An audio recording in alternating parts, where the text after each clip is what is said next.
Peace, peace, peace, people, peace, peace. I believe we're live now.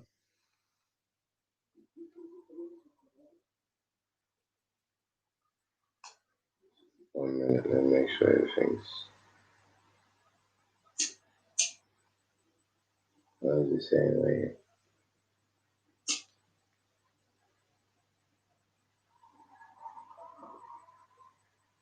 What is it saying right here?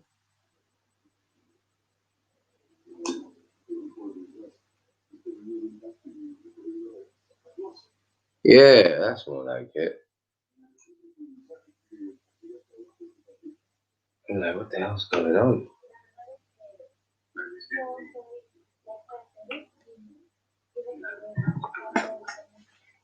All right, yo, peoples.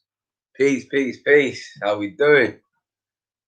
All right, let me make sure everyone's in.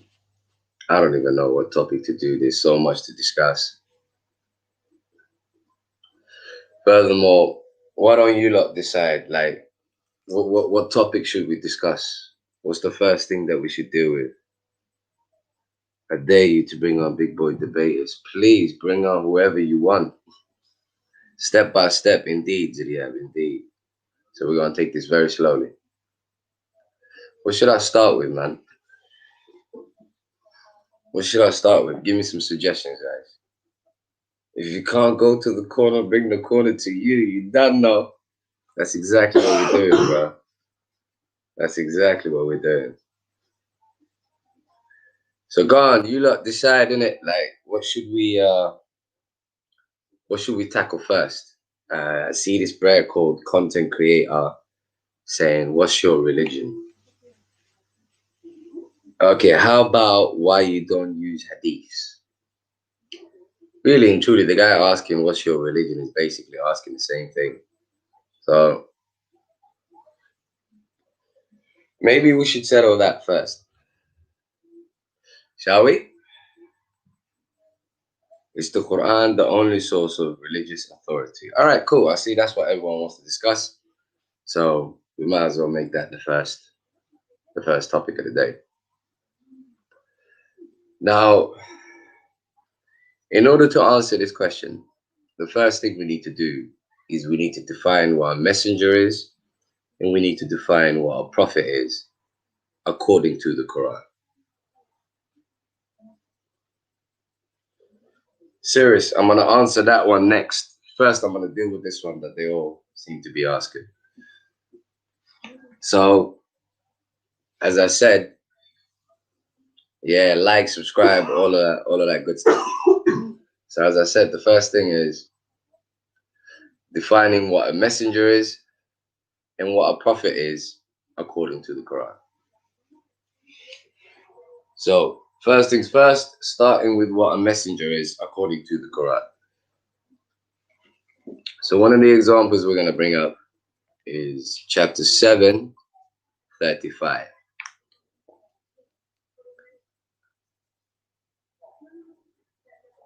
Should I bring up another screen so y'all can see chapter 7:35? Should I do that?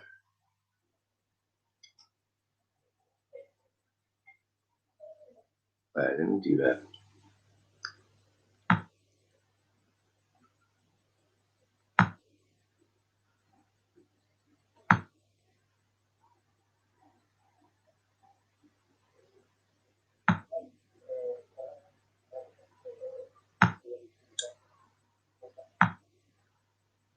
All right, cool.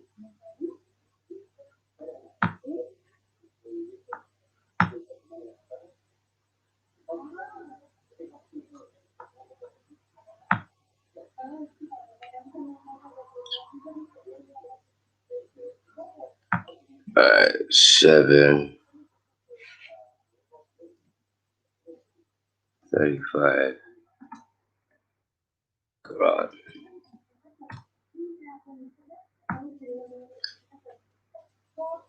Yeah, I'm far from techie, bro. Trust me. All right, chapter 7:35. Do you lot all see it?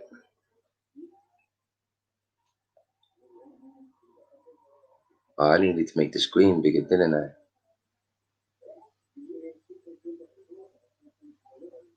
Let me make the screen bigger.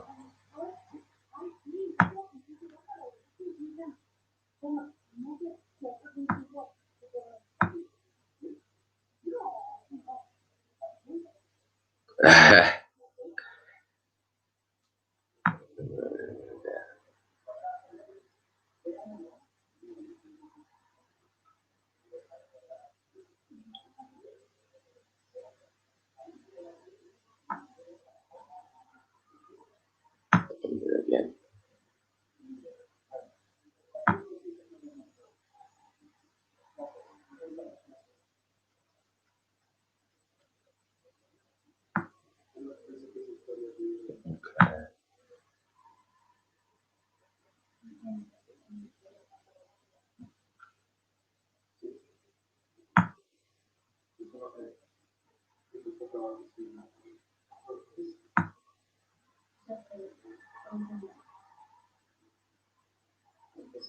Oh shit, I was meant to do full screen.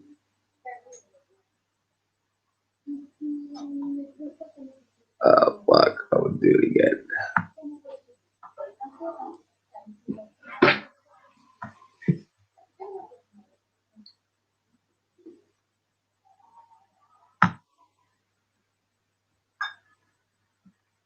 Yeah, entire screen.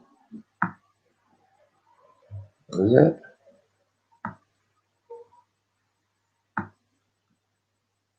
Oh, that's how I was doing it. Long. That way.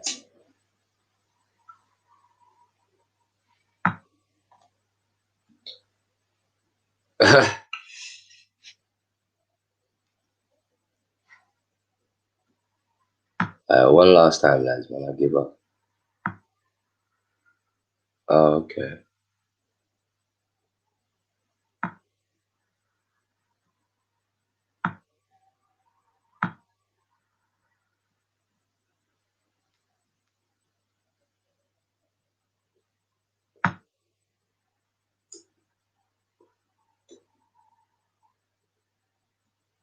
Alright.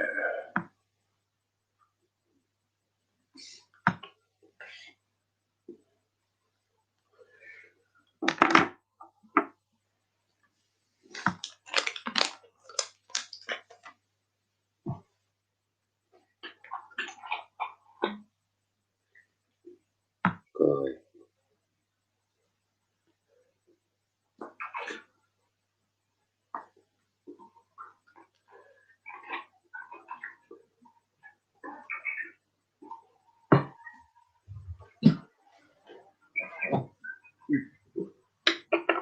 What the fuck? You're sharing the wrong screen.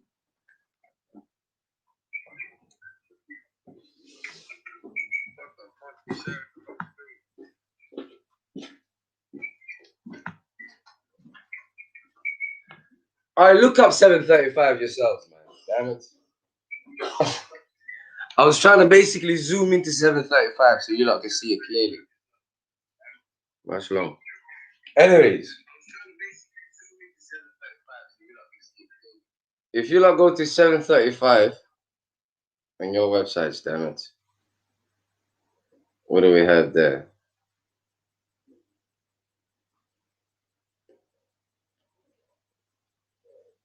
O children of Adam, when messengers come to you from among you and recite my revelations to you, those who take heed and lead a righteous life will have nothing to fear, nor will they grieve.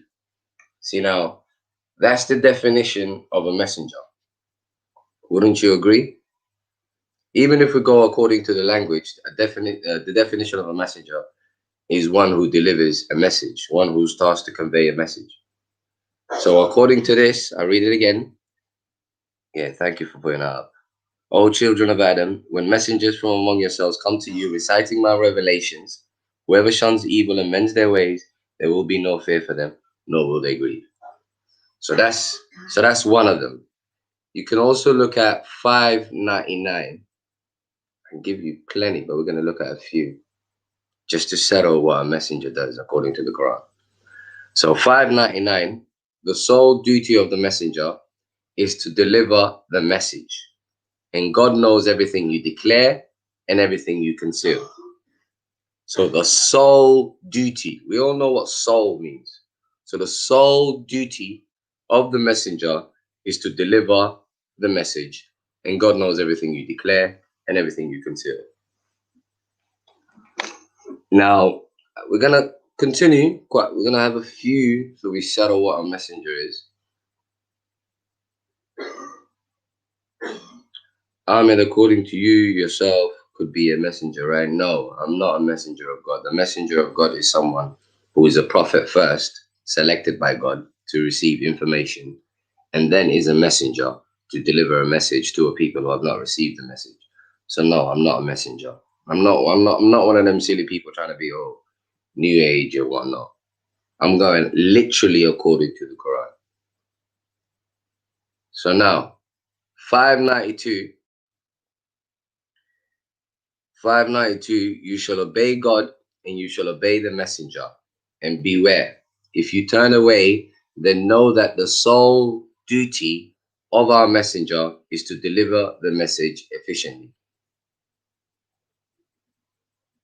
Again, we have the sole duty of the messenger being to deliver the message. So we've now looked at 3 verses that define the messenger for us, that tells us what the messenger's duty is. We have one where Allah tells us that Allah sends us a messenger to relay his messages to us. And we have 2 that where Allah tells us the sole duty of the messenger, the literal sole duty of the messenger.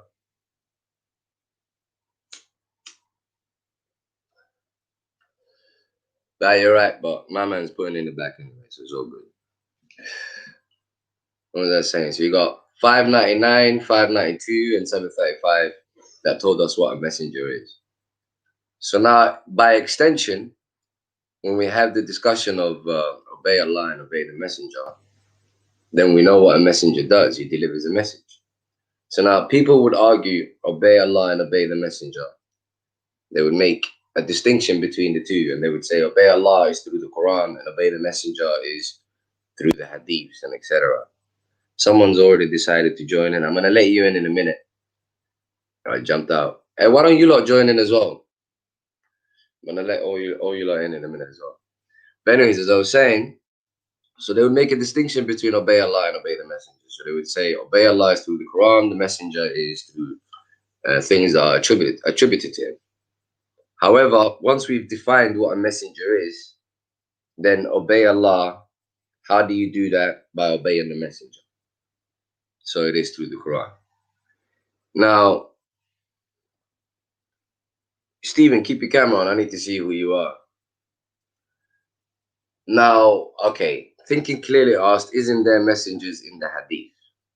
Good point. That would be considering if the Quran didn't tell us that it was complete and fully detailed. So the fact that the Quran tells us it's complete and fully detailed rules out the possibility that there are any messengers elsewhere. Now we're going to go on to the Prophet.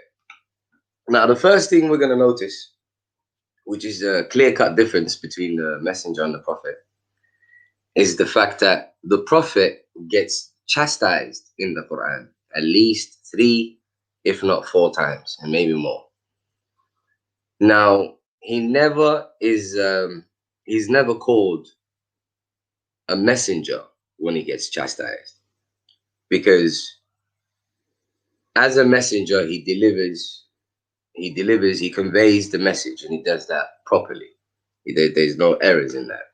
However, as a prophet simply means, if we go by the Arabic word, nabuwa, basically means someone who is selected above all else to receive reports, to receive news. Now, a prophet may receive news, but he's still himself. He's still human.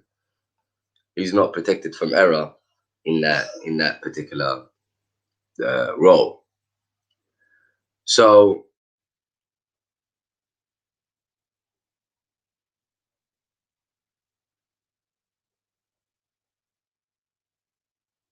Okay, you know what? I'm gonna answer Word's question.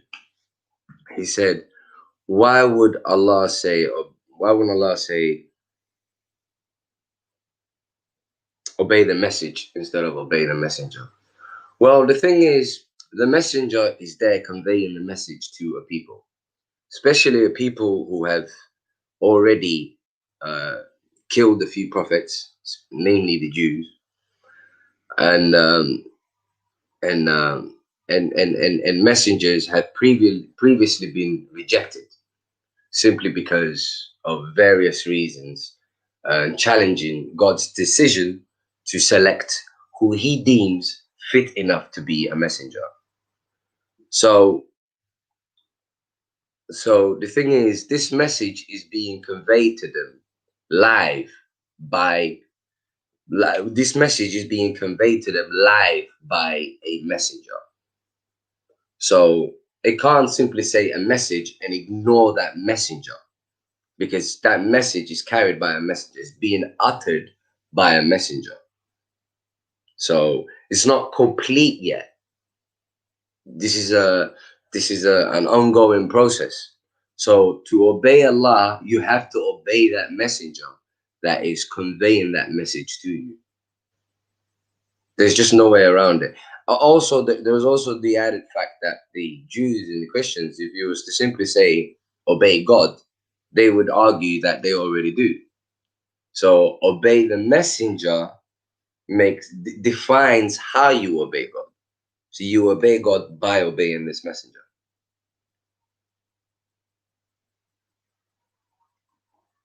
So the thing is, you have the simple language of obey Allah and obey the messenger. You have the role of a messenger as per the Quran.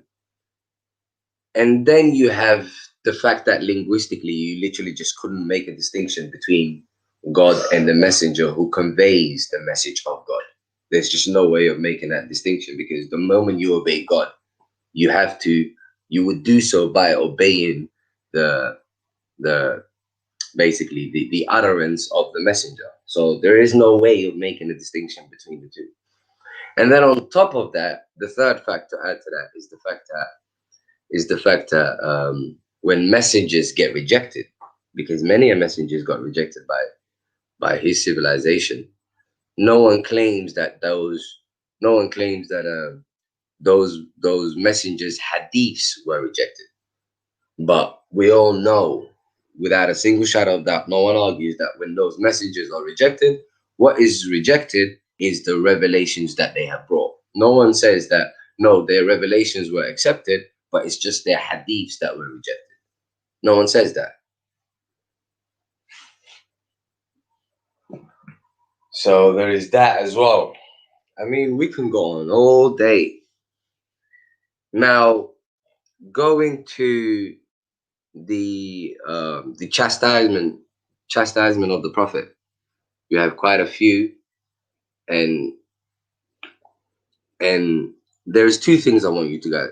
One, obviously, I wanted you guys to notice the difference between a prophet and a messenger. The fact that as a messenger, he does not, but as a prophet, he does. He's still a human being. On top of that, the other thing we notice is every time he's referred to as a prophet, they are time-dependent verses. Every single time he's referred to as a prophet, they are all time-dependent. They are all dealing with particular circumstances of the time. None of them are dictates that are universal and eternal. They are time-dependent verses dealing with specific circumstances. Each and every single time he's referred to as a prophet.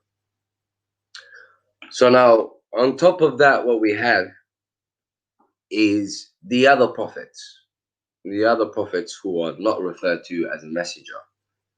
What you can see from the narrations we have of them in the Quran is they're all circumstantial.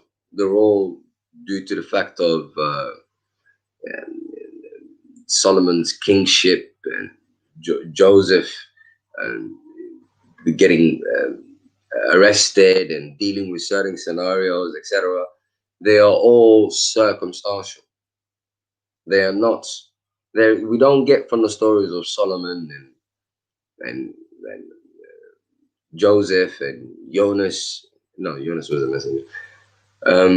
We don't get from the stories of the prophets anything that are basically that all of their narrations are time dependent. What we can see from the prophets is that they were basically leaders of their society, leaders of their time in society, and who dealt with things according to the scripture. But they did not. What prophets did not do is basically relay revelation. That is what messengers did. No. So wait, before I move on, have I dealt with prophets and messengers? So messengers deliver a message to a people who have not received the message. The sole duty of a messenger is to convey the message. This is as per the Quran. Anyone that has an argument has an argument with the Quran. A prophet. Well, yeah, the prophet obviously will have to have the revelation, but the people that he's with also have the revelation. Now, for instance, ultimate truth, the example you used with Jesus, but Jesus is also referred to as a messenger. He's not only simply referred to as a prophet. Same with David. David is not referred to as a prophet alone. He's referred to as a messenger as well. But what we can gather from a prophet, the one guarantee we can gather from a prophet, do not get me wrong, the prophets do receive the scripture, but the community they're in already have the scripture. They're not relaying anything new. What they're doing is they're basically judging by the scripture. They're basically leaders of their society. That's the only consistent thing that I found in the Quran. I think that's that for prophet, really. Prophet and messenger. Cool. AJ. Inna Allah wal malaikatuhu yusalluna ala nabi. Okay, AJ, you wanna go straight to Salah. AJ, it's too early, bro. It's too early. I wanna deal with Salah a lot later. I don't wanna get,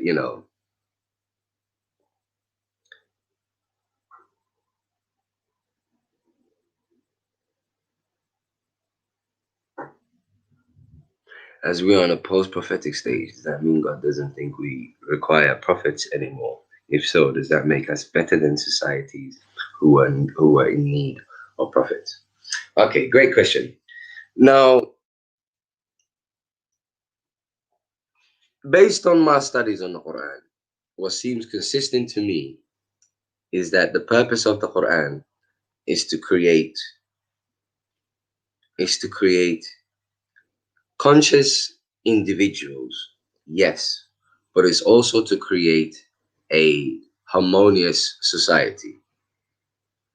Those are the two aims in the Quran that I can observe, is to create a conscious individual and to create a harmonious society, a peaceful society that basically lives by the dictates of God.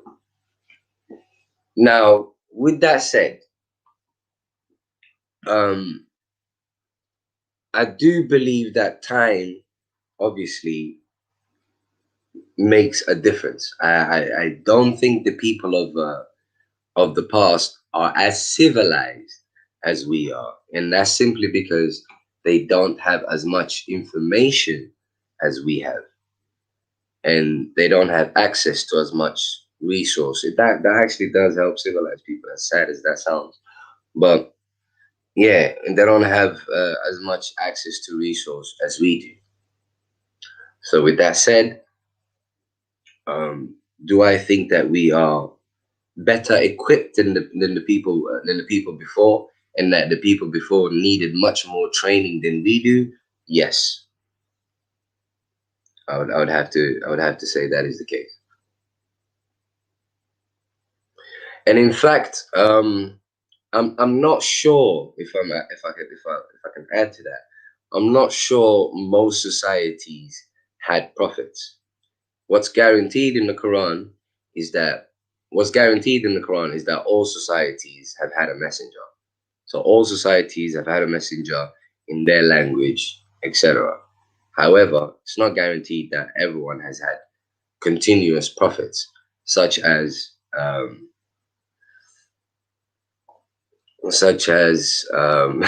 thinking clearly, naughty there, such as the children of Israelites, uh, Jacob's and his children, and Noah and his children, and his society. I don't think everyone had prophets like they did, and even they had prophets. They had so many prophets because they prayed for it. Really true. So yeah, we can have debates, man. Give me a second. First, I just want to settle a few. Things.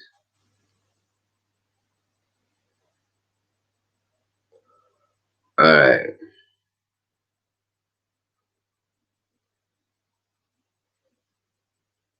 All right. Going back to, you know what? Since we have a few atheists in the chat, there is there's something I'd like to. Well said, Jiria. There's something I'd like to address, and that is, let's separate two things if we can. One is, yes, the Quran advocates gratitude. And the Quran advocates that you should be grateful to God. Absolutely. There's no ways around that. However, the other aim of the Quran is to create a peaceful society.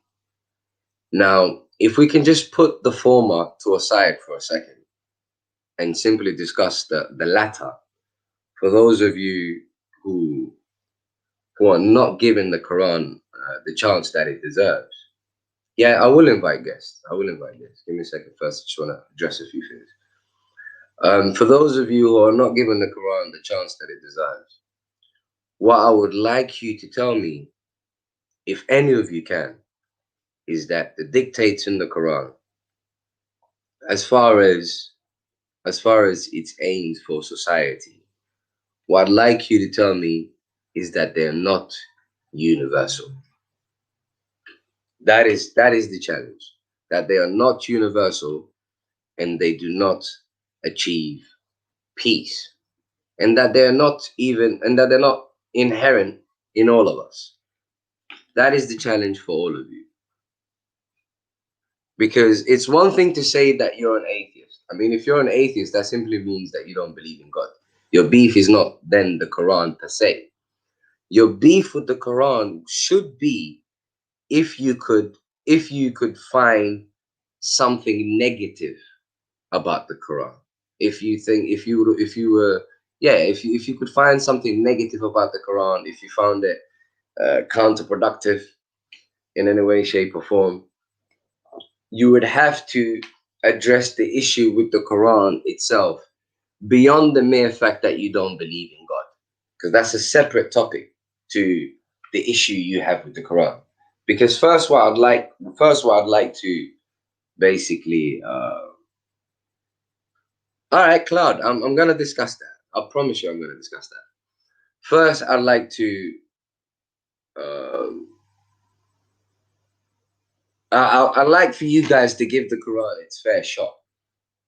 So put the fact that you don't believe in God to aside for a second, and let's see what your beef is. So starting with Cloud. Cloud said it gives heavy inequality between the sexes. Please elaborate. All right, Cloud. You know what? I'm gonna put the link in, and you can come in. There's gonna be a discussion between you and I. But these are the terms and conditions. You have to use the Quran. Your argument has to be against the Quran. not against what Muslims do, quote unquote, and not against what quote unquote Muslim nations do, because that is not what I'm here to defend in any way, shape, or form. So, do we have that understanding? As if you're willing to critique the Quran, then it has to be based on what the Quran says. When you come out the shower, it is. No worries, man. No worries. All right. Let me put the link in so you lot can come in.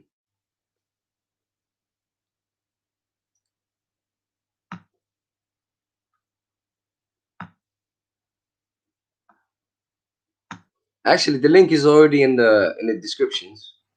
I'll put it in anyway.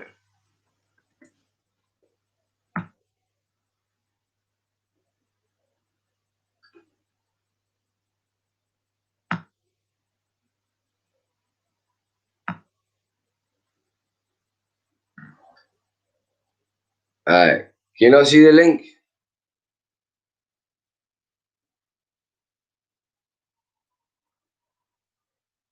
It gives direct authority to the man. Well, Cloud, when you're ready to jump on the panel, let me know. And we'll see if your claims are substantiated. Shall we?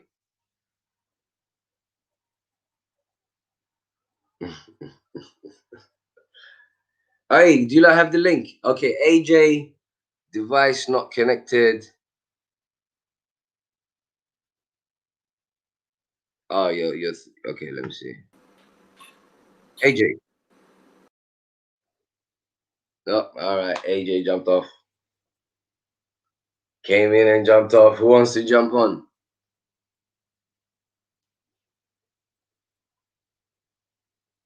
The link is fine, yeah, because AJ just jumped on. The link is fine. Tell me it's fine.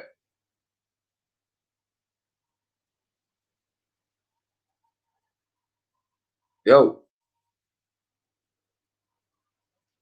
tell me the link is fine, damn it.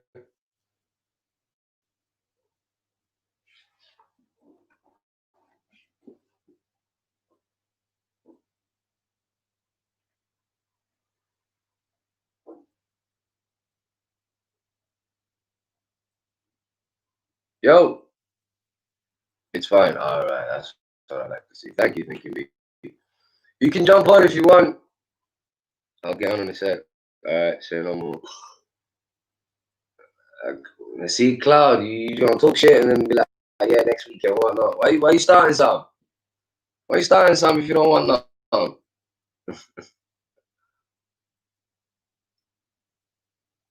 right. Any other questions? Anything you lot would like me to address?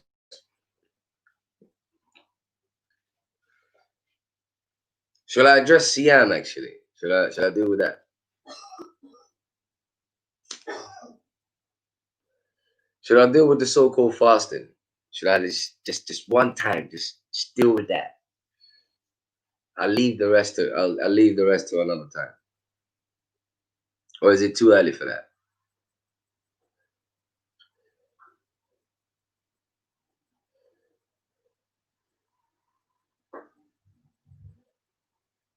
Then come then in it. Anyone see? I know you can handle it if there's no rules, but if there's rules, then boy, we'll see what you got. How about the wife beating best? All right, cool. Let's deal with that for now. Let's just deal with that. All right. NYM Grace 178. I'll deal with that next. Actually, should I deal with that first? I'm thinking. Should I deal with that first? Because wife beating is quite famous. Let me see what this NYM is talking about. 2178.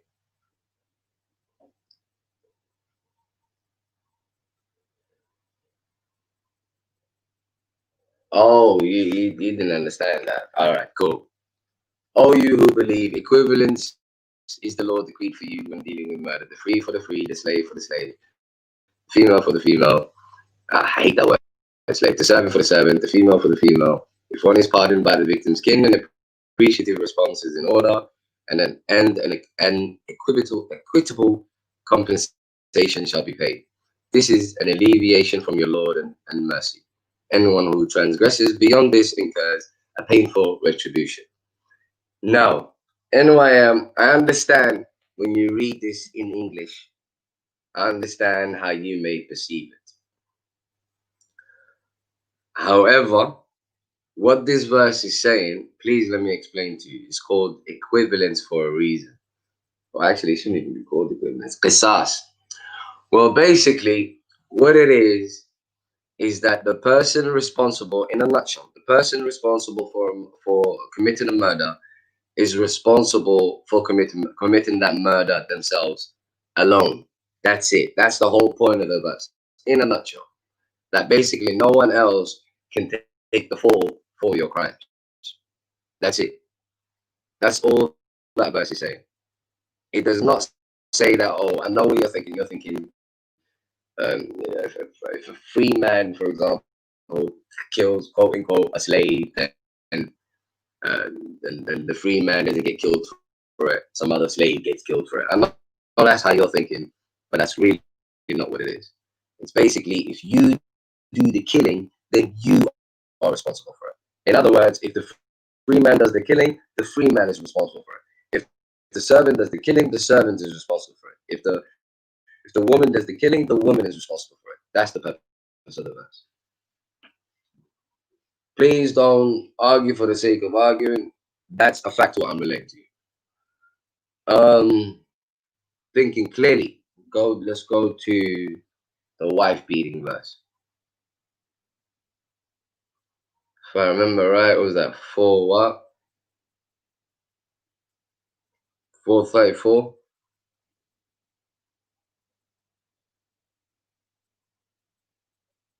Oh, getting some background. All right, what about now? What about now? Maybe I was a bit too close. I don't know. All right, cool. Now you jumped off quickly, AJ. I couldn't even hear now. You jumped off quickly. But 434, yeah. Okay.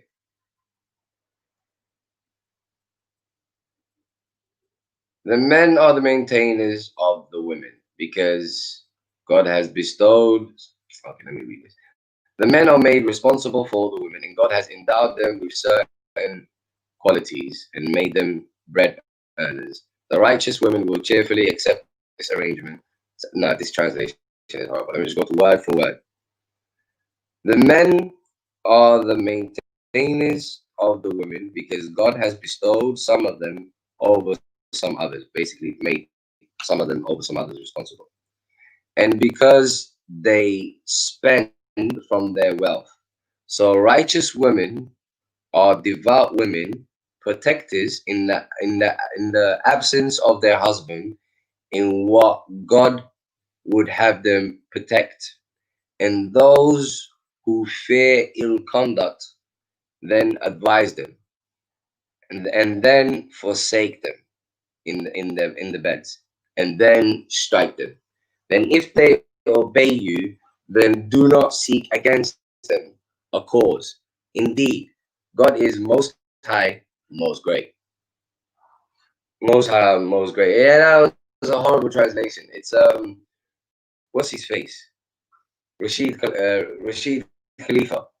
But the thing is, what I like about the little Quran study app, yeah, is like you can look for root words and you can cross reference a particular word in different verses and stuff like that. So I use it for that. But anyways, what we're gonna do, what we're gonna do is we're gonna read the verse after. Before the usual arguments people have is this word daraba, wadribuhunna. The usual arguments people have is this word. It means strike, as in physically strike, or it means strike, as in various other explanations. But I'm not going to go that route. Hold on. Okay. But I'm not going to go that route. What I'm going to do is I'm simply going to read the verse after. Okay? No, that's not a problem. We don't have to worry about translation. What we're going to do is we're going to read the verse after.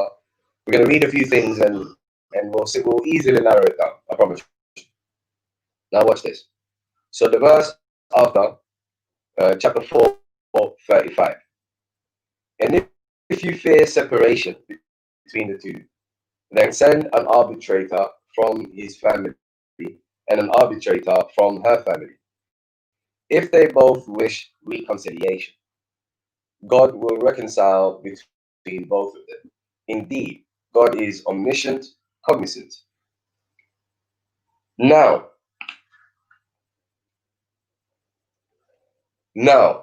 so in the very verse after, we have if the couple are considering a separation, then they are to bring both their parties, respective parties, and see if they could basically get to a settlement.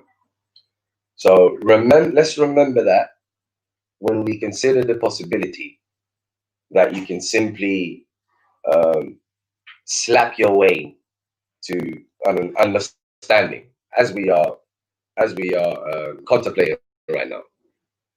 So now we have one particular scenario that we have to consider, which is that if the two want to separate, then bring they should bring their respective parties and have a discussion, etc., etc. So we need to see how we marry that up with the claim that you can slap your way to get what you want. Now, another thing what we're going to do is there's another verse we're going to look at, because we're talking about separation here. I believe that verse is chapter 2. We'll start from, I can't remember where it was. I have to read a few verses so well. Oh, actually, it might be 21. No.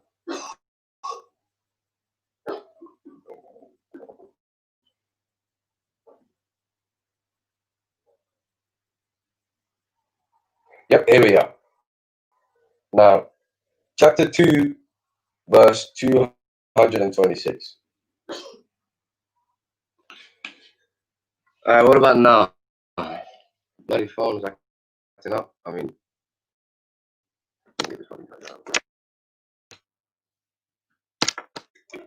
what's my voice saying now? Is it all good?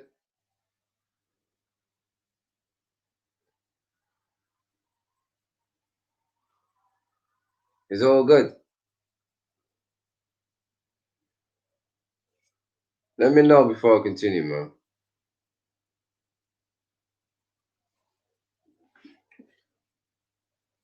All good. All right, cool. Motherfucker, what's the line?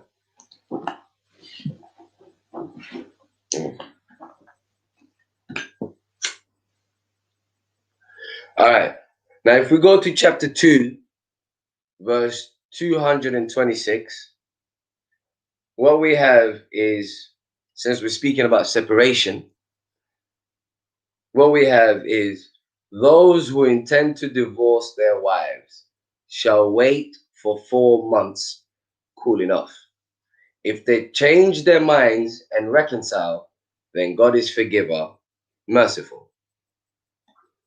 Now, what we need to do is we need to marry that and 435 talking about mediators if you intend to separate.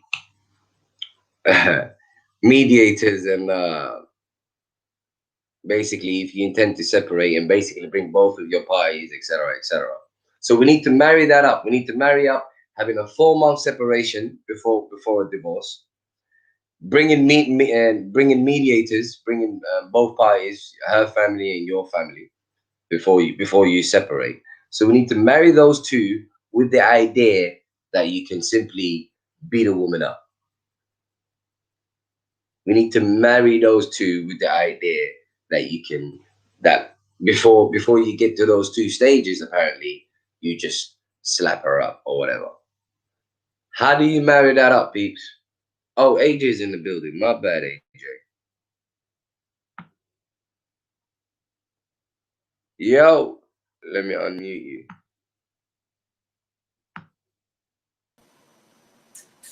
Yo, what's good, Maverick? Yo, AJ, peace and blessings, my brother. What's happening?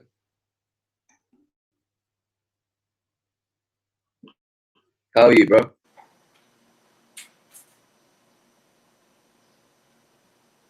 Nice. Now I cannot hear you.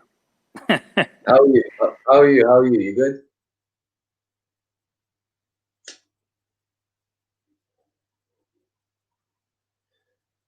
How are you? Yep, I'm good. But I cannot hear you from the StreamYard. I can hear you from YouTube only. Oh, for real? Cool. All right, let me continue. So as I was saying now, thinking you ain't your average guy. Let's be real now. I know you're a thinking person, so let's not be biased or anything. We need to figure out how we can marry up the idea that there's a 4 month cooling off before a divorce. There is the fact that you need to bring your family and her family before a separation, with the idea that you can slap her up. Can you marry those three together? I know you are thinking. Can you marry those three together? If you can't marry those three together, then you are only left with one other alternative, which my brother Word suggested, which is that the word simply means separation in that context. Now, what we can also do, and this is why I'm using this Quran study Rashid Khalifa app, is because I can go to every single occurrence of a word in every single verse. So what we're going to do is we're going to look up daraba, and we're going to see how often it actually means literal striking. And we're going to see when it means literal striking, what words accompany it. So we're going to see that, there are certain words that accompany it when it's quote unquote literal striking. So now, where is it? There it is. Okay. The word daraba, first and foremost, it is all over the Quran. Literally all over the Quran. So here's what is translated. Chapter 226 sets forth. Same chapter, verse 60, strike. 61, struck. 73, strike him. 273, move about. Chapter 3, 112, smitten. 112 again, it's the same with struck. 156, traveled. We have a few strike, traveled, strike, set forth, set forth, put forth, set forth, cites, as in citing an example. They put forth, we cast, set forth, cite, strike, set forth. I think you get the drift. To be honest with you, let me continue. Set forth. Most of the times, it's actually set forth. There's a few strike in the Quran, and even those few strikes, even the ones that are physical striking are even less than that. So most of the times, it's talking about setting forth an example, or traveling, or separating. All of that we can find. Ultimate truth. Ultimate truth is certified. But ultimate truth, something wrong with your mic and cam. So you need to fix your mic and cam. I can't add you. You can have your mic off, but you need to put you can have your cam off, but you need to put your mic on. So, Yo, Maverick, can you hear me? Yeah, I can hear you, bro. All right, now we're good. How are you, buddy? You can hear me, yeah? Yeah, now it's good. All right. What's good, my bro? Everything is good. Just gonna hear you from here. Okay, I'll be on mute. No, it's all good. Jump in anytime, my brother. All right. Jump in anytime. I just wanted to satisfy. I just wanted to satisfy thinking clearly that there was really no argument for physical striking. It doesn't allow it contextually. It doesn't allow it contextually. It's literally not possible contextually. Oh, thinking clearly is in the building. Contextually. Thinking clearly is literally not possible contextually. Oh, thinking clearly is in the building. You need to like do something with your YouTube. We can hear ourselves.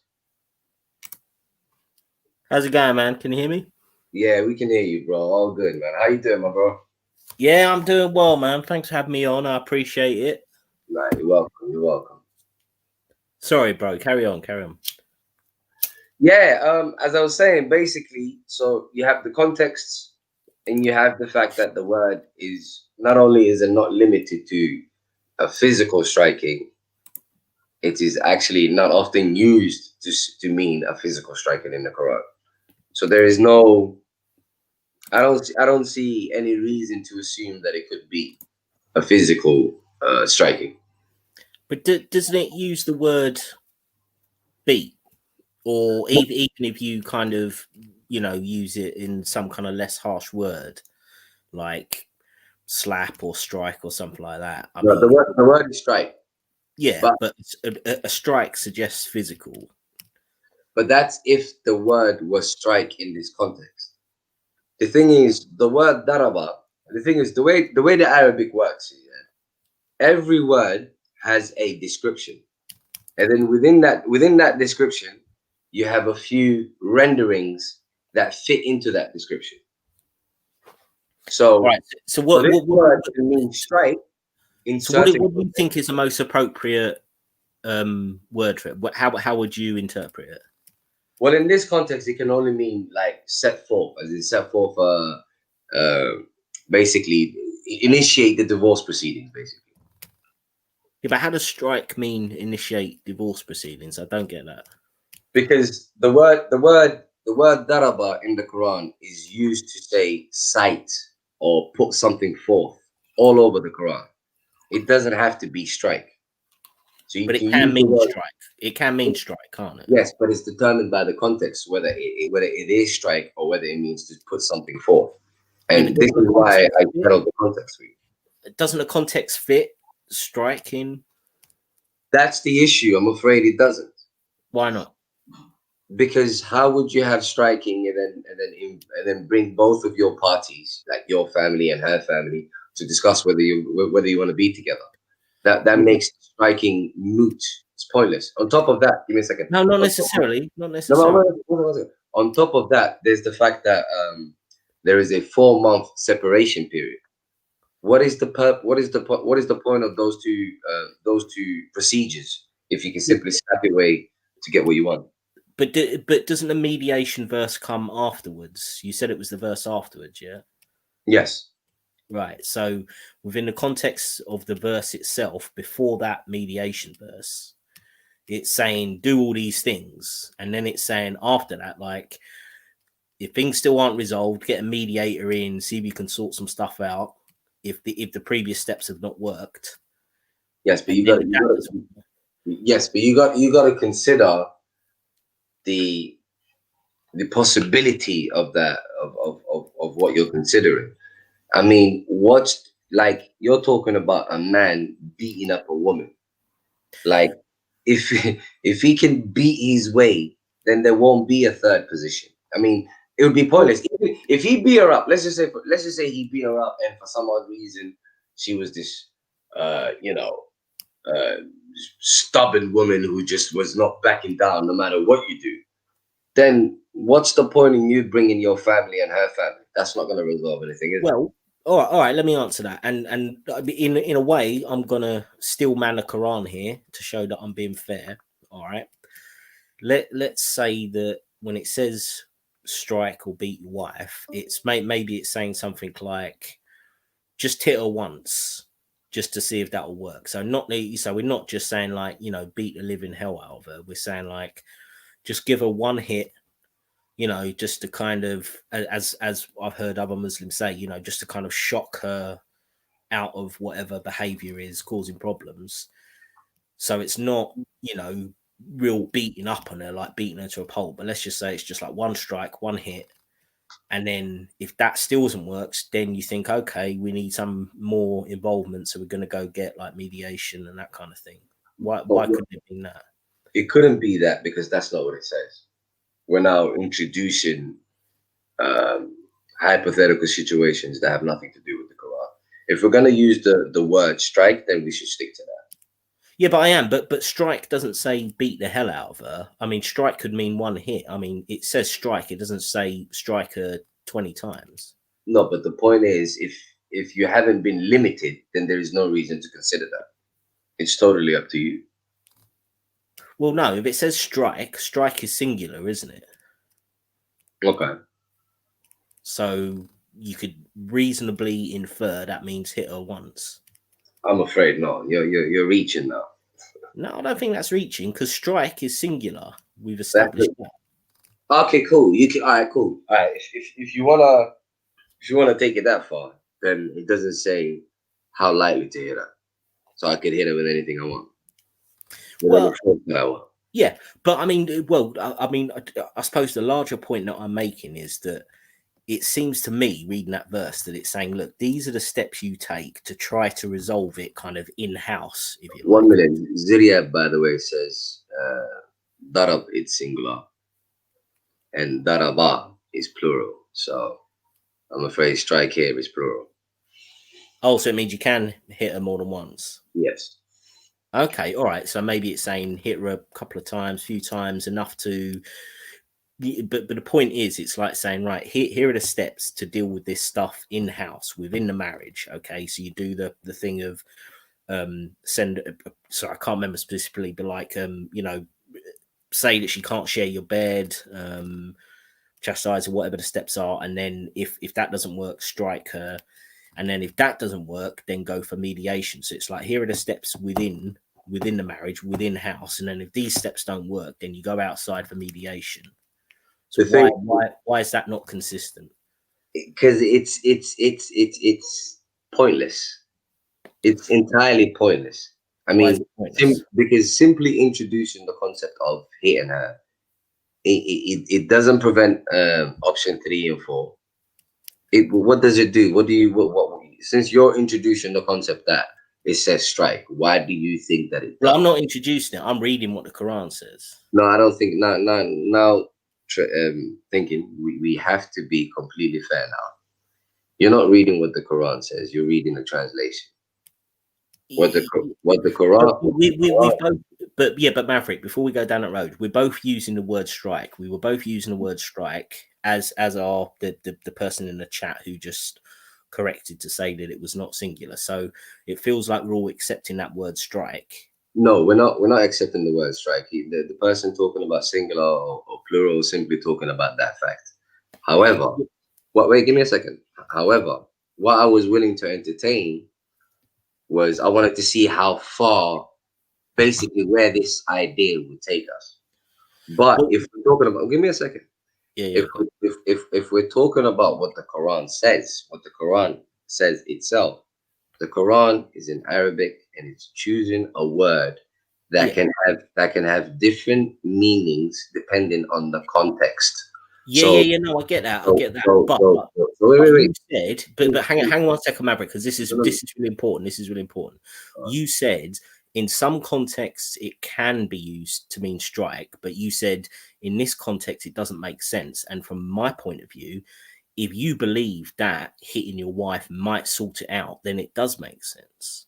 Now, I'm not saying I agree that it does, because I don't believe in violence in any situation. But if that is, if the source of the Quran thinks that it's a possible way of sorting it out, then it does make sense in that context. And I don't think you've shown that the Quran doesn't mean that this is one possible way of sorting it out. Okay. All right. Now let me speak. Okay.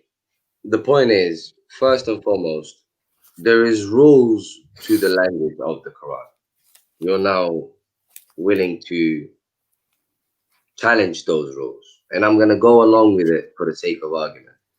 However, once I go along with it for the sake of argument, what you need to do is you need to basically put some weight behind your argument. So if you're going to say, for example, that it says strike, then you need to introduce what strike would bring to the table. Because what you cannot do is you can't make the Quran subjective. The Quran would not simply address solutions for particular individuals. The whole point of the Quran is that it's universal, and that's what proves to us that it's from God, because it applies to everyone. So every single dictate of the Quran has to basically be a universal dictate. It can't be something that only works for some people. So you now have to introduce what you think striking brings to the table that set forth does not. Okay, all right, that's fair enough. But if I come back on that, you say it's got to be universal rules, right? Because it has to apply to everyone. But the very fact that there's more than one step in this process shows that some steps are going to work for some people and some won't. Otherwise, you would only need one step, correct? No. Because otherwise, why would you need 3 different steps? If everybody was the same and everything worked and it was universally applicable, then step 1 should work with everyone. But the fact is, step 1 don't work with everyone. Otherwise, you wouldn't need step 2 and then step 3, would you? What you see, what you're trying to do now is you're trying to. Okay, thinking. I'll be very honest with you. Like, see, my plan is to relay the information of the Quran as it is. Let me involve Zilian. Yo, Zilian, what's happening, bro? Yeah. Carry on, bro. You was making a point there. No, I don't want Yeah, as I was saying. But first, I really need you to understand the point of this, the point of my point in it, my goal. Yeah, go ahead, man. Go ahead. My goal is simply to introduce the Quran as it is. Now, I have no problem with challenging certain things, but there has to be a level of sincerity. Like, if you make a claim, you have to substantiate it just as much as I do. This is not an interrogation. Yeah, no, that's fair enough. That's fair enough. So right now, what's happened is you've got 2 possibilities. One possibility, which is substantiated throughout the Quran, according to the theme of the Quran and according to the context of this particular topic that we're discussing, which is a separation in a nutshell. Because we have a 4-month separation before the divorce, we have divorce procedures where women have to wait 3 months before they can finalize the divorce and etc. We also have the fact that there's you have to bring your family and she has to bring her family, so you can have a discussion before anything reaches that level. So because we have all of that, we have every reason to accept one of the possibilities of this word, which is to put something forth. And in this context, it's to basically to initiate the divorce. Now, you have to bring your reasons why you think, nope, it's not that, but it's talking about striking, and these are my reasons. That's how it should work. Obviously. Yeah. Well, that's what I think I'm doing. So let me. But the reason that I brought up the fact that there are 3 steps is because it seems that the Quran understands that step 1 is not going to work for every married couple. Because if it did, you'd only need step 1. All you would need is to advise the wife against whatever behavior she's doing that's causing the problem.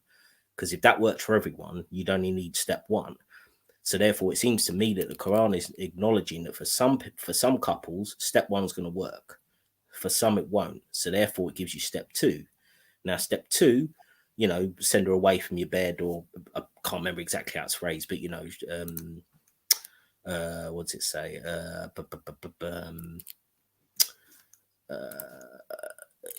Yeah. No, carry on. If they Yeah. persist, do not share your bed. So it's suggesting that for some couples, step one will work, sorted, but it's not going to work for everyone. So therefore, you go to step two: don't share your beds. Okay, that's going to work for some number of people, but there's still going to be some people that won't work for.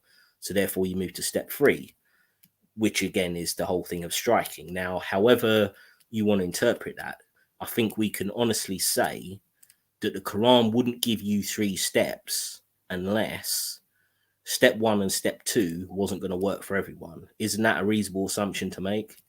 You need to present your reasons why you think the third step is striking. Yeah, but can we at least accept that first premise, what I've just spelled out, that the fact is that step 1 and step 2 is not going to work for everyone? Yeah. Okay, Right. So therefore, it shows that it's not universal for everyone, is it? Step 1 and step 2. no. What's universal is the whole thing put together. Yeah, exactly. Yep, you're exactly right. 100% agree with you. Yeah. Right. So therefore, step 3, when you're therefore talking about striking or beating or disciplining or however it's going to be translated, that's the next step. Now, why would we assume that it would not involve a physical strike? No, hold on. That's a quick switch and bait. No, you've got he's supposed to be. No, hold on. Yeah, thinking clearly. Try and think your way clearly through this. So you've done well. He's accepted what you've just proposed there, like, and you've come to an agreement. Now the ball is back in your court, so sit with it for a second and explain to us why you're insistent that the word means strike and how it makes sense to you. Well, because that's how it's mostly translated. Some version of strike or beat. You could do better than that, I think. Well, no, I can only go on what's translated. I don't read Arabic, so I'm only going to go on what's translated. And most translations say things like strike or beat. Fair enough. No, that's an honest answer. But then go on, Nav. Go.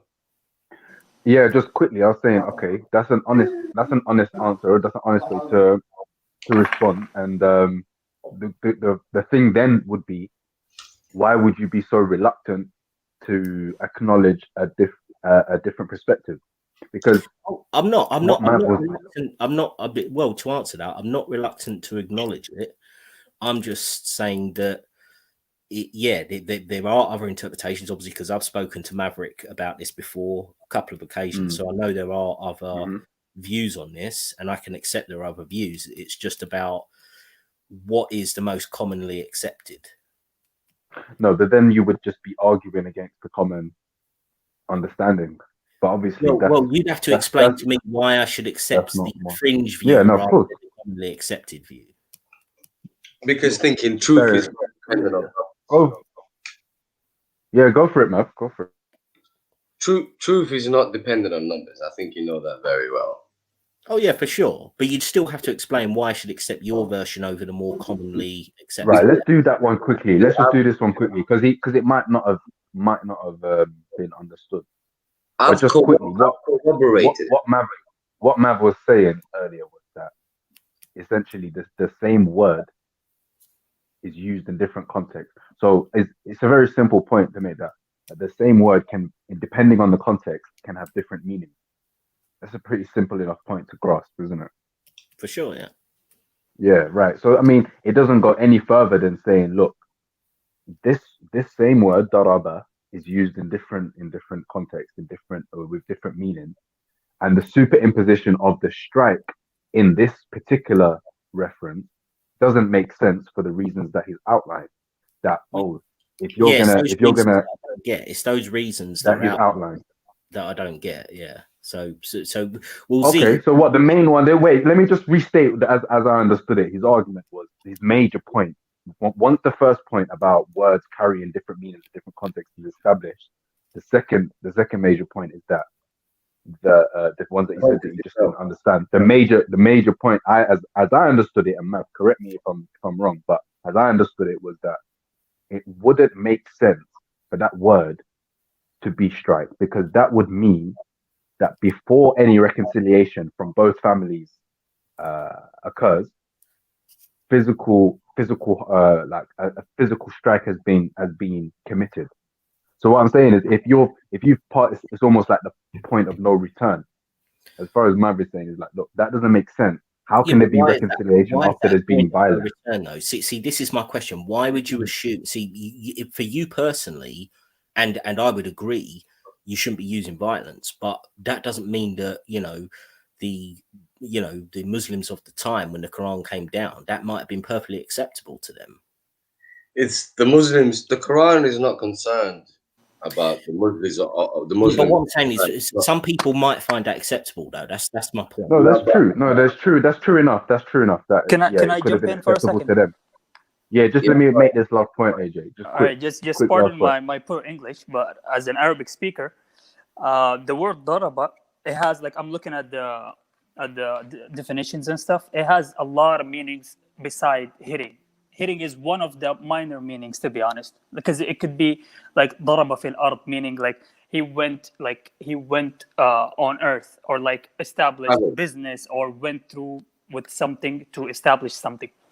So it's not just hitting, but probably does that make sense in the context of the verse to come on earth? No, but the other question. He gave you one example. Thank you. Don't be annoyed. The thing is, no. I'm perfect. No, AJ makes a good point. I'm perfectly willing to acknowledge that there could be other definitions using that word, but you'd have to pick one that makes sense in this context that doesn't mean strike, and that's what I'm asking. What other definition makes sense in this context? Mav said it earlier. Set forth the proposition he said it. of dissolution. Set forth. Sorry, say that again. Yeah, proposal to set forth the proposal to dissolve the union. The union. Yeah, but why would you say that and then go to mediation? That doesn't make sense either. That's the whole point of the mediation. No, the mediation is to surely stop the dissolution. Exactly.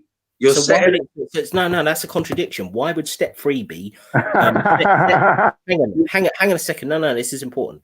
So you're saying that step 3 means, or could mean, to say set forth the dissolution of the marriage, and then step 4 is mediate, so you don't dissolve the marriage. That's you don't just walk up before you have a mediation, do you? Not only do you have a mediation, there's a 4-month separation. After that 4-month separation, there's another 3 months waiting period for the woman. Then the divorce is final. But it's like saving. It's the whole. Thinking clearly. Think about it. It's just about saving. About trying to save it, because at that point, and you're trying to dismiss the argument before you've actually entertained it. I'm not. You're trying to find, as you said, a contradiction before you actually entertained it. The step-by-step process, as you've outlined, until the 3rd step. Okay, so you're now saying, okay, set forth the dissolution. Okay, but then you're saying, oh, you're not dissolving it. That's a contradiction. That's you. Well, yeah, if jumping ahead, you're getting ahead of the gun there. No, hold on. You're jumping the gun. Can I just one sec. Can I just say one thing before we continue? Can I just say one thing before we continue? Right? No, hold on. That last point. Look. You heard a different perspective. Fair enough. Fair play. And then you even was like, okay, you're gonna have to pick one of these definitions that makes sense. Fair enough. And one was picked. You was like, okay, this one makes sense. But then straight away you jumped the gun and said, oh, look, it's a contradiction because you didn't do it. You didn't follow through. No. But what I'm saying is, if you just take a step back, here, the proposal to dissolve that, and then going through some type of like therapy, or going through some type of mediation follows completely naturally. You see it every day around you, like in terms of, you see it in films, in series and all of that, and they talk about, they go to their therapy session to their marriage. All right. Can I come back on that? And can I just say one thing as well, right?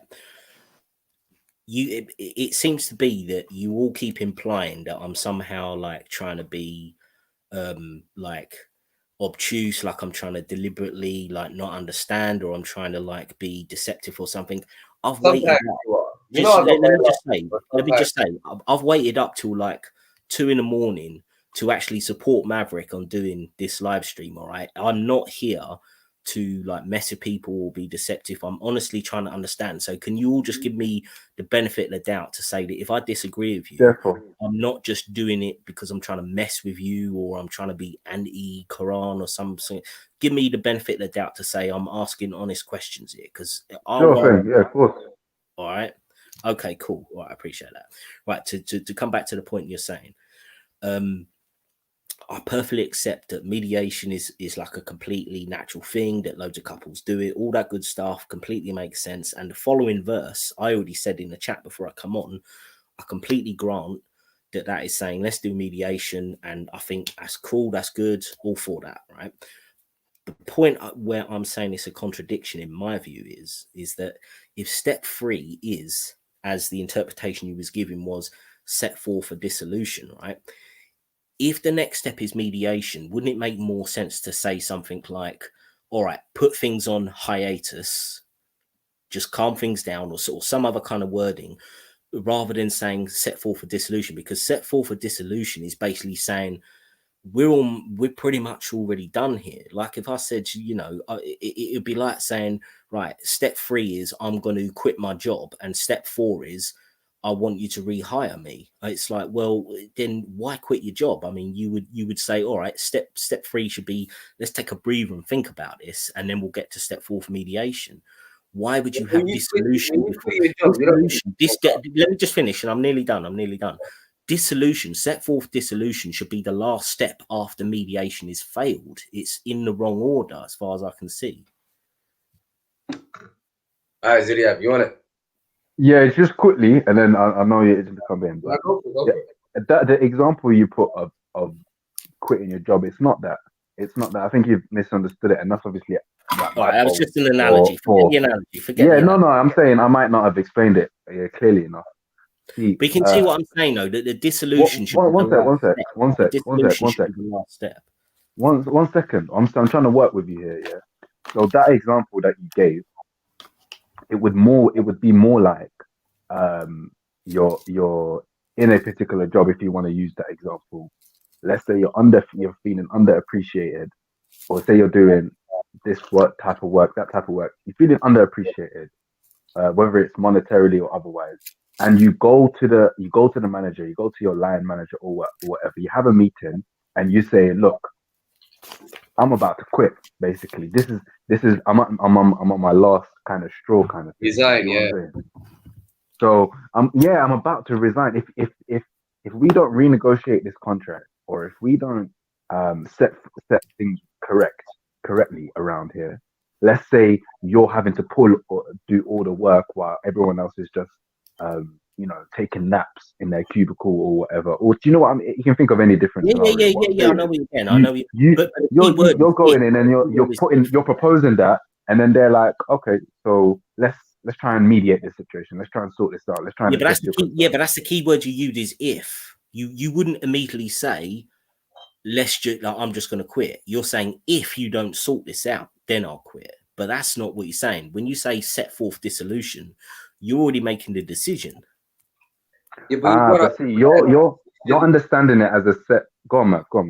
Yeah, the decision, as far as the Quran is concerned, is not straightforward. It's not as simple as I'm walking out, we're done. It's a process. So that's basically you're setting forth the process. You're initiating it. That's all you're doing. Go ahead, Zidia. Yeah, the dissolution. Okay. Well, sorry, was it AJ who gave the definition? What is the exact wording as best as it could be translated into English? This whole set forth dissolution. Can you sort of give it out word for word what that definition would be? No, set forth. To be honest, I cannot. But it is set forth. Yeah, depends on the context, as he said. We know it's set forth, and we know what the set forth is because the context clarifies that for us. Okay, so read that verse to me with that context. Then giving that set forth the solution. So we've gone 4:24. So we're saying,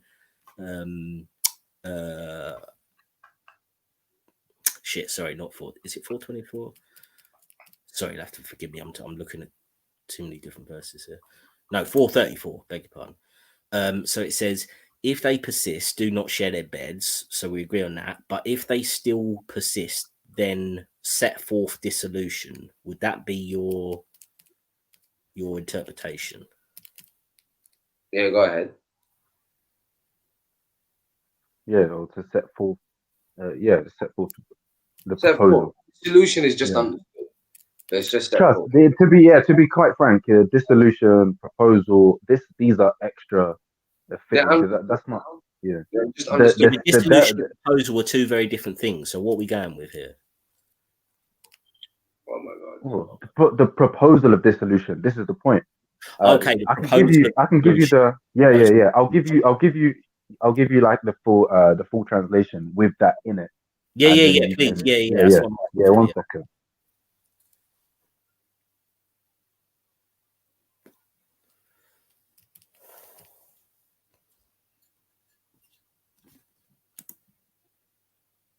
Maverick, man, you got to acknowledge. I'm acting in good faith here, man. At least give me that. You know, I'm acting in good faith. I'm trying to understand. You know, I'll give you that, but you're naughty. You know you're naughty.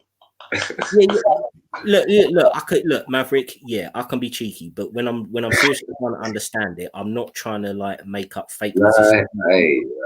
You know, I'm trying to honestly understand your position, right? You give me too much, yeah. Now, see, the thing is with me, I don't have a problem with people rejecting the Quran. If you don't believe that the Quran is from God, so be it. But my thing is that people have to try and instill and basically like override it to find something negative to then say, oh, this is why the Quran is blah blah blah blah. Just reject it for what it is. Don't try to find something negative to reject. Yeah, but Maverick, you and me have talked honestly as men. No, I'm not talking about you now. I'm saying my issue with people in general is that if people can simply stand on their two toes, and like you, for instance, like our argument basically came down to gratitude and why gratitude is necessary. I can respect that if someone simply straight up says to me, look, I don't find gratitude necessary. Cool, I can't argue against that. But for people to... Well, that wasn't exactly what I said. But, for people to try and find something negative to say about the Quran, even though it's not there, that's why I have an issue with. Well, yeah, I mean, there's obviously, I think there's plenty negative in the Quran, but I'm willing to have the argument if you can honestly say to me and show me where I've gone wrong, then I'm here to listen to that. So I'm open-minded. So, you know, I wouldn't be here at 2:30 in the morning if I was just dicking around. I've got better things to do in my life. So, you know, I hear you, but there are people that are that egotistical, bro. I'm not saying you are, but you know. Well, this is why we're setting a better standard. We're setting a better standard by having this conversation, then, aren't we? I hope so. I put the link in the side chat. So what you can do is click that link, and it has a range of different translations. And if you go down, have you put it in there already? Yeah. Yeah. So it should be in the private chat on this. Oh, the private. Oh, hang on. Yeah. Oh, I thought you said to read it to me. Oh, yeah, sure. I can do that. Is that all right? Is that okay? Yeah. So it says, so deliver them the message and leave them in their beds. Then bring forward to them the suggestion for dissolution of marriage. Then if these women obeyed you, do not seek any outlet to get rid of them. Surely, or do not seek any outlet against them. Surely God is most elevated, most high. So just to read it again, the section is to deliver them the message, leave them in their bed, then bring forward to them the suggestion for dissolution of marriage. Then if these women obeyed you, do not seek. But that's quite a lot. That is quite a lot of different words from strike them. Well, this is a different conversation. I mean, this is the development of the conversation, which is interesting. So now the question is, or the conversation revolves around if the standard is now what change of one word to like in putting in like what As in, basically, it's a question. 15 different words. Any act of translation is interpretive in nature. Any act of translation is going to be interpretive. So the thing about it You've got to is admit, that's that quite a change. That's quite a change. It's not just like one no, word. it's not. No, well, this is the point, isn't it? Is if you agree that any act of translation is interpreting, then you would also have to accept, like as a corollary of that, the mainline or common translation is also an act of interpretation. Yeah, but weren't So we then, going so then, what I'm saying is, what was the word? Dubari or something like that? It was like yeah. And suddenly we got like 15 different words come out of that. You can have that in almost every Arabic word. Look, the way the Arabic works here, please understand this. Every single word has a description. And then you have a few words that fit that description that are used to basically better render in different contexts. Yeah, but one can mean strike, as in to physically hit, and then another can mean set forth the suggestion that you should, have this. The context it's quite a lot of change for one word. Okay, so, but wait. So what are you actually arguing then? Are you now arguing that no, it's not that the word being translated doesn't have this meaning. It's not that the word doesn't hold the connotations that we're discussing. It's just that there's too many words. You speak Arabic? Yeah. You do? Yeah. Okay. And but do you see my contention though? My point is that it's now been reduced to saying, oh, well, it's a bit too wordy. It's not that I have a problem with the word being. It's not the problem. The problem isn't in the word being used to translate.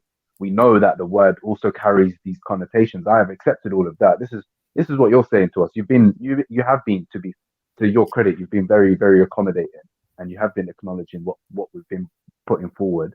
And but now it sounds as if I may be mistaken, but it sounds as if you're saying, well, now there's too many words being used. No, so maybe you flesh out what your contention is more. Yeah. All right. Really, yeah. Let me clarify. What I'm saying is this: like one interpretation of that Arabic word has a single English translation word to mean strike. That's one interpretation, and then another interpretation has like a sentence or more as an interpretation. And I'm not saying it's not right. I'm just saying that seems like quite a variation to the point where how do you get that much extra when the other interpretation is just one word? Because Arabic is just richer. That's not really much of an argument, is it? Well, I don't know. I mean, that's a claim, and I'm not saying it's right or wrong. It's all right. Okay, I'm going to go with it. I'm going to assume that this is. Wait, but just to flesh out, we don't want you to accept just for acceptance sake. Well, I don't read Arabic. Fair enough. No. I'm going to have to, but I'm willing to do that. I get that, and I appreciate that, but I don't want you to. I don't want you to just accept. Yeah, but unless I learn Arabic, I have a choice.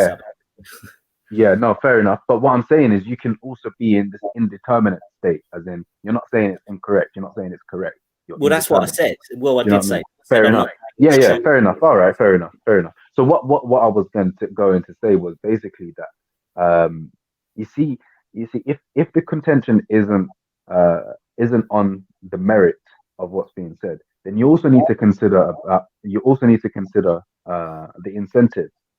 As in, what incentive is there to translate it as strike, and what incentive is there to translate it in as anything else? And as soon as, and I think, go on. No, that's fair enough. I'm assuming that considering that the majority of translations go the other way to the more simple, it just means strike. I'm assuming that their intention was in whoever was translating it. I don't think that they were doing it in some kind of malicious way. I mean, these are. Why not? Well, are they not respected, accepted scholars of Islam? None of the translators are a scholar. No, but wait, let's not move on from the point of incentives, because I think you're being a bit. You're selling yourself a bit short. You're selling yourself a bit short, because you're not as naive as that sounded. Okay, you when I'm mentioning incentives, it's clearly not just a simple translation. This word is very much loaded, and it has real world effect, knock-on effect. Yeah, but these are Muslims that are translating it. So yeah. if you, Yeah. No, I get that. But I'm talking Allegedly. a bit. I'm talking. Are you One suggesting second. there's some kind of negative motivation on their part to translate it? Why do you? Well, I don't really Maybe want to unintentionally. suggest anything. What I want to, guys, just 1 second. What I want you to do, thinking clearly, is think your way clearly through this. So I've mentioned incentives. You've now pressed me on why are you mentioning incentives? Or you suggested? I'll tell you explicitly what I'm saying. I'm telling you that there is clearly an incentive to translate a particular word as strike, which has real world effects, as in meaning what I'm saying to you explicitly, again, just to be clear, this translation, this act of interpretation, what is the real world effect? What does it mean? It means that you have a trump card in your pocket. Who does? If you, those people who subscribe to that translation or to that. You mean most of the Muslims in the world? Please yeah, but that's irrelevant. That's irrelevant if it's 1 or 1 million or 1 billion. Yeah, but if you're asking me, the point is, no. The point again. No. The point again is the trump card. You ain't finished, man. All right, sorry. Go ahead. Yeah, I think you do see where I'm going with this. It's quite clear that the interpretive act of translating this word to mean strike and fixing it as its meaning has the added or has the knock-on effect of allowing all these men to basically act out what they are, sincerely, not maliciously believing. As in, I'm not suggesting that there's some type of subversive or some type of, I'm just saying that they believe this. Let's assume they all believe this, as in truly believe this, not Which most hypocritically Muslims do. or for ulterior motives. Yeah, I don't doubt that for a second. But what I'm trying to get at here, and what I was trying to get you to do, is think your way through the incentives and why it is that this is the majority view.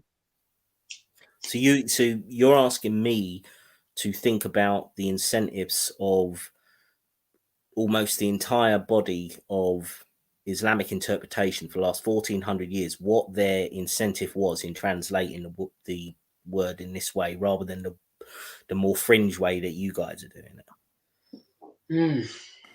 I wouldn't give you that. I wouldn't give you that much of a task. That's a bit maybe the way, especially where you framed it, maybe a bit too much. But what I'm trying to get you to do is just on this particular word, because I mean, right now we're talking about two. I have no idea. Two well, my options. answer is I have no idea what their incentives are. Just like I don't have any idea of the incentives of how they interpret or translate the rest of the Quran.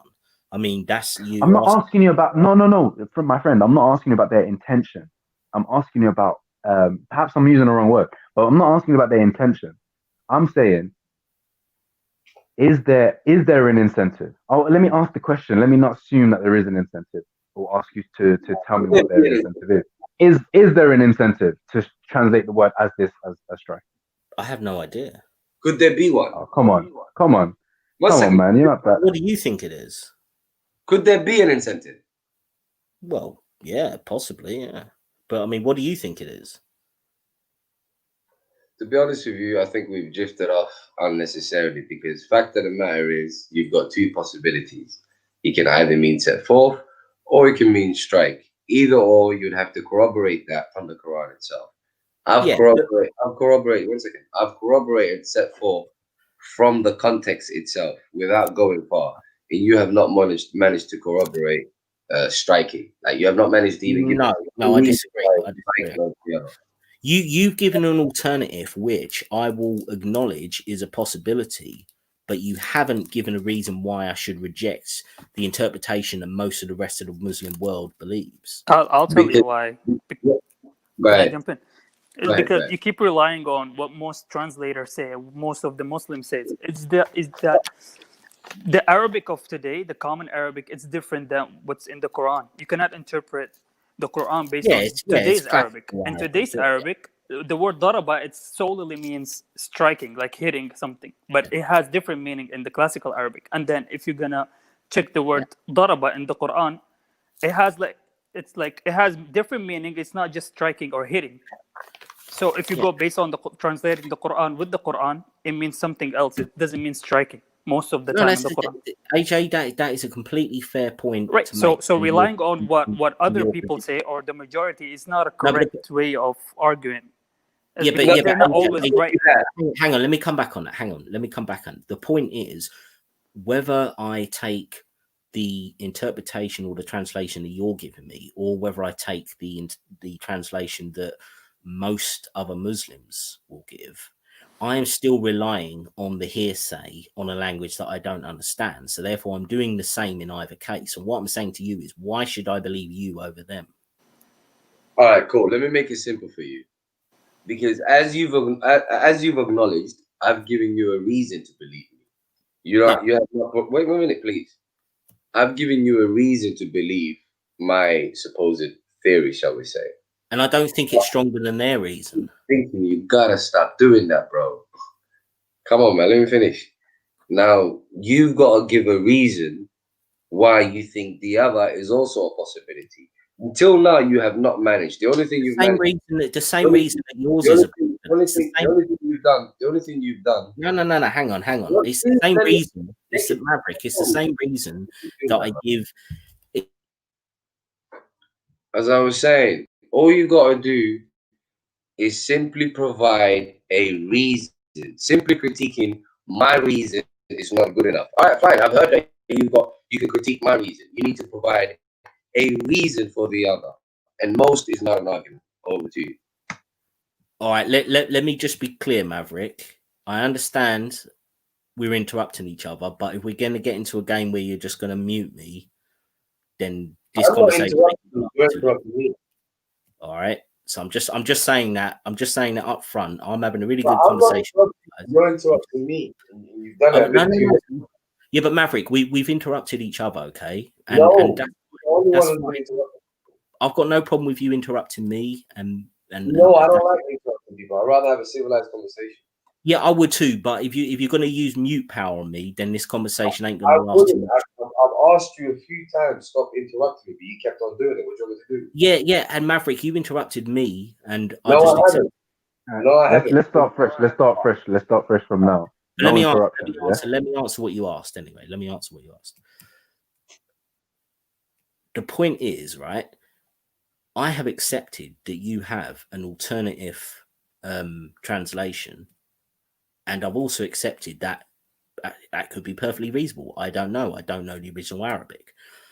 I'm also saying the same about the interpretation that I get from most other translations, most other Muslims in the world. All right. So it's not about me saying that yours is wrong and theirs is right, or theirs is right and yours is wrong. What I'm saying to you is I've got two different translations, two different interpretations, and I have no reason to believe one above the other at this point. All I've got is different people give me translations from a language that I don't understand. All right. So there's no reason for me to believe one over the other just based on that. So I don't need to give a reason for either to be correct. All I'm presented with is two different possible translations. So therefore, what I'm saying to you is I'm in a neutral position right now. So you are the one with the burden of proof to say, why should I believe the minority view over the majority view? Okay. First and foremost, you're done, right? I'm not interrupting you. Go ahead. All right. First and foremost, please remove majority and minority off the table. That means absolutely nothing. It's accurate. No. But it means nothing. It doesn't aid whether truth lies with majority or lies with minority. I didn't say it did. But then it's irrelevant then. No. It's entirely irrelevant. Go ahead. You accept that it's entirely irrelevant? No, I don't accept that. How is it? Okay. Does it lead to fact? Do numbers lead to fact? I already said that I've got two different interpretations. I'm not saying that one is right and one is wrong. Right? No, that's not my argument right now. I'm simply dealing with this word that you keep throwing in, majority, because obviously you're trying to sensationalize the thing. Let's remove that off the table. Maverick, explain to me why I should accept your interpretation over the majority interpretation. Thinking, why are you dictating the conversation all the time? Just I'm not. dismissing it. I'm asking you a question. Okay, but I'm asking you a question, aren't I? Why are you dismissing my question? What is your question? What I'm saying to you is the term majority is irrelevant here. That's not a question. Okay. Do you accept that it's irrelevant here? No.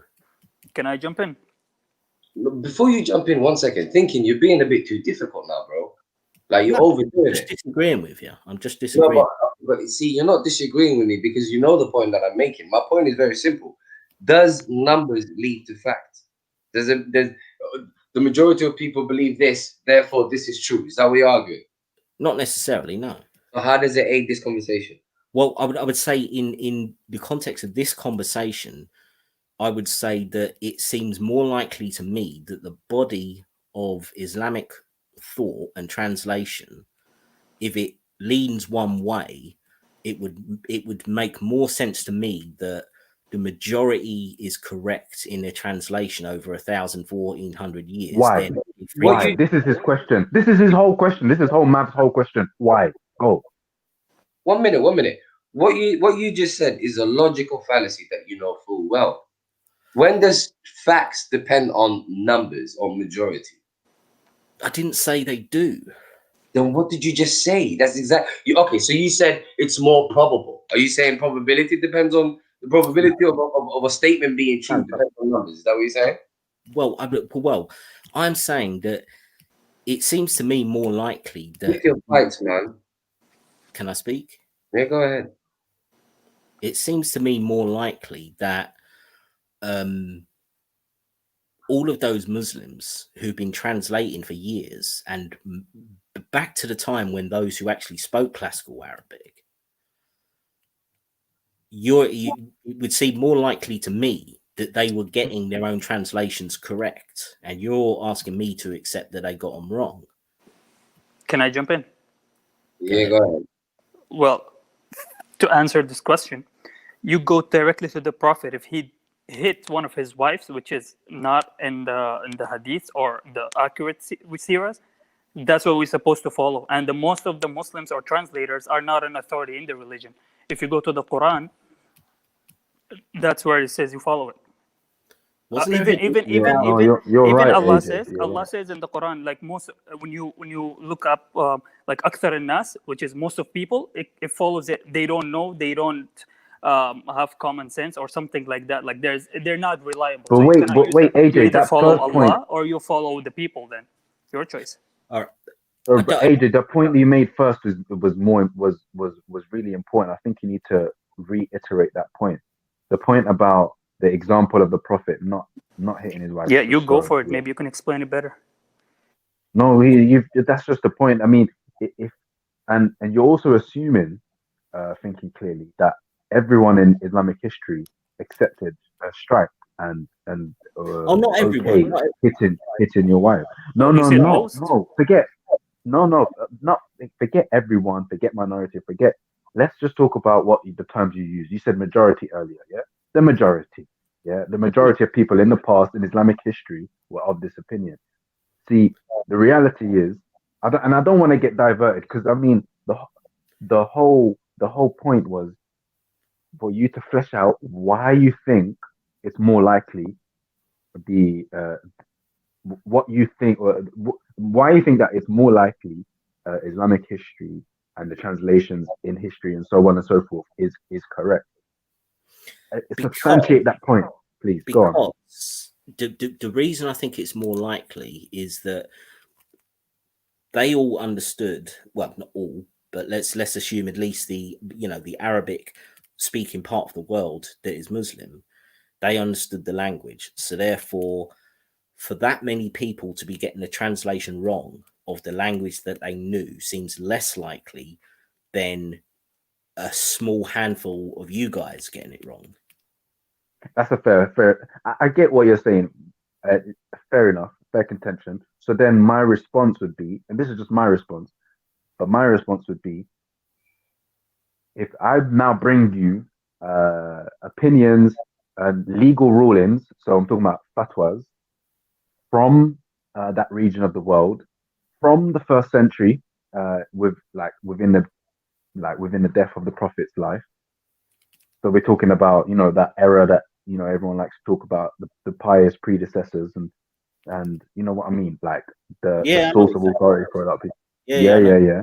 So if I bring you opinions from that time period of scholars who reject that you can hit your wife and discuss this verse and do not accept that it means strike, then what happens? That'd be interesting. Yeah, I'd have to take that into account. Yeah. All right. Well, I'll post it up again. I don't like I don't like this whole interrogation style conversation that we're having. That thinking clearly is trying to put himself in a position as though the two understandings are equally possible. That's really annoying as hell. First and foremost, you don't know what the people of the past or the people during the Quran, when the Quran was delivered, how they understood the translation. You don't know that. The translations that you are seeing happened hundreds and hundreds and hundreds, or even maybe even 1,000 years after. You understand what I'm saying to you? So that's not going to be an argument. Secondly, I thought you accepted that they were the majority position, though. No. You're arguing for translation. You got to understand that. No translation was made of the Quran for what? Hundreds of years. So you can't argue that the translation has always been straight. First and foremost. Can we get to the larger point? Let's get to the larger point where I already accepted that I've been given two different translations. The translation about and the translations that other Muslims, let's say, all right, so I'm not even going to use I'm just going to say other Muslims have Can I finish thinking? I was talking. Finish. Do you mind? Can I finish? Okay, cool. As I was saying, the point is this. The only two arguments you're presenting are as follows. One, the idea that the people of the past, the earliest people to the Quran, whatever, translated it as strike. That's not a claim that you can substantiate, first and foremost. Secondly, you're also arguing for the majority as far as you're concerned today. That doesn't determine truth. That doesn't determine truth. That doesn't determine facts in any way, shape, or form. So neither of the two arguments will fly here. Can I respond? What you have on the opposite end is first and foremost, when we say set forth, that's not coming out of our arse. That's coming from the same word being translated as set forth in different contexts. So the word is not limited to strike. There is no reason whatsoever to attach yourself to the word strike. What you have is a word that is translated as traveling, for crying out loud, strike, as you said, and set forth in a few other examples, even cite, as in citing an example. So four examples of translations there. Now the only way to determine what a word means in Arabic, and that's every single word in the Quran. Literally every single word in the Quran is determined by the context. You can't simply highlight the word in Arabic. If you go to an Arabic person today and you say, what does this word mean? The first thing they'll tell you is put it in a sentence, because it depends on the context, every single word. So this highlighting of a word here is not even an issue. So when it comes to the context, we've given you plenty of reasons why it is set forth. Corroborating that with the context. The only argument, I'm about to finish. The only argument that you can make, is strike fits better in this context as opposed to set forth because of said reasons. And to wrap it up, like Ultimate Truth said it perfectly. The end of the verse defines the meaning of daraba. Don't find ways against them. So don't try finding ways to get rid of them. In other words, over to you. You have to make an argument. Can I respond now? Can I respond to that? Right. Okay. First of all, giving me 4 possible translations means nothing when one of them means travel, I think you said. Right. Does that have any relevance to the context of what we're talking about? No. No. So it's no point in bringing it up. We're talking about the translations that make sense within the context of this verse. So bringing up other words than it might mean, which have no possible relevance, is just a straw man. The relevance is that. No, hang on. Yeah, but don't hang on. No, wait a second. You made a whole bunch of claims there, and I respectfully listened. I respectfully listened, even though you were misrepresenting what I said. Maverick, you were misrepresenting what I said, but I sat here quietly and listened. All right. So that doesn't mean you get to misrepresent me. Thinking you misrepresented me, but the word have different meanings because the meanings of the man, come on. I sat here and listened. You've got to show me the same respect, otherwise this ain't the civilization. It's not difficult. Right. Let me continue. Okay, so that's the first point. Secondly, I am not making the argument. I've already said I want to move past this point, even talking about using the words like minority and majority. All right, I already said several times I've been given 2 different possible translations, one by you guys and one by other Muslims. Okay, I specifically use that term to get rid of majority and minority. All right, so I've got 2 possible translations on the table, right? What I'm saying to you is, as I've said right from the start, I'm not saying one is right and one is wrong. I'm just saying there's 2 possibilities here, right?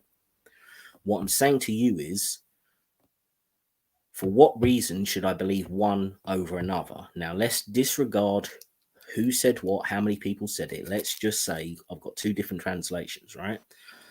Both of them are based on people telling me what it means to translate from a language that I don't understand. So they are both equal from that point of view, because I can't verify either one of them.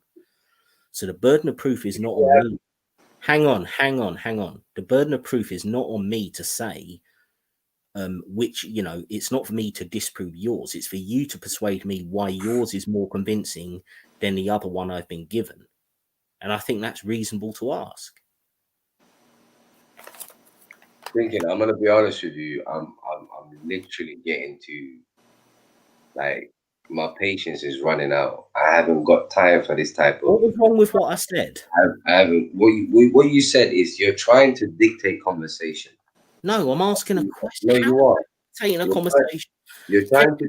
Can I ask HMC what was wrong? I just said that I was given 2 translations. You're trying to dictate conversation. And you're trying to say no. Dictating a conversation is not. No, I just gave a very reasonable proposition where I said, you give me 1 translation, fair enough. It's not. Then there's another translation, fair enough. I accept that both of these could be true. So therefore, why should I believe yours over theirs? I've given you a reason. You haven't given a reason to the other. What reason have you given that I should believe yours over theirs? Mine is corroborated from the Quran, contextually. How? Contextually, on the context. How? I told you how. It is separation. There's a 4-month separation. There's the fact that you got to bring your family and her family. All of that is corroborated. And I can give you corroboration for the other version. The fact that it could be accepted that hitting your wife could be one possible way of resolving the marital problem. That would have to be universal. No, it doesn't. Yes, it does. The Quran has to be because universal. Otherwise, why would you need 3 steps? It's clear. Everything in the Quran is universal. Yes. So why do you need 3 steps then? Because all 3 steps can apply universally. And why can't one of them be? Every human being understands that in order to solve a situation, first you talk to the person. If the talking doesn't work, you show them your displeasure by not talking to them. If that doesn't work, you separate from them. That is universal. That's your interpretation of what is universal. All 3 people believe that violence can sort it out. So why is their interpretation wrong? Tell tell me this. Tell me this is not universal. Before dealing with any human being, first you talk to them if there's an issue. If the talking doesn't work, you stop talking to them. If that doesn't work, then you basically separate from them. Tell me that's not universal. Tell me all three. No, it's not universal. No. Which one is not? Either. Both. That is the moral way of dealing with. Says you. No. Well, that's the universal way of dealing with it. You can't. No, that's your claim. You tell me 3 better ways of dealing with it, of a situation like that. I could say step 1 could be you go talk to your friends about it, see what they think. What the fuck? How's that going to resolve your situation?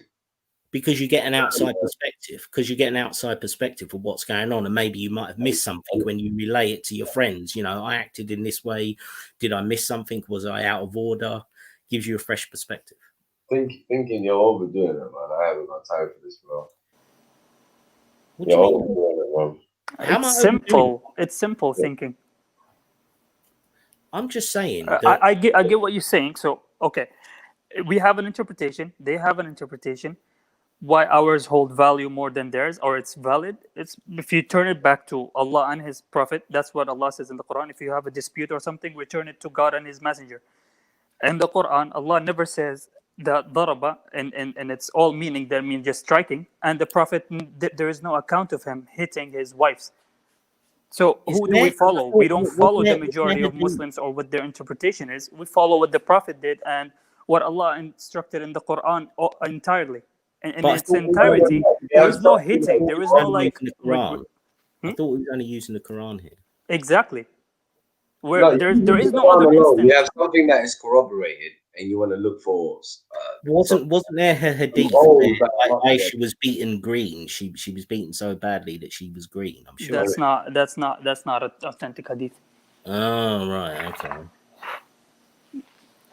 What were you gonna say about it? Honestly, well, yeah, I mean, you can say that about anything, that any hadith you don't disagree with. Yeah, it's not authentic. Oh, exactly, because the Prophet, the Aisha said he was like a walking Quran, and the Quran never dictated that, like hitting or something like that, in other instances. Yeah, but did the Muhammad ever cut off the hands of a thief? I believe not. Right. Is that a command in the Quran? The Quran doesn't say. Right. So how do you know if it wasn't corroborated by what Muhammad did? Because the Quran doesn't say cut the hand off. That's the fact. You think that's true, AJ? You think that's true? You can look it up. Look up the verse. I'm asking AJ. AJ, do you think you're not supposed to cut the hands off a thief? Do you care about facts or do you care about? I'm asking AJ's opinion.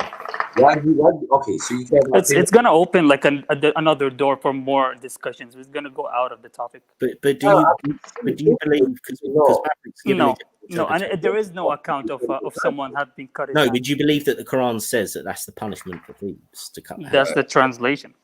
Yeah, that's not what the Quran says. Nah, man. Fuck these fucking atheists, bro. I can't be honest with them. He's just picking up on the verses that, man, I don't know how they translate it. Anything, bro. Anything, man. Now he's deviating. Anything, bro. Yeah, once he stuck, he got up with that weak hadith of him hitting Aisha as if it's like a well-known hadith.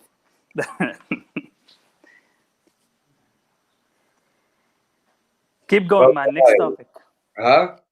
Keep going on. I have a question. You didn't answer mine. Yeah, go on, you said that the word Nabi is a circumstantial, like something that only happened, right? So what about that ayah that says, like, Inna Allah wa malaikatahu yusalluna ala nabi ya ayyuhalladhina amanu sallu alayhi wa sallimu taslima? Is that also contextual, circumstantial? Oh, I know what salah means, but I mean, if it says the word Nabi there, so it's only when he's alive, or what's gonna happen after? Great question. I think you're talking about chapter 33, 56. I'll check if that's right. 33. Yeah, that's the verse. Look it up. So what we're gonna do is we're gonna read the context. We're gonna read the verses before in the verses after to see the context. Okay, what was the verse? 33, chapter 33, Yeah, 56. verse 56. Yeah, but let's read a couple of verses before to get context. Yeah, we'll do.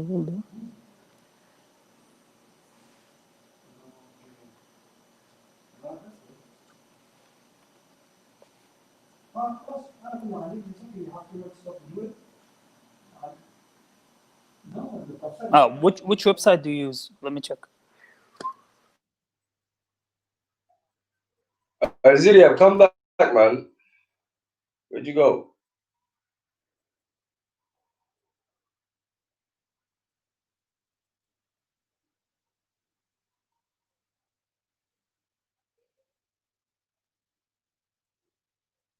Okay, I got it here in Arabic. Look up the translation as well. Or if you understand in Arabic, Wahadi, just read the verse. Alright. Oh, okay, I'll find the translation. Okay, so the one before 55, there is no blame upon them, which is the women, concerning their fathers or their sons or their brothers or their brothers' sons or their sisters' sons or their women. Read the verses before. Read a few verses before. Like 2, 3.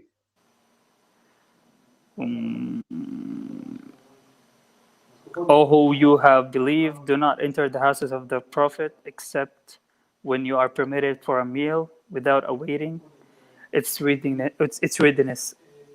But when you are invited, then enter. And when you have eaten, despair without seeking to remain for conversation. Indeed, that. 1 minute, 1 minute. Uh, Do you see that that's circumstantial? yeah. Okay, continue. Yeah, I see that circumstantial. That behavior was troubling the Prophet, and he is shy of dismissing you, but Allah is not shy of the truth. And when you ask his wives for something, ask them for behind a partition that is purer for your hearts and their hearts. And it is not lawful for you to harm the Messenger of Allah or to marry his wives after him, ever. Indeed, that would be in the sight of Allah an enormity. Do you see that it's still circumstantial? Yes. Continue. And then 54, whether you reveal a thing or conceal it, indeed Allah is ever of all things knowing. And then there is no blame upon them concerning their fathers or their sons or their brothers or their brothers' sons or their sisters' sons or their women or those their right hand possesses. And fear Allah, indeed Allah is ever over all things witness.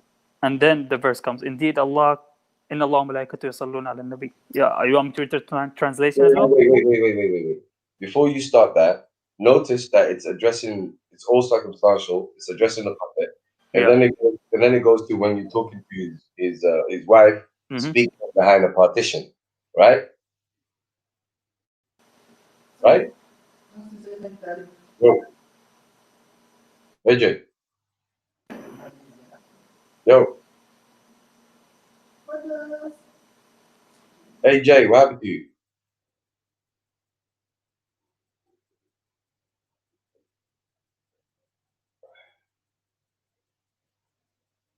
Oh, he's back. All right. Yo. Yeah, I just got a call. Yeah. Oh my God. All right, cool. As I was saying, first is addressing the prophet. It's all circumstantial. Yes. And then it goes to talking about if you're talking to his wives, you speak from behind a partition. So that's circumstantial. That's all circumstantial. And then it starts to talk about women in general and what they have to do. Yeah? Right? Yes. And then it goes back to talking about the relationship of Allah and the angels with the prophet. So now, speaking of the relationship of Allah and the angels with the prophet, we have the word salah. Right? Correct. Okay. Now, let's look at, let me go. Let me show you something very interesting. You know, my whole point, Malak, is is to basically argue from the Quran. I don't want to claim anything of myself. But if anyone has an argument, they have an argument with the Quran. You know what I'm saying? Yep. Let me go there. 33, 53. Okay. So indeed, God and His angels yusalluna. Yeah. Uh-huh. This word yusalluna, it is translated as death, right? Yes. We're gonna look for the same word, what is translated as in the Quran. Yeah. Yeah. So I want you to remember yusalluna. Ya sad lam waw nun. Yeah. Mm-hmm. Go to 13:21.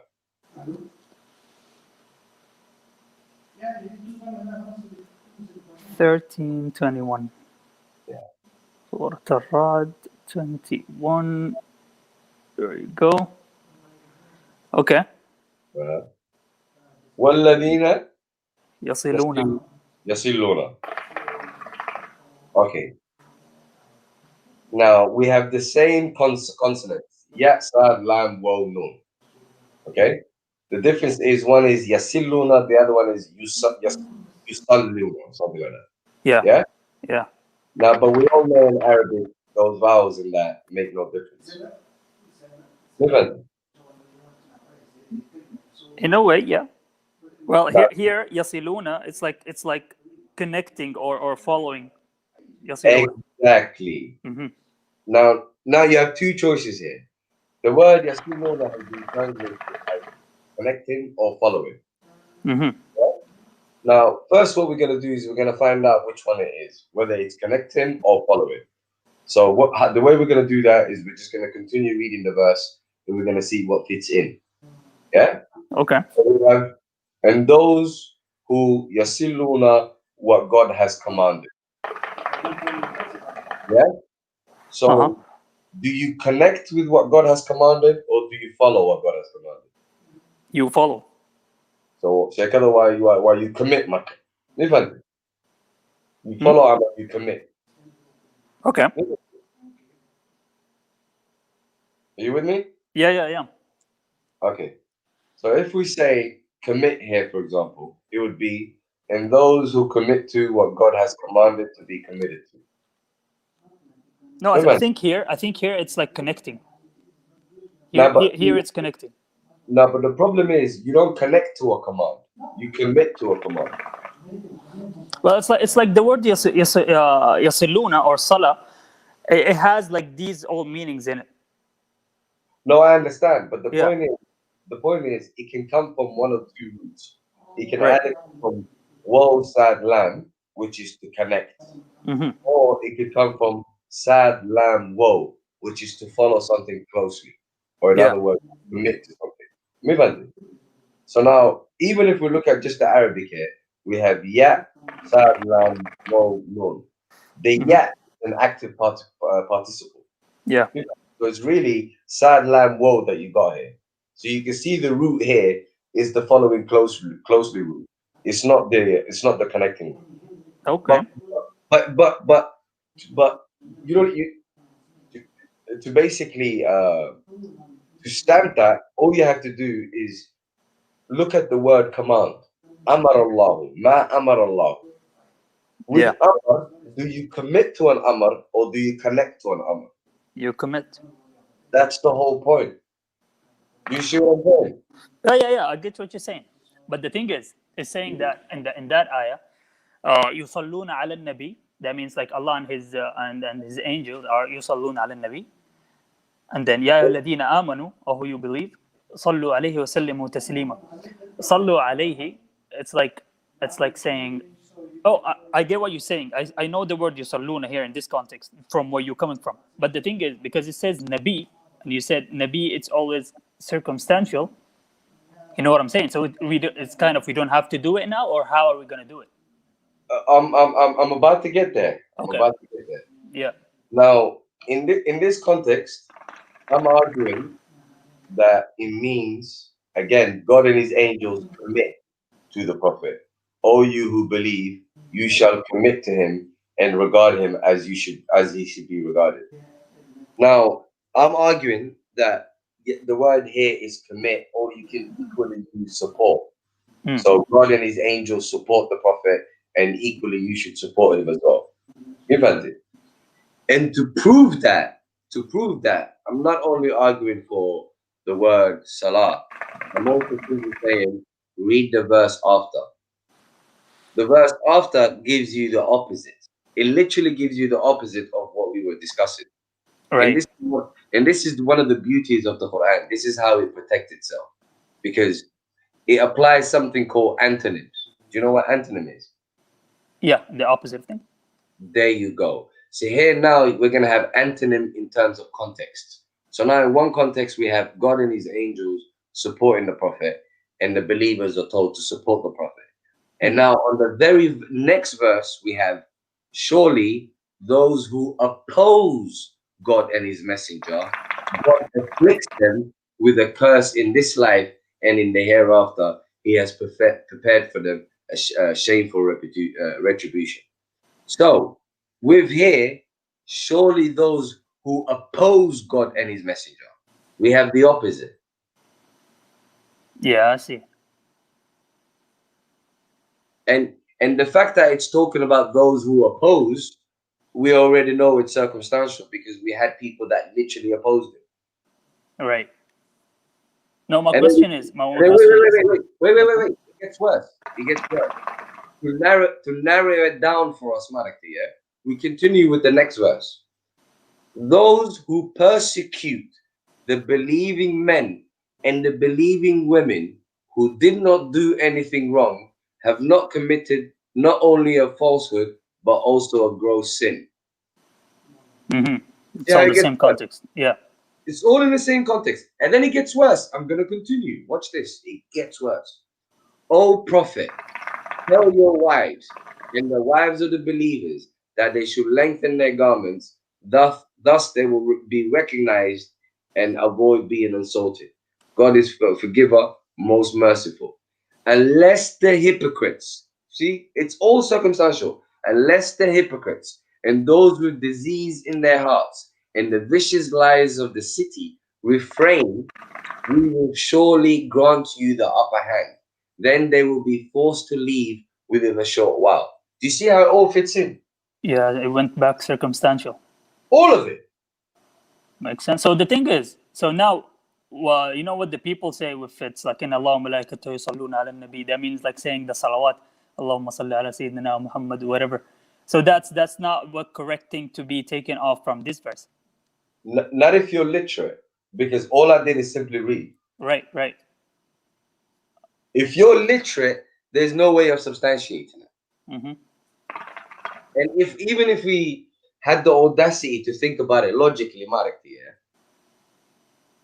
do you really think that us saying Sallallahu Alaihi Wasallam is any way, shape, or form gonna have any effect on whether Allah gives peace to his prophet?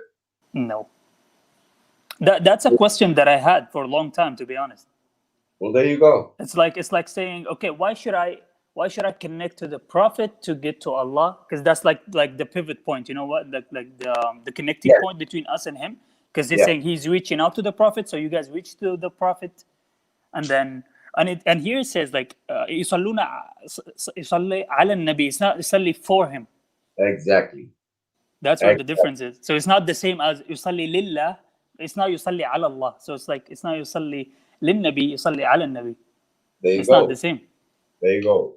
You know what? It's funny you say that, because what I've realized, Marakti, after a lengthy investigation, is that, and this is why I'm comfortable not saying anything. Every single argument, all I'll do is read the Quran. Wallahi billah, because I realized it all comes down to people are taking verses out of context. Every single argument. Yeah, I've seen it too. I got shocked when I read that, when I like read it myself without the lens of what we studied. It all shows. And all this like salawat they do or whatever on the prophet. I mean, I'm like, it's like, you know what? Allah says, Allah says in the Quran, like you're gonna follow exactly what the previous people have done, like the Jews and the Christian to their prophet. So we accusing the Christian of worshiping Jesus to get to God, and we're doing like the same here. You hit it on the nail, my brother. That's exactly the point. The thing is, we've been warned about what the Jews and the Christians did. Right. And for some reason, Muslims thought to themselves that they were immune, like they couldn't do wrong, like they couldn't do what the people of the past did. They did the exact same thing. Everything. Every single thing. Everything we accuse them or criticize them of doing, we do. We have it in ours. That's shocked me. That's how bad it is. Yeah. That's how bad it is. But what I find really horrible though, is the lack of literacy. Because wallahi billahi, every single argument comes down to basically taking a verse out of context. Why would you do that? It's like I found two groups that do the same thing. The Islamophobes and the so-called followers of the Sunnah. They all behave the same way. They take a verse out of context. Right. I've had people arguing that with the Quran alone, you could be a terrorist. How? How? You know, I've had people arguing that, you know, right? I know that, but it's like it's a dumb thing to say. But that's the level they're going to.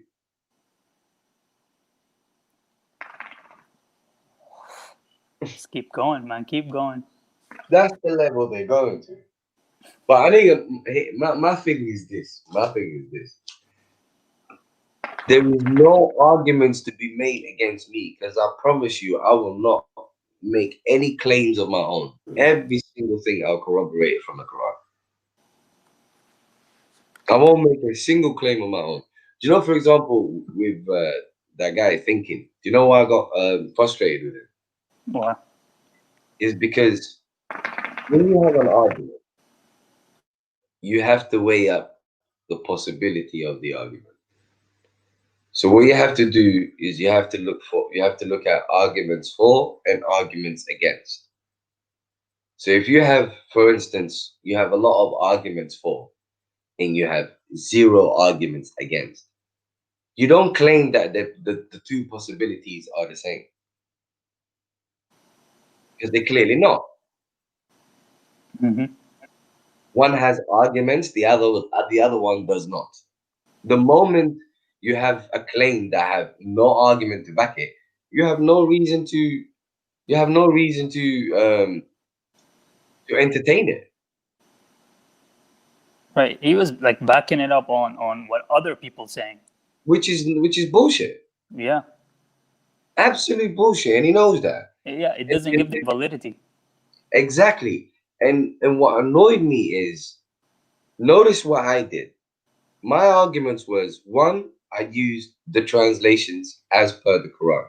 So I didn't put forth anything of myself. I used the Quran itself. You understand? Number one. And then number two, I argued for the context. And I simply asked, how do you marry the idea that you can have the other the other claim of supposed strike? You just couldn't with the context. You can't. Imagine like you hit her and then come with the families and then just tell her parents like, oh, by the way, I hit your daughter. Like, what is that? Like, I'm gonna slap her, and then I'm gonna bring my parents, and then I'm gonna go away for 4 months. What's the point of the slapping? Do you see what I'm saying? The whole point of violence is when you reach peak. Right. So it should be like the last resort. In this case, it's not the last one. Exactly. And even if you're gonna like do what you're saying, you should not transgress, because it's forbidden. Exactly. So even if you're gonna go to the last resort, it's not something that you just go on completely. There's also like limitations and restrictions on that. It's like it's not fully allowable or permissible. Exactly. See, that's what annoys me. It's like insincerity I can't do it. You know what I'm saying? But the point is, I wanted you to notice that what I did there was every single argument was based on the Quran itself, not a single claim of my own. And that's what I want. That's what I want to do with all of this stuff. But wait, I got a question for you. Yeah. So watching your videos on YouTube, I see that you completely like reject the hadiths, right? Is that your point of view? Would you accept some of it, or it's like you're just arguing against it because you don't want to rely on it because it has a lot of fraud in it? But there's some of it true, or if it's all like fraud. No, okay. My thing is this, yeah. My thing is, I was introduced to the Quran first. I wasn't introduced to that hadith. So when I read the Quran, I challenged the Quran. I didn't just accept it. So when I challenged the Quran and it convinced me, and I understood that it was, I understood the whole concept. The whole concept was a messenger to deliver this message. And you are either convinced by this message or you didn't. And this message was fully detailed and complete. I understood that. So once I understood that and I was introduced to the concept of hadith, that automatically contradicted what everything the Quran said. Okay, fair point. You can't, because the whole point of a messenger is he delivers a message. He doesn't have something of his own. And if you say no, it's not of his own, but it's another revelation, then you claim the very Quran that claims to be complete and fully detailed is actually not complete and fully detailed. You know what I'm saying to you? I agree with that, yeah. So again, it's another contradiction. So it's not me rejecting the Quran. It's I'm a man of the Quran, and the Quran hasn't. Unless the Quran authorizes something for me, I can't take the risk to jeopardize my afterlife with it. Fair point. Well, but the question would be, if you go only with the Quran, would you not, like, you don't take hadith as an authoritative part of the religion, right? It's just the Quran. I don't even know if the Muhammad of the Quran is the same Muhammad. No, it's not. It's not. I agree with you. Most of the hadiths are like have a different type of prophet than what's in the Quran, and a lot of the narrations are contradicting to what the Quran is saying about the prophet. I agree with that. But with them, if there is any, like let's say authentic or it's agrees with what the Quran say, would you entertain that hadith, or you just reject it completely, all of it? The thing is, good question. The thing is, I've been in that position because I have been emotionally led to that position, shall I say? Okay. But having really understood the Quran, what I do know is that it cannot be complemented. By that, what I mean is that it's simply perfect. There is just no complementing the Quran. So anything that goes in line with the Quran is A, going to be redundant, and B, is going to be less of a value than the Quran.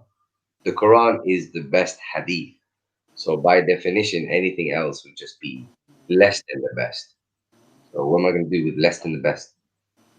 Okay, so you don't even entertain it, right? The thing is, wallahi, I'm not led by emotion though. No, I get you. It's not that I don't want to entertain it. It's that the Quran is so great that it's pointless to entertain anything else. I see what you're saying. Well, you know what? My position is I'm in the position where you were, which is believing in the Quran as the only authority, but kind of filtering the hadiths. That's why I went a little bit on studying it, just to know where was the problem, or where did it occur, or how did it happen.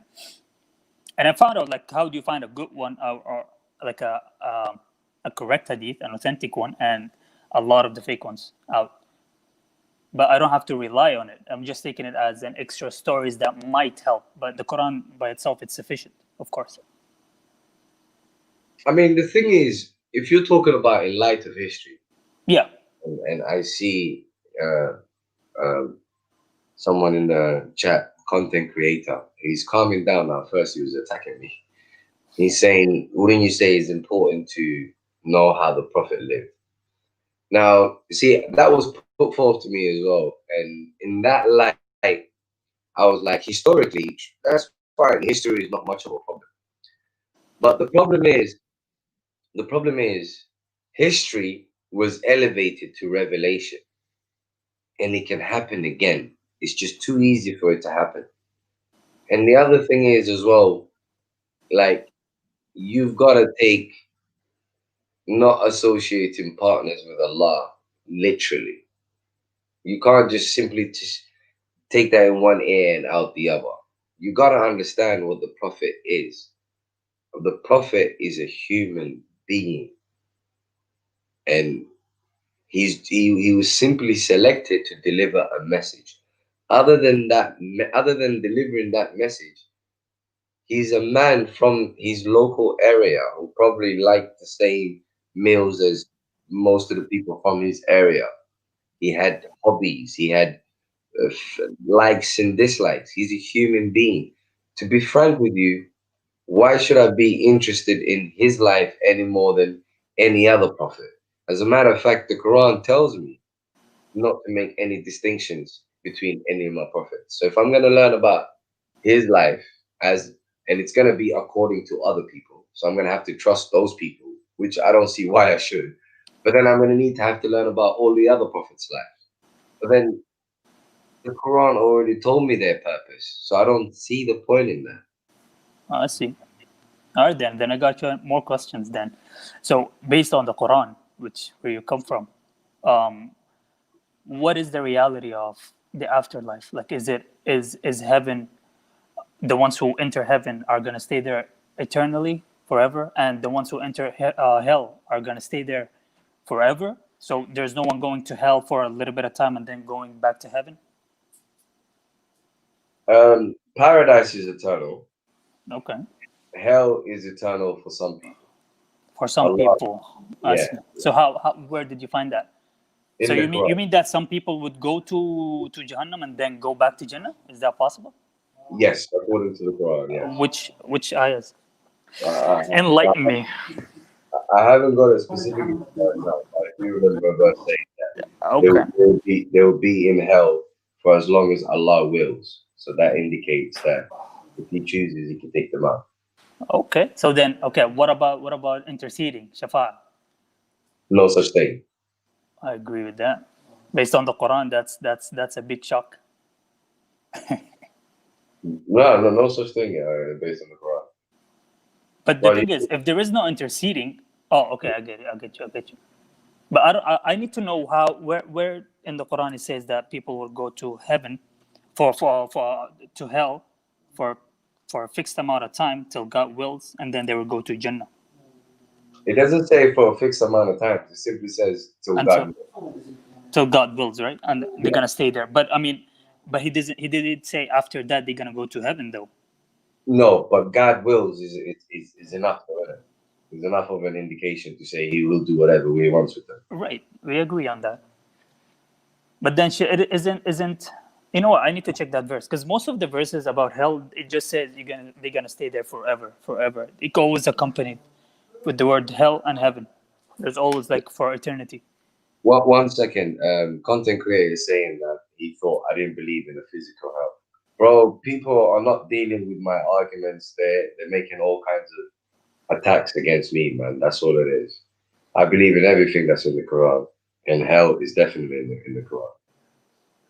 As a reality, I have no problem with that. Yeah, go on, AJ. Yeah, I'm just searching the ayah that says until God, they're going to hell until God wills, or whatever. What was it? Yeah, it's still God wills.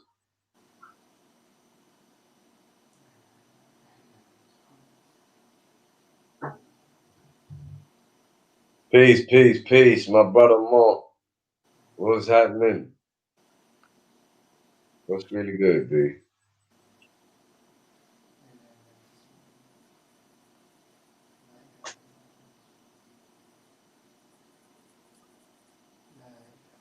So where were we? Keep going until I find the verse. It's fine. Yeah, no worries. Content creator is saying I changed my mind. I don't know why people are interested in me more than the facts. Like, let's just simply stick to the exhibits, shall we say. What matters is the exhibits that are presented. That's what matters. What people believe, who cares?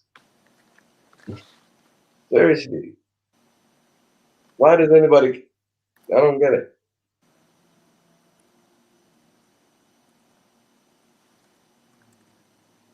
AJ, am I lying?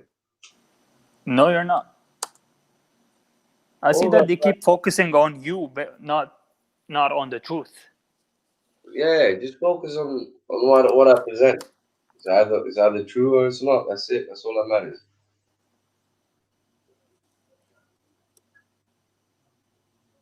Maverick, did Aisha exist? I don't know no Aisha. You know what I find I mean, funny? You know what I find funny, yeah, is the things that people are occupied with. Are they going to be asked that on in the hereafter? Like, for example, are we going to be queried about knowing who Aisha is?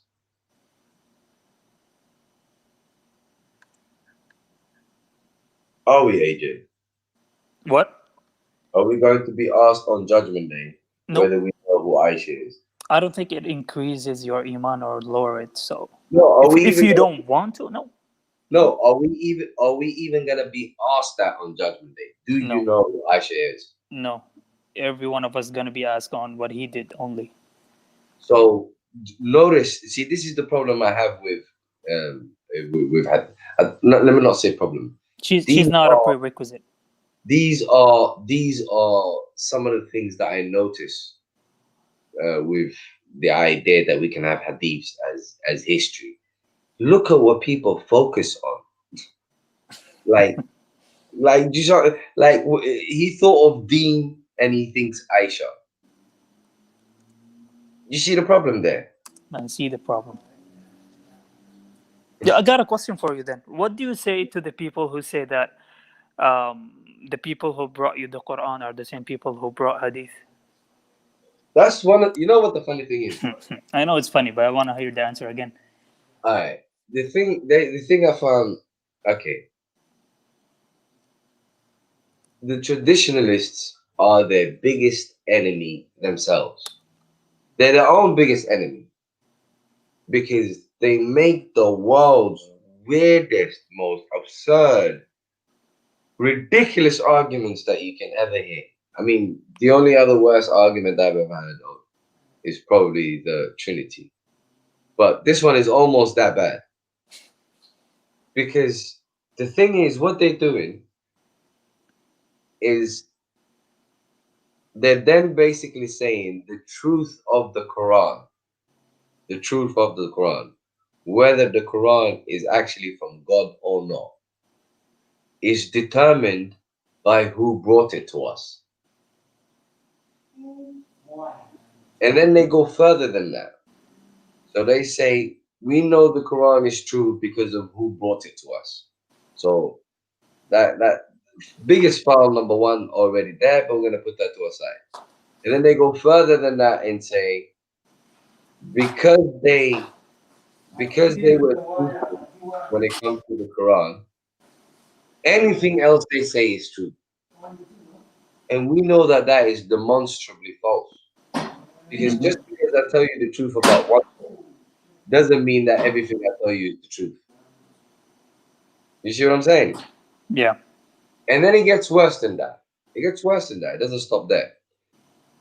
And then what they do is they make the Quran exclusive to a few people who are also the exclusive possessors of the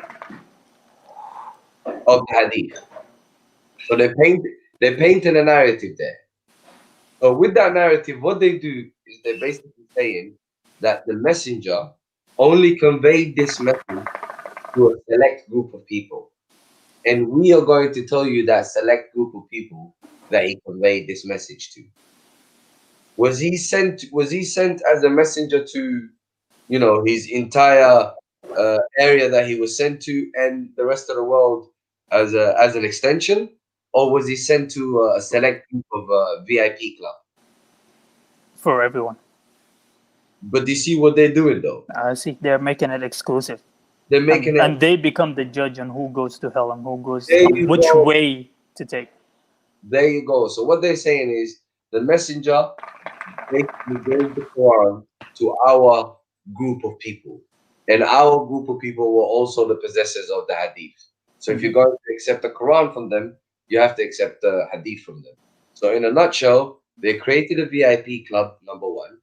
And two, they said because one person tells the truth about one thing, that necessarily means everything they say is the truth. And three, the validity of the Quran, the way we know that the Quran is actually the message of God, is the fact that these men brought it to us. Do you see how many fouls there? Yep. Which is not the same.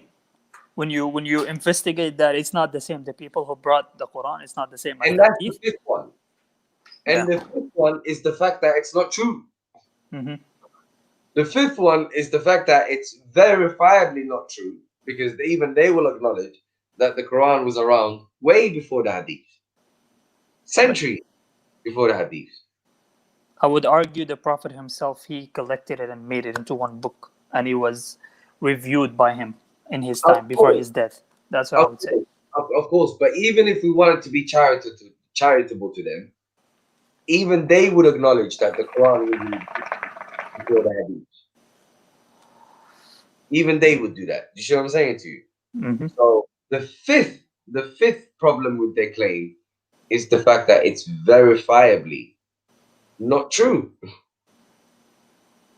You see what I'm saying? So they are their own worst enemies. Literally their own worst enemies.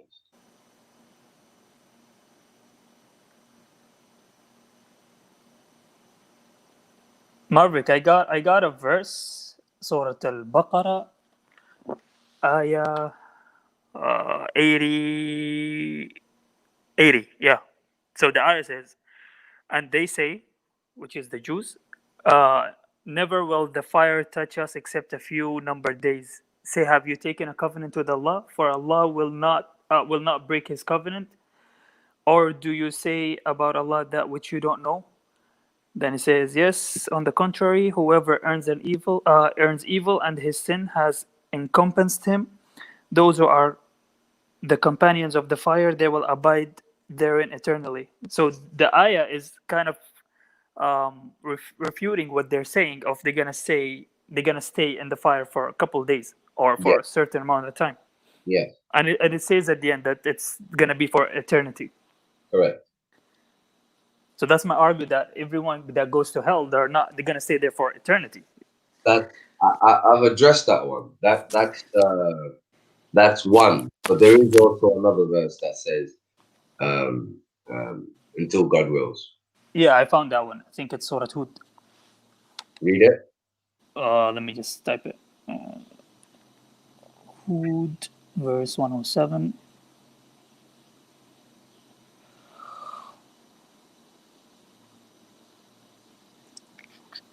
Okay. So it says, and they will be abiding therein as long as the heavens and the earth endure, except what your Lord should will. Indeed, your Lord is an effector of what he intends. There you go. What? I just want people to know this. I never make a claim that's not in the Quran. But the thing is, so you can argue the same thing on the people in Jannah. Because the next ayah says the same thing. And as for those who were prosperous, they will be in paradise, abiding therein as long as the heavens and the earth endure, except what your Lord should will. Well, I guess that answers it then. So what? There is no eternity in both? Well, except what God wills. So we don't know what he wills, do we? But I think we have a clear indication of what he wills, because in most of the ayat, the rest ones, it says that they're gonna reside there eternally, in both mentioning with the heavens and with the hell. I agree with you, but I just like to highlight these verses fairly. But I agree with you.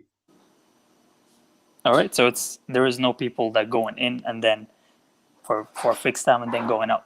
Once you get in one of the positions, you're staying there for eternity. You gotta remember these verses here as well, bro. This is why I do, but the thing is, you're saying it's only for hell, or if it's or hell and heaven too. not both. You've read the verse, so I'm not gonna deny it. But you can argue for both. You've read the verse, didn't you? I read the verse, yeah. So I can't disagree with it. Then can I? You cannot, but okay. You know what? The thing is, if it's let's say given a point here for hell that it's until God wills, and then on the other side it says until God wills. So they're both equal. If you look at the rest of the verses in the Quran, there's always an eternity accompanying them. Yes. So in terms of likelihood, but AJ, in terms of likelihood, I agree with you 100%. I just don't want to. I don't want to ignore these verses. That's all. I see. Okay. But I agree with you 100%. In terms of likelihood, probability, 100%. I just want to give possibility. Basically, I just want to highlight these verses. I just want to be fair to the Quran. No, I get what you're saying. Like at the end, God can do whatever He wants, even if He just want to abolish or. Yeah, I don't want to take away God's sovereignty. He's sovereign. He can do whatever He wants. Right. That's it. I respect that. I see. You know what I'm saying? Mm-hmm. You wanna? I got a really, really controversial one for you. But go for it. But again, I don't really care about controversies. But provided I corroborate it from the Quran, what's the beef? That's all that matters at the end of the day. And I might as well deal with it because I've named the show after it. What is it? Siyaam. Oh, siyaam. Yeah. Oh, what about siyaam? Shall we? Yeah, go for it.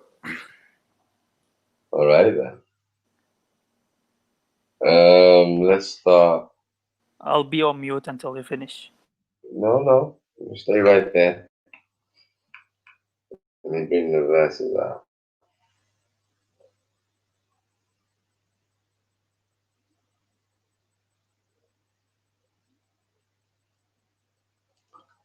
Okay. Shall we start with? Where would you like to start with? Which year? Okay, we'll start with the Ramadan one. Content creator, are you listening? This one's for you.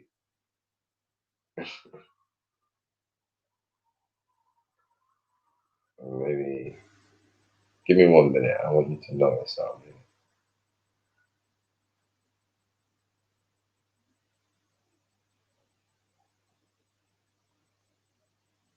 You know, Maverick.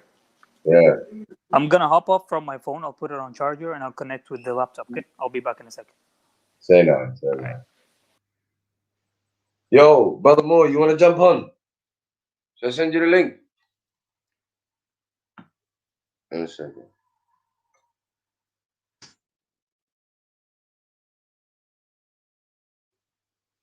Yo, jump on, brother Moore, man. The link is right there.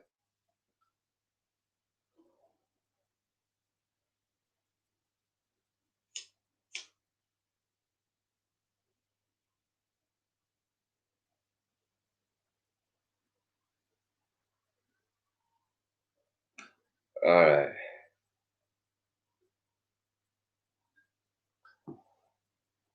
Oh, Benny, mate, right there. What's happening, B? What it do? What it does? Yo, peace and love. Can you hear me okay? Yeah, I can hear you perfectly, my brother, man. It's been a long time, man. How you been? Man, just chilling. You know, got a new kid now, so Congratulations, bro. We're still crushing these Mohammedans out here. You know, with yeah. Let's take it easy on them, yeah. Let's take it easy. You know me, but it's all good. Yeah.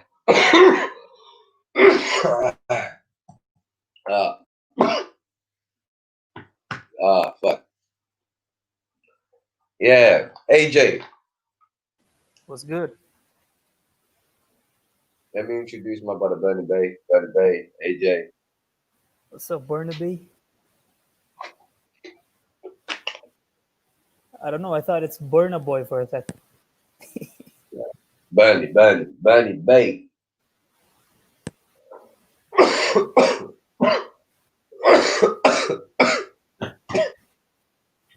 Fuck. All right, where were we? Siyaam. Siyaam. Then Ramadan, you said. Yeah. We're gonna do with the big one.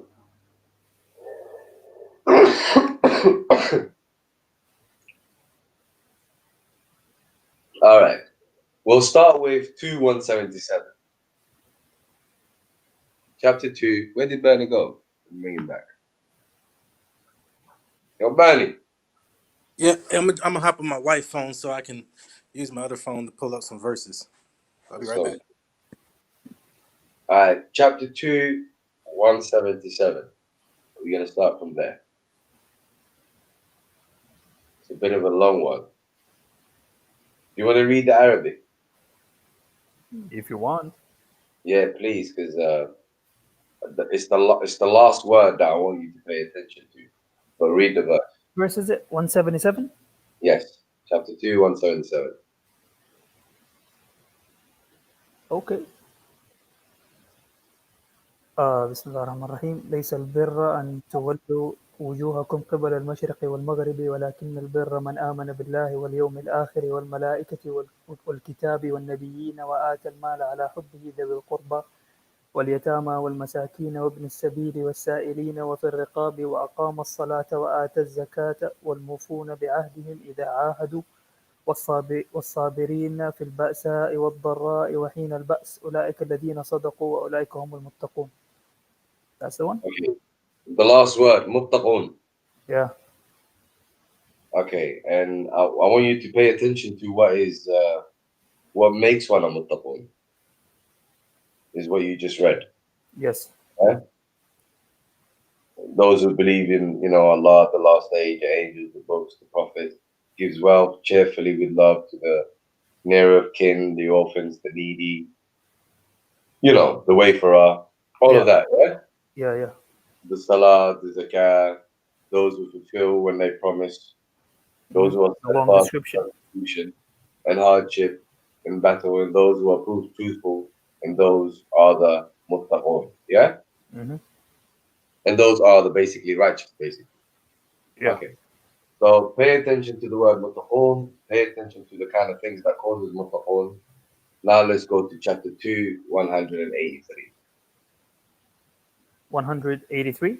Yes. Okay. يا أيها الذين آمنوا كتب عليكم الصيام كما كتب على الذين من قبلكم لعلكم تتقون. So the purpose of siyaam, in cut a long story short, is to make us tattaqun. Right. Again, same as muttaqun, yeah? Mm-hmm. Okay. We've seen an example of what makes one a muttaqun in 2:177, right? Salah, promise, all of that, okay? Can I foresight? Yes. Are you saying that the word siyam would mean all the description on the previous verse, 177? We will get there. Okay. But we see a connection. We see a relation somehow. Yeah. Right? But the point is this: we've seen what makes one a muttaqun, correct? Mm-hmm. And now what we're seeing is that the purpose of siyaam is to make one a muttaqun. Right. So siyaam, if I give you the light version, siyaam causes the muttaqun that basically encompasses the things that we read in 2:177. Do you see it? Yeah. Okay. Now what we're going to do is we're going to read the next verse. 184? Yeah. أوكي، أياما معدودات فمن كان منكم مريضا أو على سفر فعدة من أيام أخر وعلى الذين يطيقونه فدية طعام مسكين فمن تطوع خيرا فهو خير له وأن تصوموا خير لكم إن كنتم تعلمون. Okay. So now what we have is we have exceptions. So the person that is ill and the person that is on a journey gets an exception from siyaam. Yes. Okay. Now we're not going to identify what siyaam means yet. We're just going to continue reading the context. Yeah. So those who are ill and those who are on a journey, they are they're excused from siyaam, and as a compensation, let's say, not them, but those and those who find it extremely difficult. So there's a third group. Those who find it extremely difficult, an expiation of feeding a poor person. So those who can siyaam, but they find it difficult, all they need to do is basically feed a poor person. And whoever does more than that, then it is better for them. However, for you to siyaam, it is better for you if you own a new. Yeah? Yeah. Okay. So what we have here is, why can a person, okay, let's go back to the purpose of siyaam is to make one a muttaqun. One who is muttaqun is tattaqun over the things that we read earlier on in 177. Yeah? Correct. Siyaam makes one a muttaqun. So the one who is ill or on a journey cannot attend this siyaam. Because if you're ill or on a journey, can you attend a place where information is being given?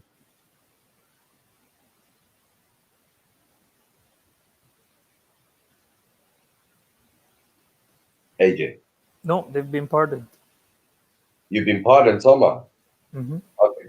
So what we're gonna do is we're gonna read the next verse.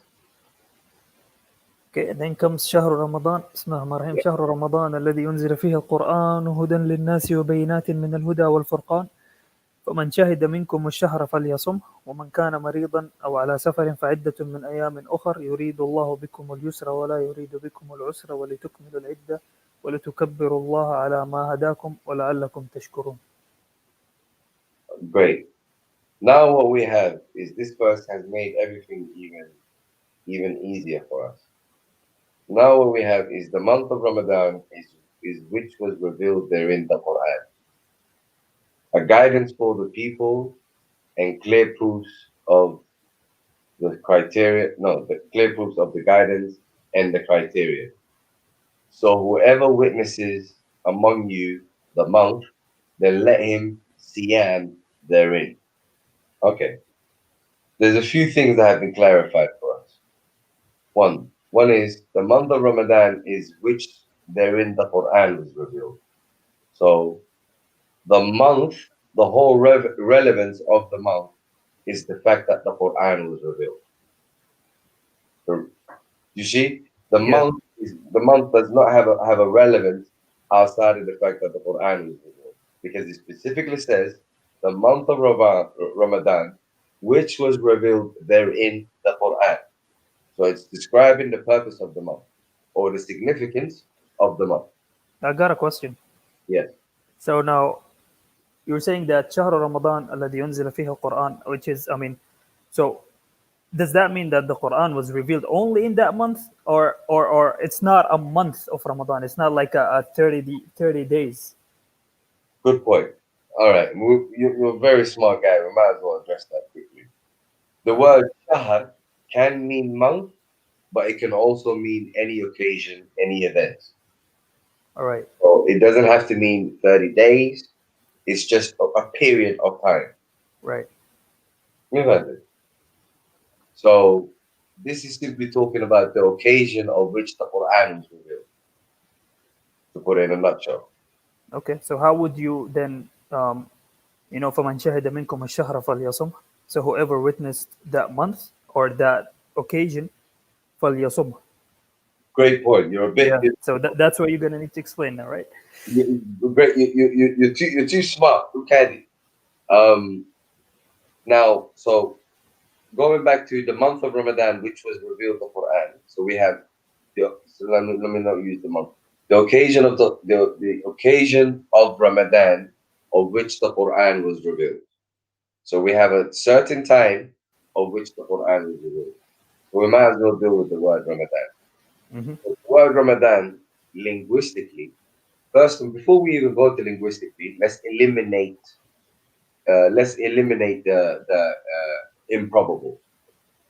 So once you eliminate the improbable, once you eliminate the impossible, whatever is left, however improbable, must be the truth, as they say.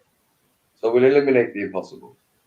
The word Ramadan here cannot mean the month that was given the title Ramadan, which came later. Even the traditionalists acknowledge that the term Ramadan, as applied to a particular month, that was something that was made by Umar the Caliph. Mm-hmm. So the word Ramadan here is not talking about a month that was known as Ramadan. There was no such thing at the time. So in fact, the word Ramadan here has a linguistic meaning, an Arabic meaning. Yeah. So let's look at the Arabic meaning. I think it means like the rain that pours or something. I forgot. No, Or it's heat or the heat of the sun. Like, yes, it means scorching heat. yeah. But Ram. don't focus on the heat. Focus on the whole thing. Scorching heat. Scorching heat here simply means something that has reached its boiling point, by its peak point. Boiling. You get it? Yeah. So in this context here, is simply in the occasion of basically intense period. So in the occasion of intense period of which the Quran was revealed. Mm-hmm. You follow me so far? Is it talking about the 23 years that it was revealed in, or what? What boiling point or what boiling occasion? No, great point. It's talking about society basically in terms of how much they really needed guidance. Okay. You get it? It was basically society was corrupt.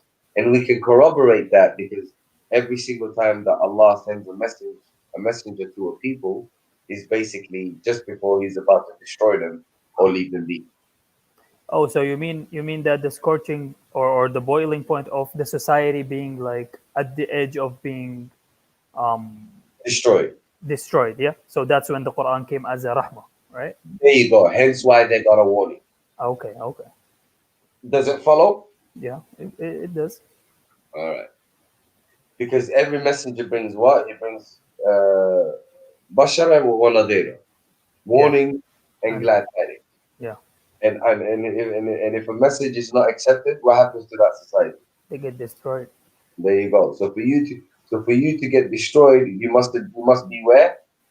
Allah must beware with you. Must give you like the warning. Not only that, Oh, where at the edge, at the boiling point. at the edge, somehow, because Allah is merciful. Mm-hmm. It's not like it would be a society that's just committing sins here and there, and then Right. it's He give them like a clear sign before the destruction happened there you go. for them to So return. there you go. So during the occasion, cut the long story short, is during the occasion of intense period in which therein the Quran was revealed. So that's the time where the Quran was revealed. And then now we're told what the Quran is in the purpose of the Quran. A guidance for the people and clear proofs of guidance and the criterion. So now we know what the Quran is. The whole purpose of the Quran, Allah Shaykh. You see that? Yeah. Now we're told about the purpose of the Quran. And then we're going to be told something else.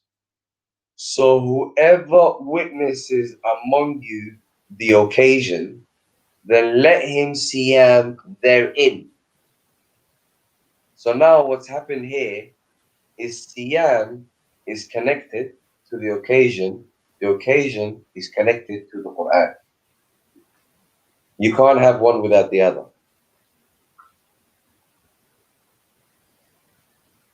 Yeah, I'm with you. Are you following me? At least in this context, you can't have one without the other. Yeah, it's valid. It's valid because that's the only place where Ramadan, the word Ramadan, mentioned in the Quran. I've done nothing but read. Yeah, exactly. And then trying to make sense of it from the verse itself. What you're saying is it does make sense. Okay. Let's entertain the possible criticisms that we can get. So, for example, right now, people would argue that no, it simply says then siam therein, and it's simply talking about the month. Therefore, it's simply talking about the occasion, shah. Therefore, it's got nothing to do with the Quran. However, the very beginning of the verse tells us the whole significance of the shah. Yeah. And that's like that the Quran was revealed. Do you see how you can't have one without the other? Right. I see your view. And it is valid. Your analysis is valid.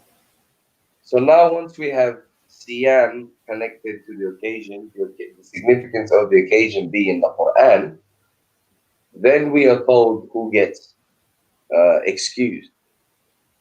So we are told whoever is sick or on a journey, then a prescribed number of other days.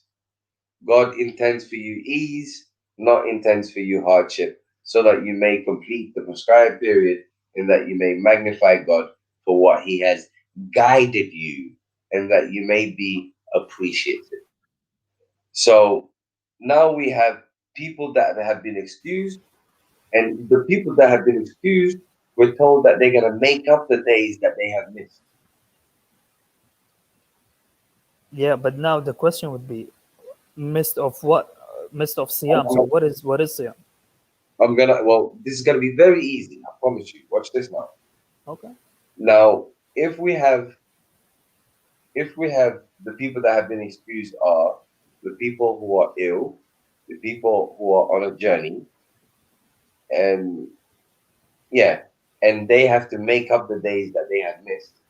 First and foremost, what we're gonna do is remember that it says whoever witnesses the month, so whoever witnesses the occasion, then let him fast therein.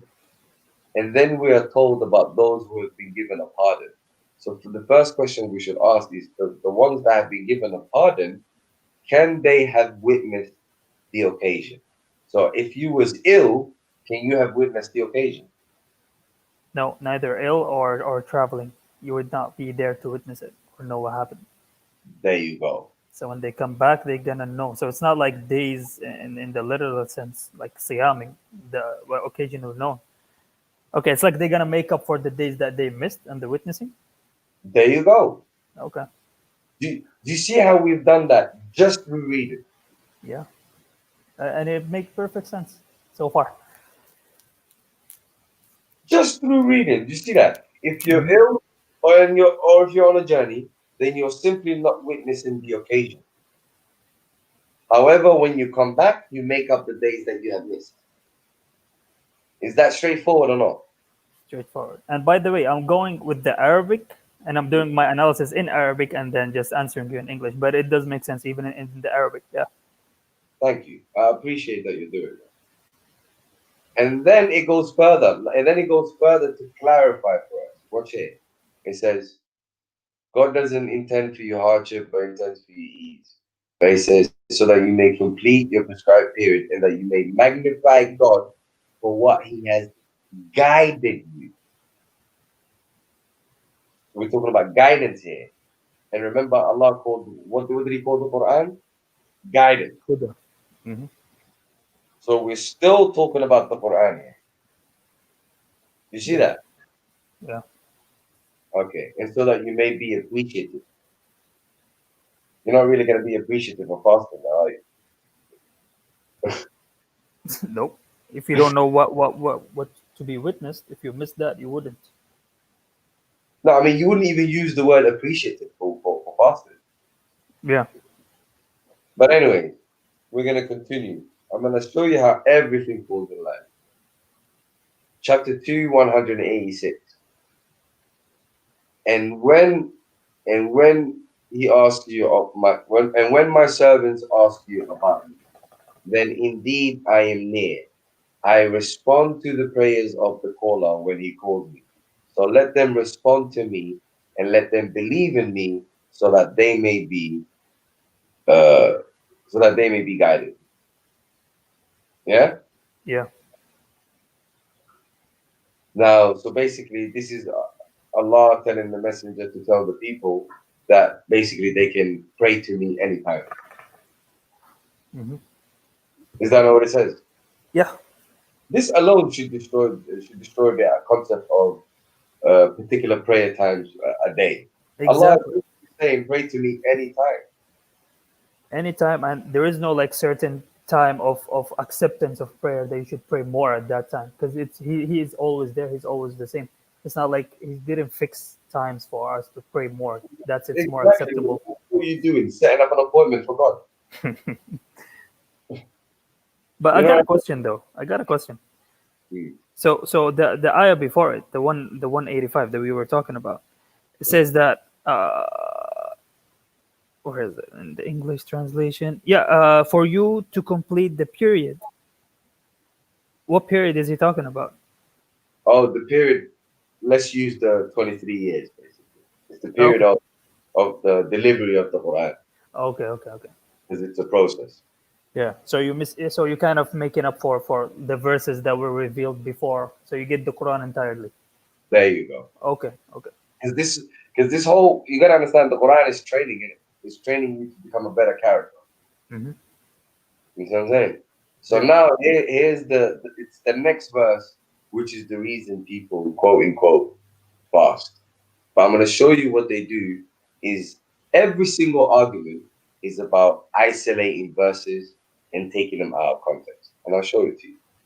So now we're gonna read the next verse. Yeah. أحل Great. لكم ليلة الصيام الرفث إلى نسائكم هن لبأس لكم وأنتم لبأس لهن علم الله أنكم كنتم تختانون أنفسكم فتاب عليكم وعفى عنكم فالآن باشروهن وابتغوا ما كتب الله لكم وكلوا واشربوا حتى يتبين لكم الخيط الأبيض من الخيط الأسود من الفجر ثم أتموا الصيام إلى الليل ولا تباشروهن وأنتم عاكفون في المساجد تلك حدود الله فلا تقربوها كذلك يبين الله آياته للناس لعلهم يتقون. Yeah? Yeah. Okay. So it says here, permitted for you in the night of siyaam is the sexual intercourse with your wife. I find it funny, they love these sexual translations. Anyway, permitted for you in the nights of siyaam is the sexual intercourse with your wives. They are garments for you, and you are garments for them. God knows that you used to betray yourselves, and He has redeemed. He has redeemed you, and He has pardoned you. So now, again, have intercourse with them. It's another Arabic word, but that's fine. Now, I'm not gonna lie. I'm not. I'm not happy with this translation. But I'm gonna let them slide because I'm gonna show you that it's not gonna be a problem. It's basically not gonna set up what they are trying to set up for themselves. If they're trying to set something up for themselves, that's not gonna work. However,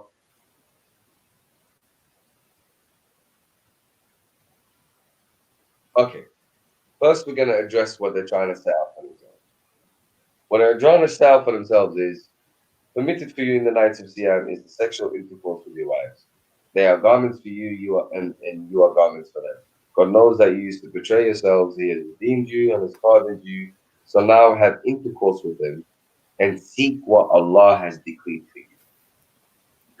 What they're trying to set up there is that when it says and seek what Allah has decreed for you, it is talking about basically hope that your wife is pregnant after you have had intercourse with her. That's what they're trying to set up. Are you with me? Yeah, but it doesn't make sense. I know it You doesn't. you know what they used to say, Yeah. or how would they interpret that? Because they used to say that when they were fasting, the Sahaba used to come to the Prophet and say, "Oh, I slept with my wife, or I did whatever." You know what I'm saying? A couple of them, and then Allah just allowed, like, revealed this verse for them, like, to be pardoned, kind of. And now it's okay, you can do it, as if it was not. Yeah, That's the way they would go around it. You're right. That is their argument. But the point here is, their argument is, yes, they thought that, fasting meant you can't have sex with your wife daytime, blah, blah, blah. And this is why this verse, nighttime. And this is why this verse came down. Yeah. However, what they're trying to do is, you see when it says, وَابْتَغُوا مَا كَتَبَ اللَّهُ لَكُمْ. Right. Now the question would be, what is the God kataba lakum? Great question. That's what they're trying to avoid. They're trying to avoid the question of what is it that Allah has decreed for you, especially with the word kataba. Kataba is written. Yeah. So they're trying to avoid that. They don't want people to notice that. So what they want to do is they want to associate that with having intercourse with your wife. So when it says فَأَلْأَنَا بَاشِرُهُنَّ, they translate that as, so now have intercourse with them. So from there, they want you to think, so now have intercourse with them.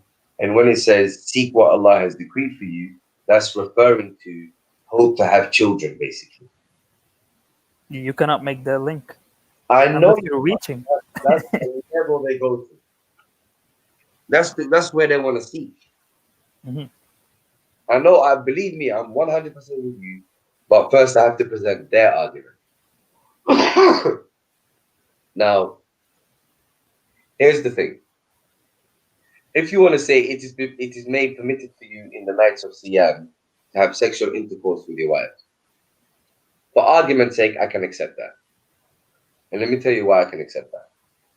Because contextually, what we can have is we can have the men witnessing the shahar, witnessing the occasion, yeah, Mm-hmm. and not necessarily the women. And because the men have witnessed the shahar, the occasion, and they have siyam therein, which basically means they have stayed put, they didn't leave. Yeah. They obviously needed to also be informed that they can leave at night to go home to their wives. So I can accept that this is basically giving them leave at night to go home to their wives. Mm-hmm. Does it follow? Yeah, but the thing is, I think I know what ma katab Allah, wabtaghu ma katab Allah. We're gonna get there. I promise you. Okay, All right. You're too smart. Remember, we've got an audience that we have to slow it down for a minute. Got it. All right. So, are you with me so far that it's basically when it says permitted for you in the nights of Siam is to go to your wives? Mm-hmm. That's basically just like saying at nighttime you can go. Daytime you're stuck over here doing Siam. Nighttime you can go home to your wife. Yeah. Is that cool? Does that follow contextually? Yeah. Okay. So I can for argument's sake, I can let them run with that. So it may permit you in the nights of Siam to go approach your wives. They are garments for you, you are garments for them, reminding you how important they are. You used to betray yourselves. This is before the revelation. This is basically talking about what you did. You used to betray yourself. No problem. You used to betray yourself. He has redeemed you and he has pardoned you. So now we get to fa'al ana bashiruhunna. Yeah? Mm-hmm. This is where they translate as so now have intercourse with them. First and foremost, that doesn't even follow. Like, you can't just say permitted to you in the night of siyaam is to go approach your wives and then say so now have intercourse with them. Why are you saying it twice? You see Right. what I If it's mean? already halal, why would he command it again? Yeah, As if it was not. yeah. I mean, you've literally just said it. أُحِلَّ لَكُمْ لَيْلَةَ الصِّيَامِ الرَّفَثُ إِلَى نِسَائِكُم. So why say it again? You get it? Yeah. So it's already problematic that way. But we'll continue. The other reason it's problematic is, so first of all, it doesn't follow. فَعَلَى بَاشِرُهُنَّ, for that to mean go have intercourse with them, it doesn't follow. But secondly, the word bashiruhunna, which comes from the root bashara, when we look at its use in the Quran, throughout its use in the Quran, never does it have anything to do with sex. Not Even one. in the modern Arabic. Huh? Even in today's Arabic, it means something else. It doesn't mean. It doesn't mean sex. Yeah. It means it usually used in, when you have guests and you want to like serve them. Yes. So we say bashir al-duyuf. That means like serve the what do you call it? Yes. The duyuf, Yeah. the guests. Yeah. Yeah. Yeah, I can accept that because that's still related to good news, isn't it? If you're gonna serve someone, it's good news, isn't it? Yeah. So there's some relation there. You know how the Arabic works. They always have to be related. If it's not synonymous, it has to be derivative. It can't be a completely different meaning. You know what I mean? Yeah. But again, corroborating it with the Quran alone. Throughout the Quran, it has two meanings. It either means good news or it means man, human being. Throughout the Quran, it only means human or good news. It never means anything else. However, we are led to believe that only in this particular verse it has something to do with sex. You see what I'm saying? Mm-hmm. Now, I'm gonna be charitable again. I'm to show you that wallahi, I'm constantly gonna be charitable to show you that, that basically these arguments that I'm presenting are concrete. Now, now for argument's sake, let's say instead of sex, instead of being so explicit, because there's really no reason to be that explicit. Let's say I give them, mingle with them. Instead of have intercourse with them, mingle with them or mix with them. You see what I'm saying? So let's say I stretch it that far. So فَأَلْ أَنَا بَاشِرُهُنَّ. So now mingle with them, or so now mix with them. As in, just be friend, like don't alienate them, in other words. Are you with me? Mm-hmm. So let's say I accept that. I meet them halfway. I accept that. No problem. What they can never have, is, as you've highlighted, وَابْتَغُوا مَا كَتَبَ اللَّهُ لَكُمْ. That's where everything goes downhill for them. Because seek what Allah has decreed for us. If we apply that to the context that we have been reading, is found in the Quran, the very same Quran which Allah called the guidance, the clear proof, and the criteria. That is where Katab Allah is found. Am I lying? No. It says we read it already, right? In the previous ayah. Oh, كتب عليكم الصيام. there you go. So that's what have been written or dictated. There you go. And where's that found? In the Where Quran. did we read it? Yeah, in the Quran. There you go. So, and now once we have settled that kataballahu wabtaghu ma kataballahu alaykum is found in the Quran, here's where the twist happens. Wa kullu washrabu. Now, first I want you to pay attention to the word wa, which is and, as you know. So if we have kataballahu lakum, and then we have wa kullu. So wa kullu is connected to kataballahu lakum. It's not separate because it says and. So seek what Allah has decreed for you and. Are you with me? Yeah, there's like 4 things. But no, I know. Before you go, don't run ahead. All right. To the end. It's end. At the end, connected to the katab Allah. So kulu is not separate from katab Allah. Oh, I get what you're saying. Are you with me now? Yeah. I get it. Now, what they've done is they've translated kulu and washrabu as eat and drink. Now, if we were to say, seek what Allah has decreed for you and eat and drink, that couldn't follow. Right. What has eat and drink got to do with seek what Allah has decreed for you? Right. Do you see what I'm saying? You know what? Even sorry. I just wanted to add something. If you say that what kataba is siyam, if that's what they say, then how would you also eat and drink with it? Thank you. Okay. Now watch this. Now what we're gonna do is we're gonna look at the use of kulu and the use of washrabu as per the Quran. So to cut the long story short, the word kulu and the word washrabu, it's also used in the Quran as consume and absorb.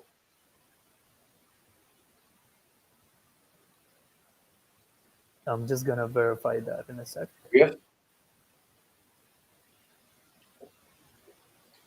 But okay, keep going. I'll give you the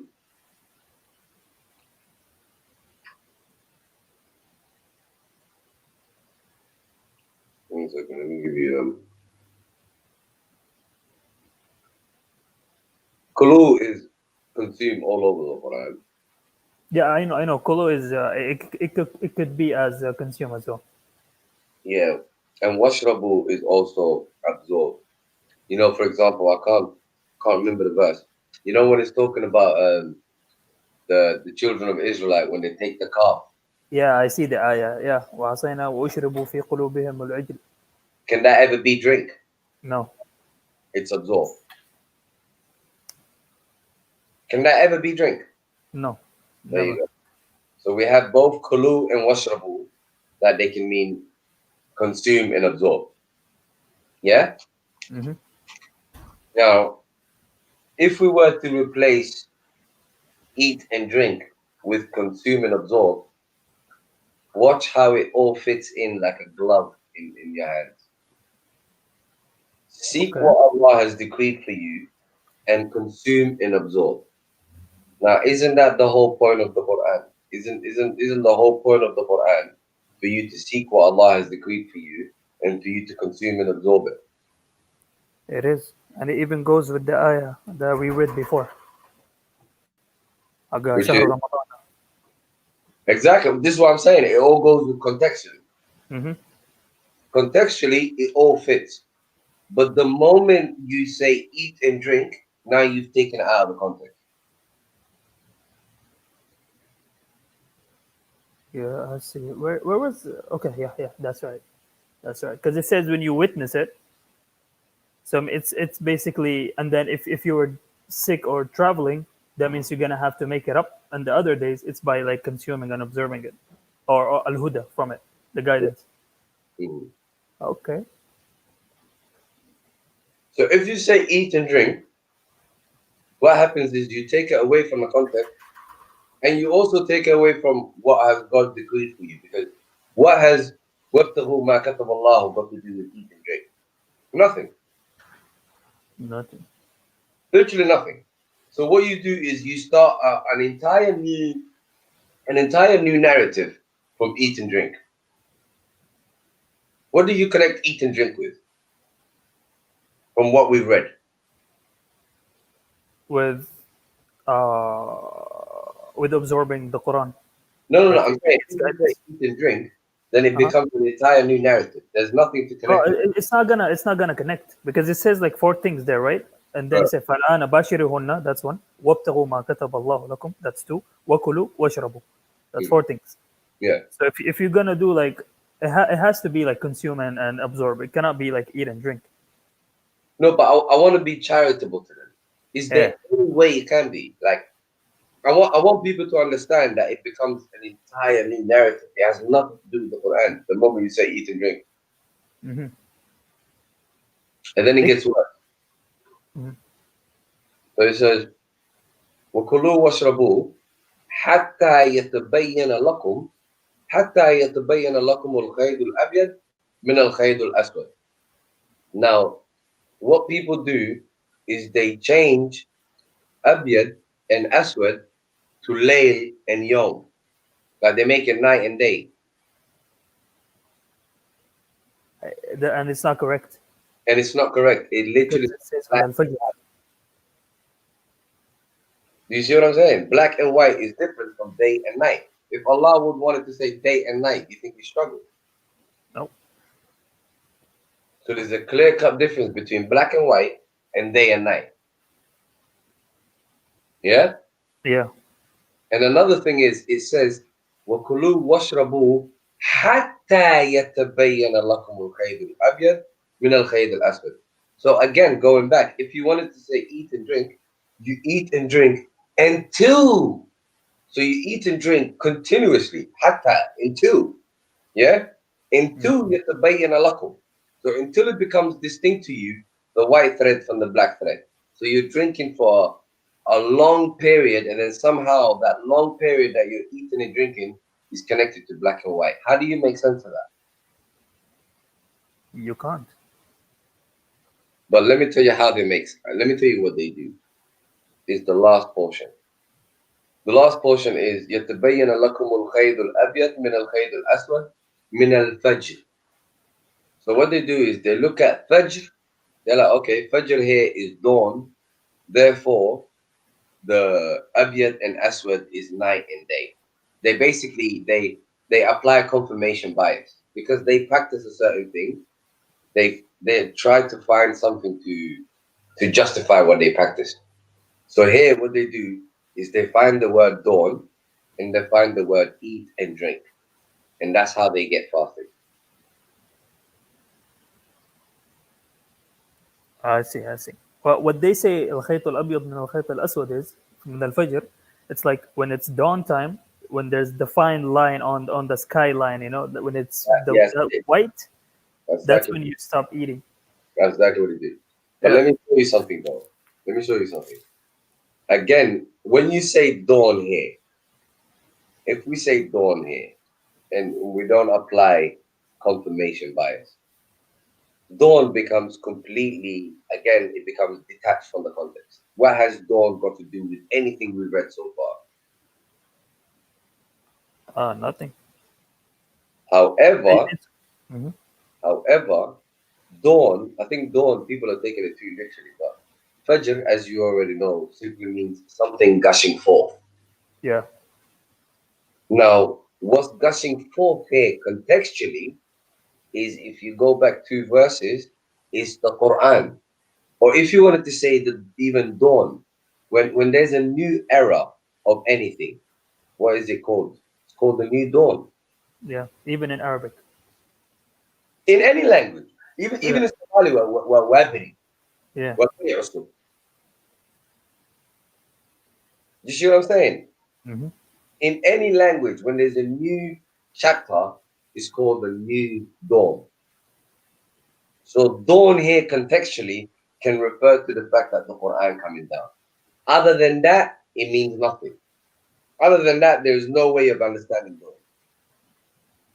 So then, what is الخيط الأبيض إذن والخيط الأسود? Great point. Great. Oh, I'm so glad you asked that question. Remember what the Quran referred to itself.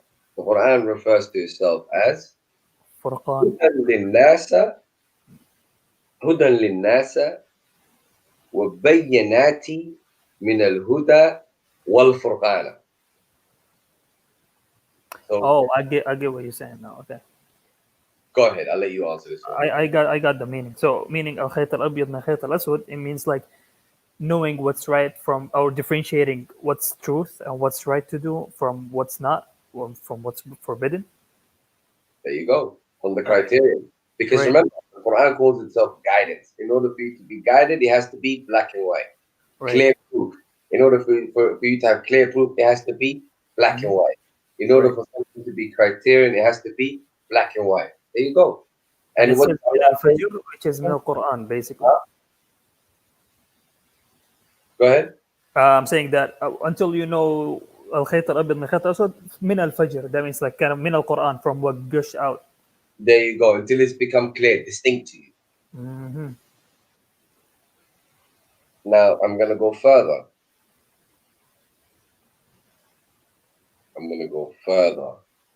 This one actually got to me the other day, so you're the first one to get this. From that, this is so beautiful.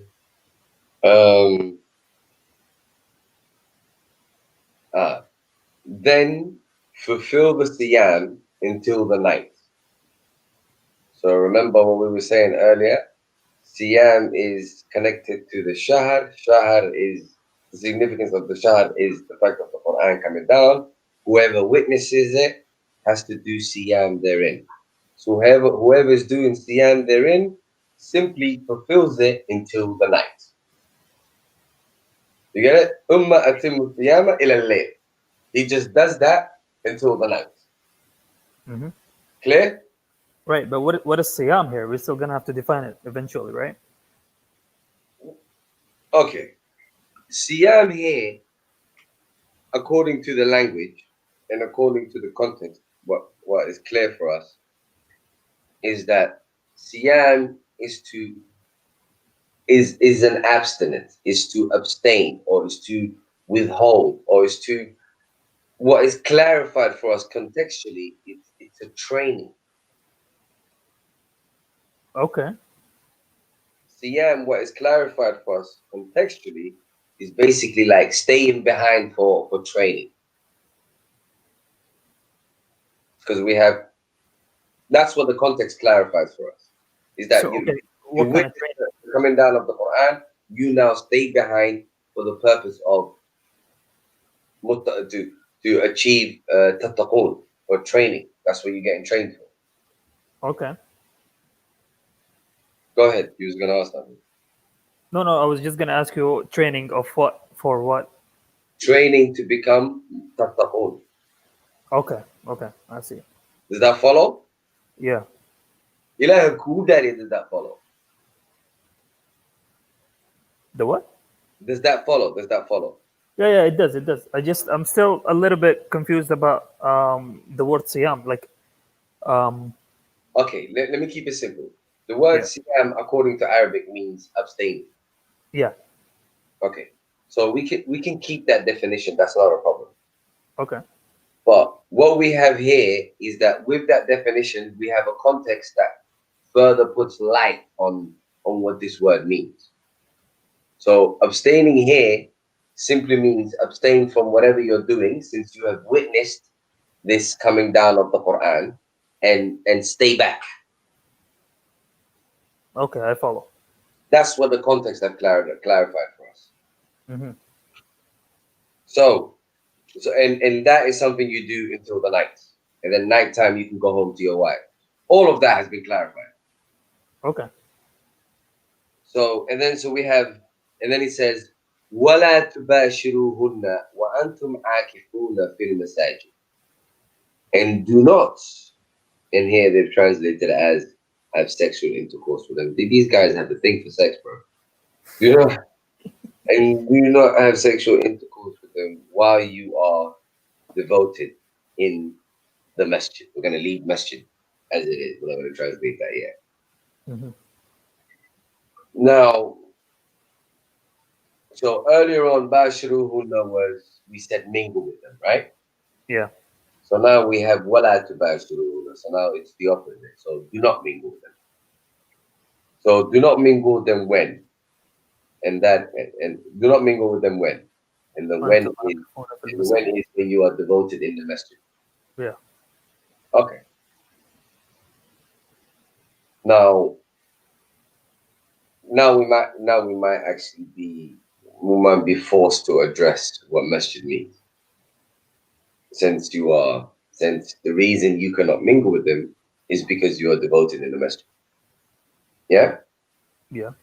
So we have to address what masjid is. So we're gonna do that simply linguistically.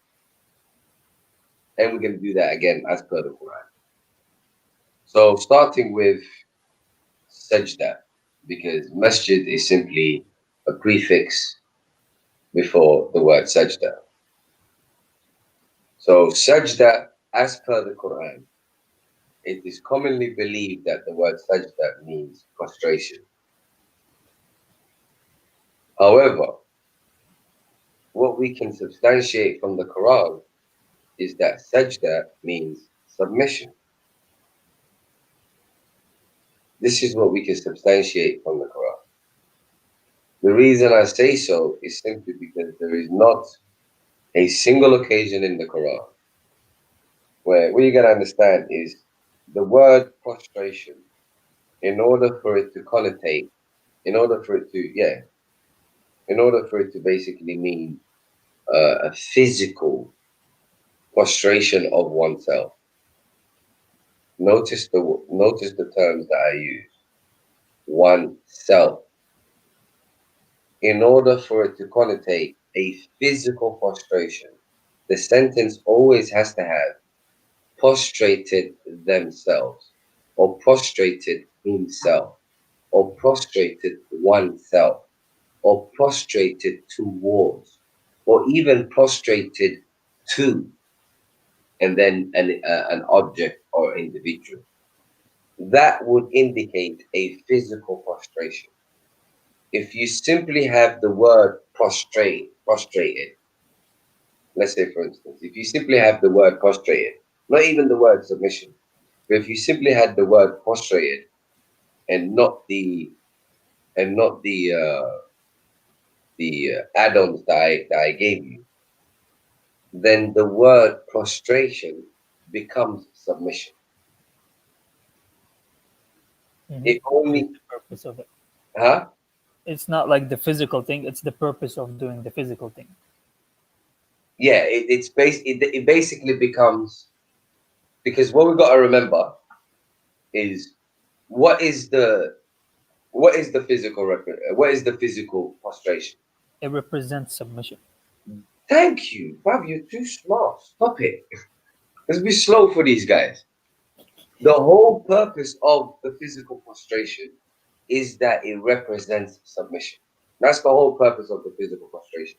It doesn't mean anything of itself. Do you see what I'm saying to you?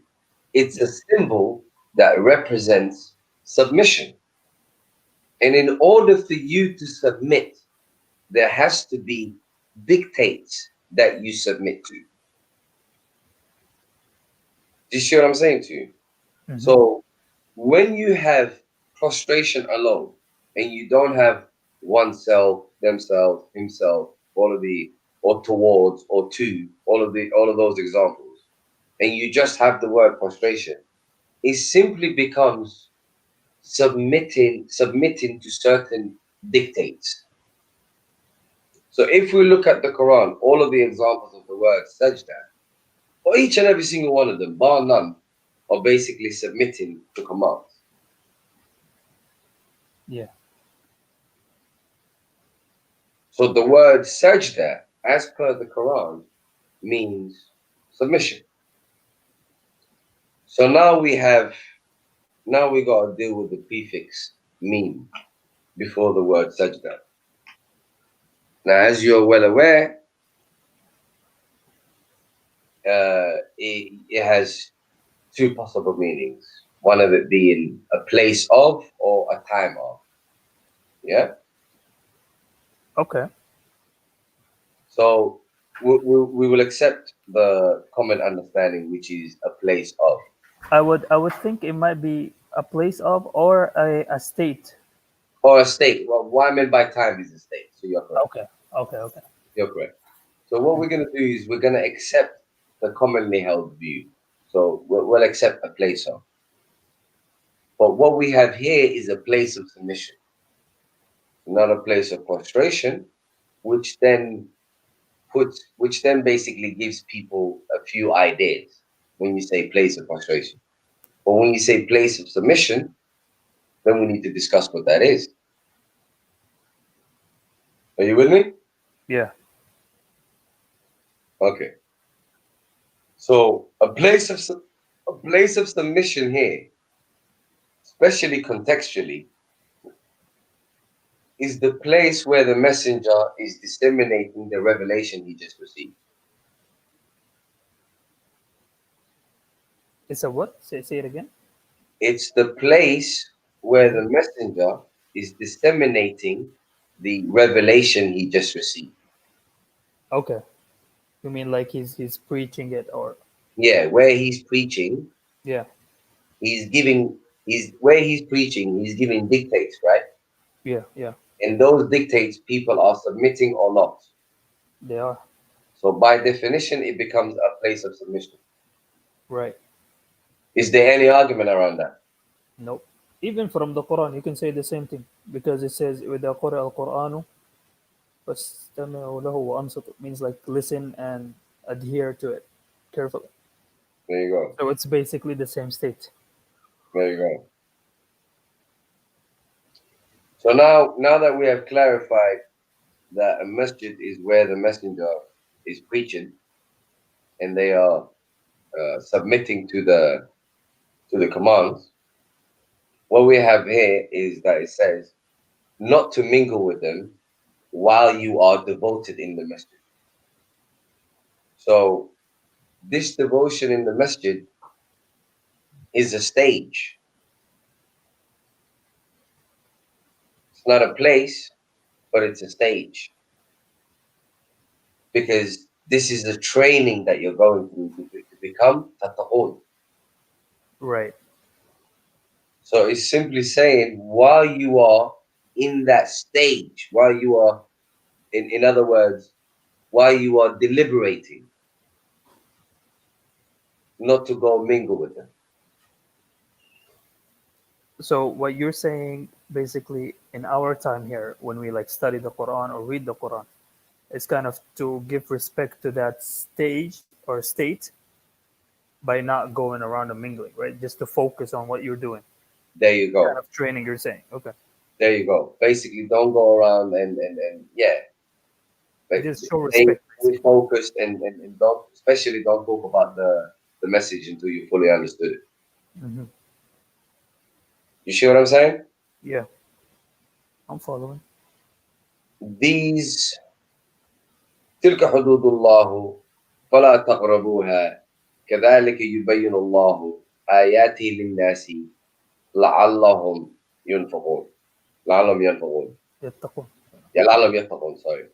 What I'm going to do, and this is something that actually hit me just the other day, is just this last part that we were discussing, that while you are still in the stage of deliberation, basically not mingle with them, go to 1926.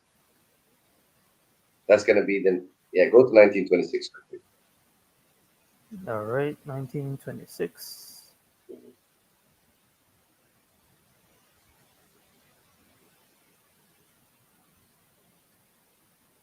Yeah, I see it. What do you see? فكلي واشربي وقري عينا فإما ترين من البشر أحدا فقولي إني نذرت للرحمن صوما فلن أكلم اليوم إنسيا. Okay. The command of Allah to Maryam, to what to say. Yes. Notice what Mary said here. Mary said she's doing a siyaam, therefore she will not speak to any human being. So she's connected that she's in a stage of siyaam, and therefore she's not going to bother speaking to human beings. Mm-hmm. Does that not remind you of ولا تباشروهن Right. ولا تباشروهن وأنتم عاكفون في المساجد. It does. But I got a question though. Yeah, Here it says sawma, but over there it says siyam. So what is the difference? Is there a difference between siyam and sawm? just the grammatical difference, isn't it? But there has to be like a meaning to it, right? In each difference. No, the word is the same. It's the The same word word. is the same, yeah, the same root word, yeah. Yeah, I mean they're different because of what the context demands in terms of grammar. Okay. But please notice this. What is the difference between what Mary is saying and what we were told about فَلَا تُبَاشِرُوهُنَّ وَأَنْتُمْ عَاكِفُونَ فِي الْمَسَاجِدِ? It's the same because it says fakuli washrabi, so a bit roughly translated, eat and drink. وَقَرِّ عَيْنَ. And if you saw any human being, just tell him that I have devoted myself to the most merciful in the state of siyam or sawm. فَلَنْ أُكَلِّمَ الْيَوْمَ إِنسِيًّا. So I would not speak to any man. So she's doing what we were told earlier about Right. فَلَا وَأَنْتُمْ عَاكِفُونَ فِي الْمَسَاجِدِ. Mm. So because you're in a particular stage, so don't bother with people. Yeah, it's the same stage or the same things that we were asked to do in that ayah. Yeah. Yeah. So, like, but and another connection here is that Mary just received revelation. She just received Jesus, and she just received news from Allah. Mm-hmm. Same as earlier, we have the Quran coming down during Ramadan. So notice Siam is always connected to revelation. I see. You see that? Yeah. I never thought of it that way, but yeah, now I see it. So now what we have is we've dealt with two of the biggest places where the word Siam is in. There's not many places left now. So far we've got to consume and absorb the Quran. The Quran is connected to Shahr. Shahr is connected to Siyam. If you're in a stage of deliberations, then you shouldn't go mingle and talk about the Quran. We have that corroborated not only with the coming down of the Quran, but we even have that corroborated with Mary. So we have all of that in our arsenal so far. Right, and it's all connected. And it's all connected. So basically, what I understood now after we read it, all the verses, that it says that when the Quran came, so it gushes, let's say, huda, which is guidance, Mhm. and furqan, and then so when it comes, the state you need to be in is a state of siyam to absorb it and consume it There fully. you So you have to focus on that. That's what the word siyam means when There you go. revelation comes. And Mary proved that to us when she said, "I don't even want to talk to people." Yeah, You see how it all connects. it certainly does. Now, there's not much left actually. Once we deal with those, now we're gonna go to. Let's start with.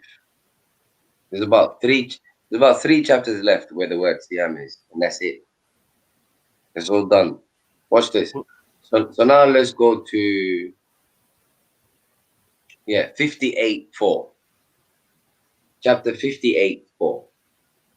You can start from a verse before so you get context before. 58:4. So what you want me to start from the second? If you want, just to get context, if you want. Okay. بسم الله الرحمن الرحيم الذين يظاهرون منكم. Start from 4. What? From Start from 4. Yeah. from the beginning?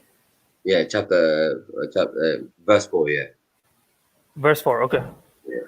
فمن لم يجد فصيام شهرين متتابعين من قبل أن يتماسا فمن لم يستطع فإطعام 60 مسكينا ذلك لتؤمنوا بالله ورسوله وتلك حدود الله وللكافرين عذاب أليم. Right. So what we have here is whoever does not find, talking about a prisoner, whoever does not find a prisoner in Siam for 2 months, both consecutively, from before that they both touch each other. Whoever is not able, then feeding of 60 needy ones, that you may believe in God and his messenger in these limits of God, and for the disbelievers is a retribution painful. So now I think you already know about this verse.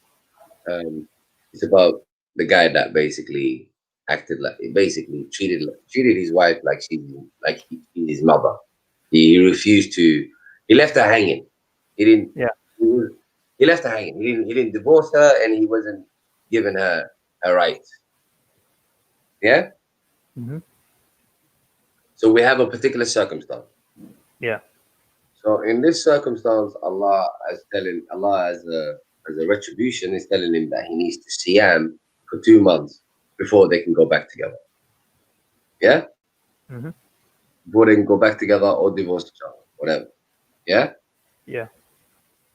Now, the question then becomes, is this a punishment or is this a, what's the word? Tawbah. No, in English. Oh, repentance or No, the procedure. It's like when you send them to jail, you send them for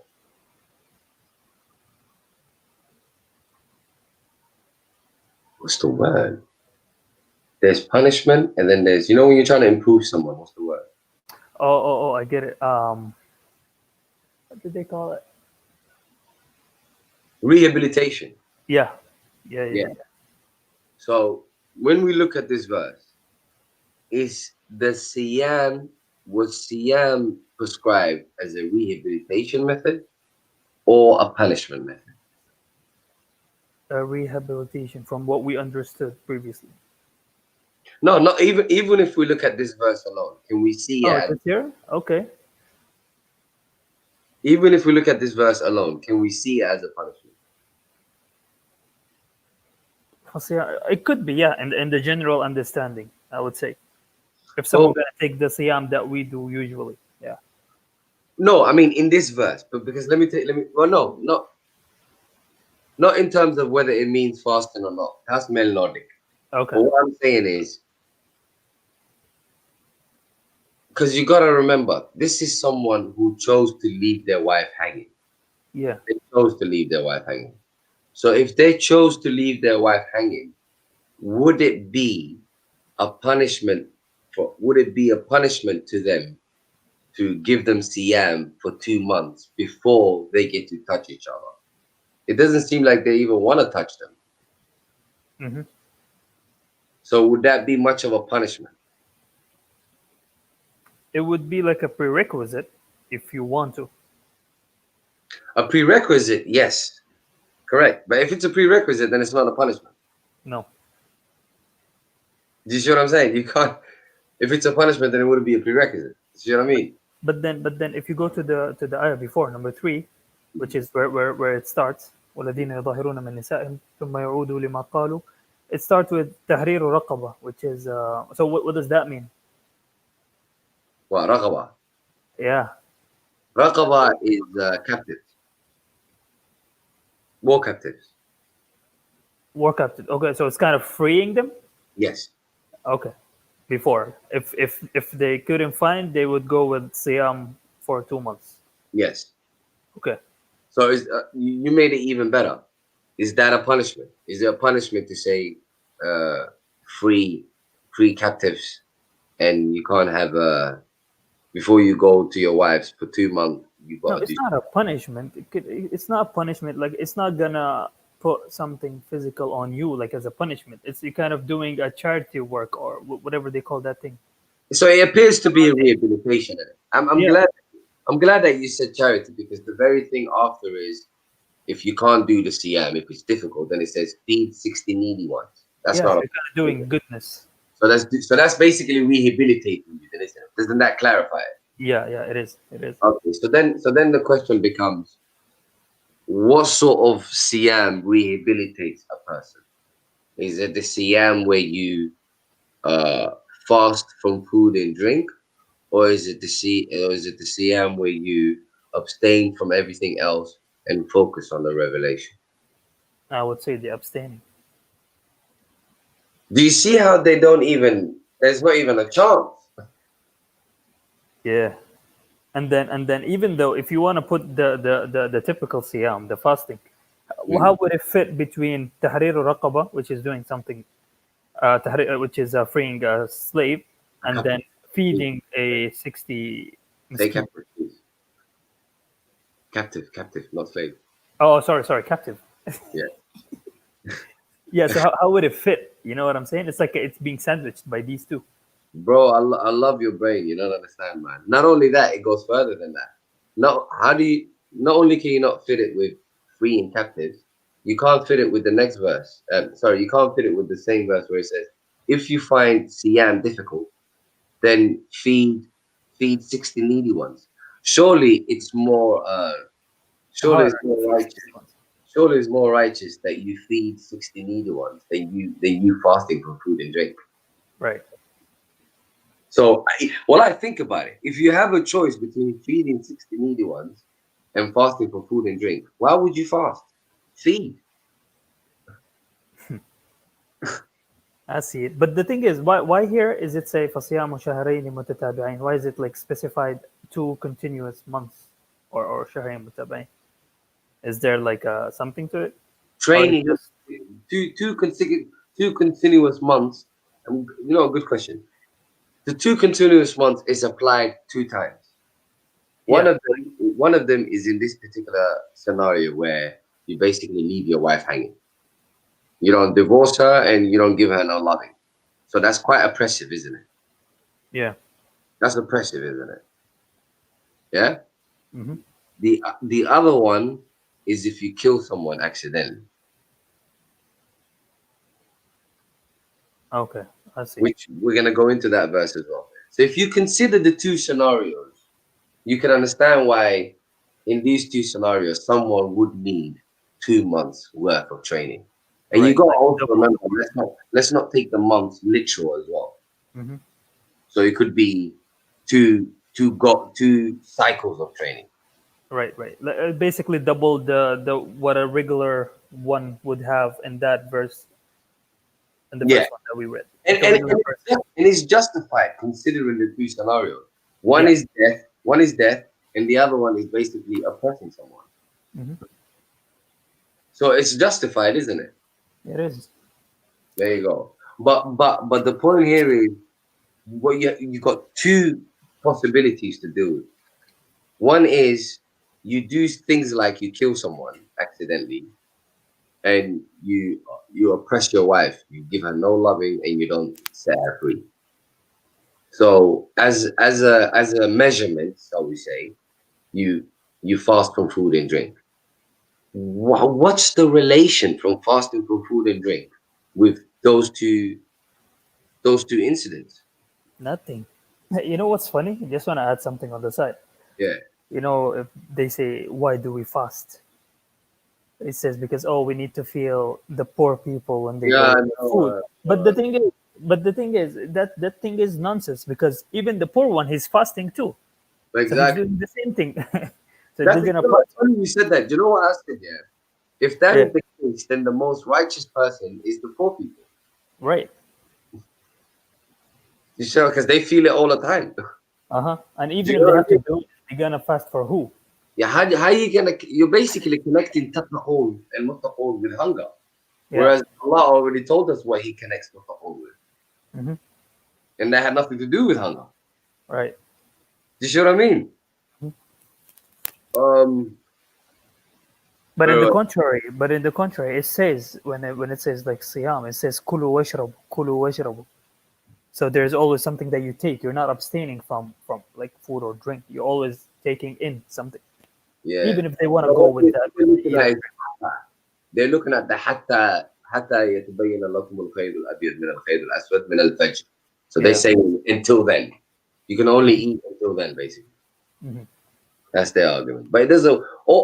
The point is, as I explained to you earlier, if they want to have that argument, I'm more than fine with them having that argument, as long as they accept that they're isolating the verse. They're isolating the verse. Not only are they isolating the verse, the very verse itself, they're chopping it up into pieces. They're starting narratives here, another narrative here, another narrative there. Am I lying? And changing the meaning as well. Yeah, and they're changing the meaning. Isn't that exactly what God said? In the Quran, there's a lot of verses that said, "Oh, they changed the word from its place or misplacing whatever." There Like you go. Wallah, when you read it, Are it's in there that are not in there. Remember how the Quran says they would claim things are in there that are not in there? yeah, exactly. They're doing the same thing. Even the Prophet said, there's one ayah in Surah Al-Furqan. Let me get the translation. That verse, man, just struck me. Al-Furqan. Let me just get it up quickly. Yeah. Right here. It talks about like Yawm al-Qiyamah and how it goes.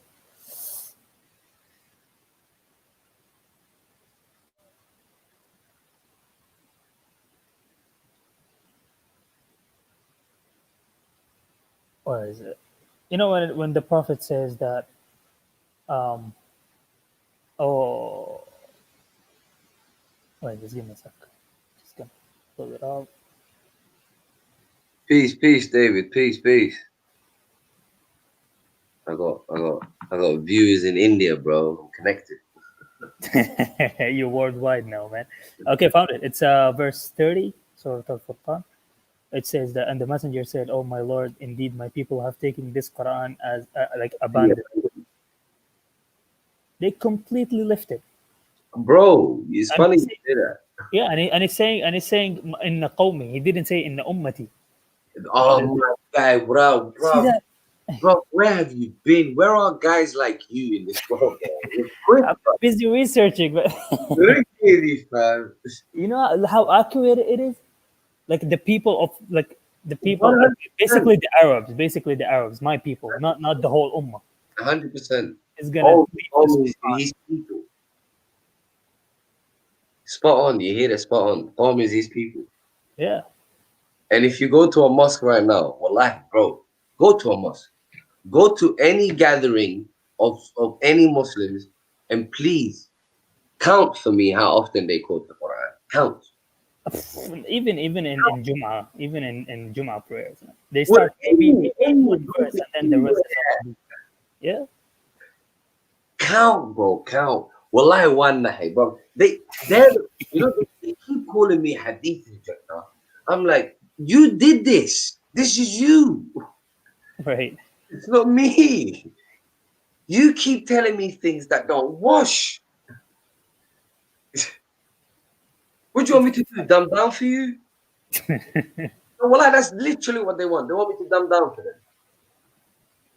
They're mad because I won't dumb down. Right, because you don't. The problem is, they find their identity when they're in a certain group. They need to associate with a group. Absolutely. To be validated. You know what I'm saying? Absolutely. It's all about identity. I've realized that this whole thing is about identity. Right. As a matter of fact, and that's the issue they have with the Quran. Because with the Quran alone, the Quran is about universal principles. It's about character. It's about Allah is the one that sees you. So he is the one that knows who you really are anyway. So what you utter, what you wear, what particular symbols you represent, that doesn't prove anything. Mm-hmm. You see what I'm saying? Yeah, I get you. The thing is, even if you look in the Quran, there's always the community. If you fit in a community, you're always going to conform to what their values is. It might not be yours. You might lose your identity and follow the community, and always the community will go south. There you go. If you check the Quran, all of the communities go south. So even the Anbiya, the prophets and the messengers, they always left their people. They always made hijrah, migrated out of their community. Bro, if these people were around and basically they were around during the Prophet's time, they would be among the people that would deny them. I know which side they would be in. They love belonging. There's no way they would stick out their head and be like, you know what? He's telling the truth. I don't care about all of you. I only care about the truth. I don't think they've got the balls to do that. Nope. Most of them are all about fitting in. And it's sad, man. It's sad. It's sad beyond sad. They turned the whole thing into just a club. Right. You know what I mean? A community. That's more important to them than anything. Amazing, wallah. I've had people say to me blatantly, look, the problem with the Quran is, with the Quran alone, we won't have the religion. I've had people say that to me straight up. How? Because the way they understand quote unquote religion is rituals and symbols. Mm-hmm. That they can't fathom. They can't fathom that you have an ahdi between you and the creator, and all he cares about is your behavior. Mm-hmm. Although that's what it says in the Quran, they can't fathom that. They think, oh no, there has to be symbols and rituals that Just superficial. superficial, just arbitrary, like a line in the, line in the sand. I mean, bro, like they say, oh, how do you pray? Really? So you telling me bowing and putting my head on the ground makes me what, more truthful, more loyal, more devoted? What does it do? Because anybody can do physical moves. Right. Even the hypocrites can. Even They're the doing the same things. they prostrate in Buddhism, they prostrate in Hinduism, they prostrate in Judaism. Putting your head on the ground, really? They prostrate to kings, to emperors and things. But the thing is, they're just following like a herd. They're not using their brain. They're not. They don't know what the purpose of things. Oh, See, so even when Think Clearly was asking the cutting of the hand, you don't know what's the thing is. Even at Omar, the Caliphate Omar ibn Khattab, the second one, he abolished that verse at his time. You know that because he understood. It's not like he's going beyond what the Quran is saying. What's the reason the Quran said it? that's why I lost my patience with him. Yeah, Because that's why I didn't answer because I don't want to open that topic. It's not like going against the Quran. It's kind of what is the purpose of this ayah? no, Cutting he's doing anything he can. That's why I lost my patience with him. I ain't got time. Like, you know, there comes a stage where you just ain't got time for BS. Like, as you get older, like Yeah. you ain't got time for nonsense. Mm-hmm. You see what I'm saying? I have no problem with being factually wrong, but I'm not here to please your emotions. I don't know what your problem is. Do you see what I'm saying? Yep. And this is what I love about the Quran. And this is why I say the Quran can never, ever, ever be uh, be maligned the way they're trying to malign it. Because, for instance, let's say, for example, this argument of quote unquote cutting off. The first question I have is, where is the word off in that verse? That's the first question I have. There is no off. There is no off. Cut. Even if I accept cut the hand, cool. But a paper cut is a cut. Right. It could be a pay cut. Like Yeah. you cut someone's pay or cutting his. There you go. It could be interpreted different ways. There you go. But one thing we can eliminate for sure. I guarantee you one thing we can eliminate for sure is that it means to sever, to amputate it. I can guarantee you that we can eliminate that. Cutting off, the word off, we can eliminate that, and I'll tell you how. Because if Allah wanted to use the word sever, which is what they're looking for, Allah has already used the word sever in the Quran many a times. He could have used it here. I'll give you an example. Yeah, give me one. أعوذ بالله من الشيطان الرجيم بسم الله الرحمن الرحيم إنا أعطيناك كالكوثر فصل لربك وانحر إن شانئك هو Abtar. And what does abtar mean? True. Batara means like, yeah, we say batara yadahu or yadahu mabtura means his hand is being cut off. Like he doesn't have a hand. That's There mean you but right. You see how simple that is? Yeah. So there's no way you can apply batara to the other one now. Talking about that, if you look at the word qata, And the Quran, it doesn't only show that. Like it's not cutting, basically. Yes, it could be a mark. Yeah, it means other things in the other ayats, the Mhm. verses. But the moment you eliminate sever, Mhm. then we can eliminate two critics. We can eliminate the Islamophobes, and we can eliminate the Islamophobe light, which is the Hadith extremists, the Salafists. Yeah, But notice that they're both the same. They both argue for the same thing. they're both using the same point for their own. You know what I'm saying? Now, what is this? It's just winning for their own people. Like it's not like going for the truth. It's not winning for the truth, But it's funny that they agree with each other. right? And they don't see it. Astaghfirullah.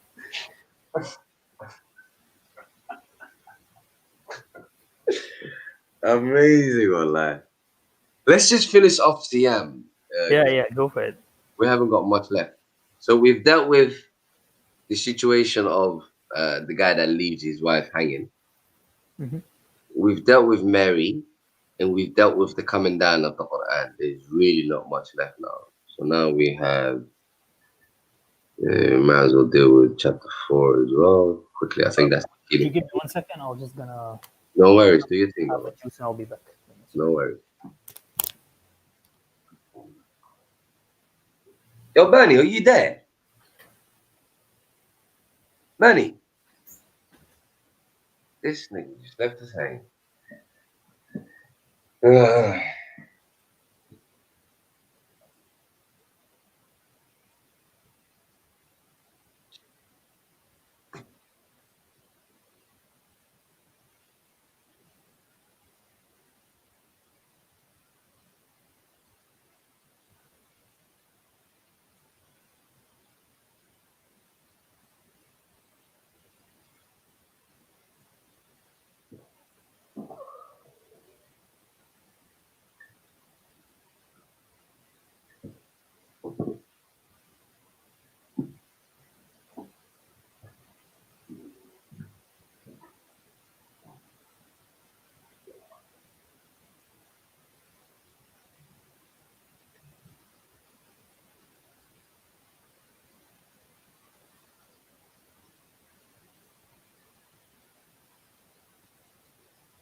We dealt with some stuff, but too.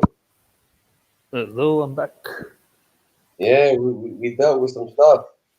All right, let me quickly get rid of 492 as well, because we already discussed it anyway. And not is it for a believer that he kills a believer except by mistake. And whoever killed a believer by mistake, then the freeing of a captive, one who believes, and blood money to be paid to his family, unless that they remit it as a charity. But if he was from a people hostile to you, and he was a believer, you know that translation believer is a blatant lie, but we'll discuss that in a minute. Yeah, what ayah are you reading? Chapter 492. Sorry, I thought it was 492. Okay, go ahead. From a people hostile to you, and he was a believer. Then the freeing of a captive, one who believes. And if he was from a people between you and between them is a treaty, then blood money is to be paid to his family. And the freeing of a captive again, one who believes. And whoever does not find a captive, then siyaam for 2 months consecutively as a repentance from God, and God is Noah most wise. Again, the 2 months rehabilitation, this time for killing a quote unquote believer by mistake. Yeah? Yeah. While we're here, we might as well deal with this word believer, which is the term in the Arabic mu'minati. Mu'min. You're talking about freeing a mu'minatin? Yeah, the word mu'min. Yeah. The word mu'min has been translated as a believer, but it's quite problematic in this verse. Because first and foremost, we know that the word mu'min comes from amin, right? Amin. Mm-hmm. And we know that amin is what? Trust, security, Safety. safety, right? So Mm-hmm. it's along those lines. Yeah? Yeah. So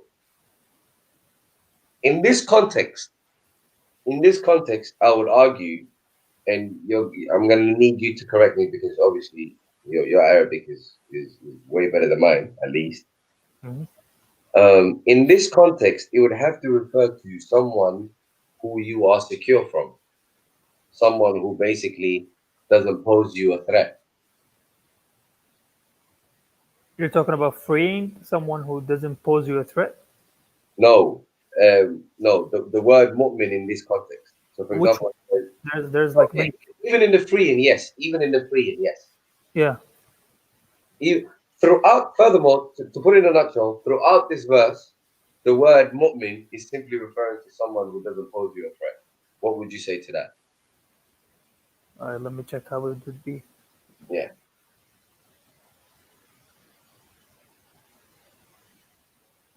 Yeah, it would be right. It fits. I think that fits more than believer because you have certain. Because if you look at this verse, you have people who are not necessarily believers, but you are safe from them. You know what I mean? Like for example, it says, "And if he was from a people between you and between them is a treaty, then blood money is to be paid to the victim's family, and the freeing of a slave, one who believes." Does that really follow? No. If we go with believing, I would have an issue with the verse. Because in the Quran, Allah never says like I specified what type of freeing, what type of person to be freed. Exactly. You know what I'm saying? And how do you identify who's a believer and who's not? Anyone can claim it. Exactly. You cannot know that. It's only to Allah to know. So do you see how it doesn't work? Right. You wouldn't differentiate between a mu'min or a munafiq. But contextually, what would work is simply someone who you are safe from, who doesn't Mhm. pose a threat. Hence why you shouldn't kill them. Doesn't that follow? Yeah. And Absolutely. if you're gonna let a captive go, you're gonna make sure that he doesn't pose a threat to you. Hmm. That really follows. Am I exaggerating? Or does that follow? No, it does. If the word um, mu'min, the not believer, the other one that you gave, someone that doesn't pose a threat. I think it fits more Thank you. That's what I always thought as well. because there's a lot of mu'min, so you cannot fit all of them as believers in there. Yeah, in this context. Yeah. Mm. So with that said, anyways, we have the 2-month prescription again, which is the same as the wife that was left hanging. Hmm. So again, this would have to be now. Let's contemplate the possibility of you kill someone by accident and then you fast from food and drink. Oh, Can I add one thing? Yeah, go ahead. In this verse when it says فَمَنْ لَمْ يَجِدْ فَصِيَامُ شَهْرَيْنِ مُتَتَابِعَيْنِ تَوْبَةً مِنَ اللَّهِ at the end. So it didn't say tawbatan ilallah. It says like this 2 months is given to you as a mercy from God, like to you. You know what? As a help, There you that's go. what it means. It's not like to Allah. It's not like you're doing a punishment to Him. It's like this month has been given to you from Him. There you go. Clarifies it even more. Mm. Now, what's the chance of fasting for this? None. From what we discussed, none. You see, how do they do it? Damn man, I'll have to research this again. I've, but bear witness, AJ. I've done Yeah. nothing. I've added, touched up nothing. Have I added anything? No. We were just reading and analyzing what the verse it says itself without adding any other sources from whatever majority says. Have I twisted anything? No. Have I given an opinion? No, I'm finding it myself. I'm just reading it. There you go. You're just putting a flashlight, kind of, and I already noticing it. Yeah, flashlight. Wallah, I'm glad that you said that. Yeah. But okay, I have a question now. So now we don't have any concept of, let's say, fasting. None at all. Well, we have 2 chapters left, and Okay. so far, do you see it? No. So we have 2 chapters left. If we don't find it in these 2 chapters, then what excuse do we have to claim that it means fasting? Say enough. Say listen. Yeah.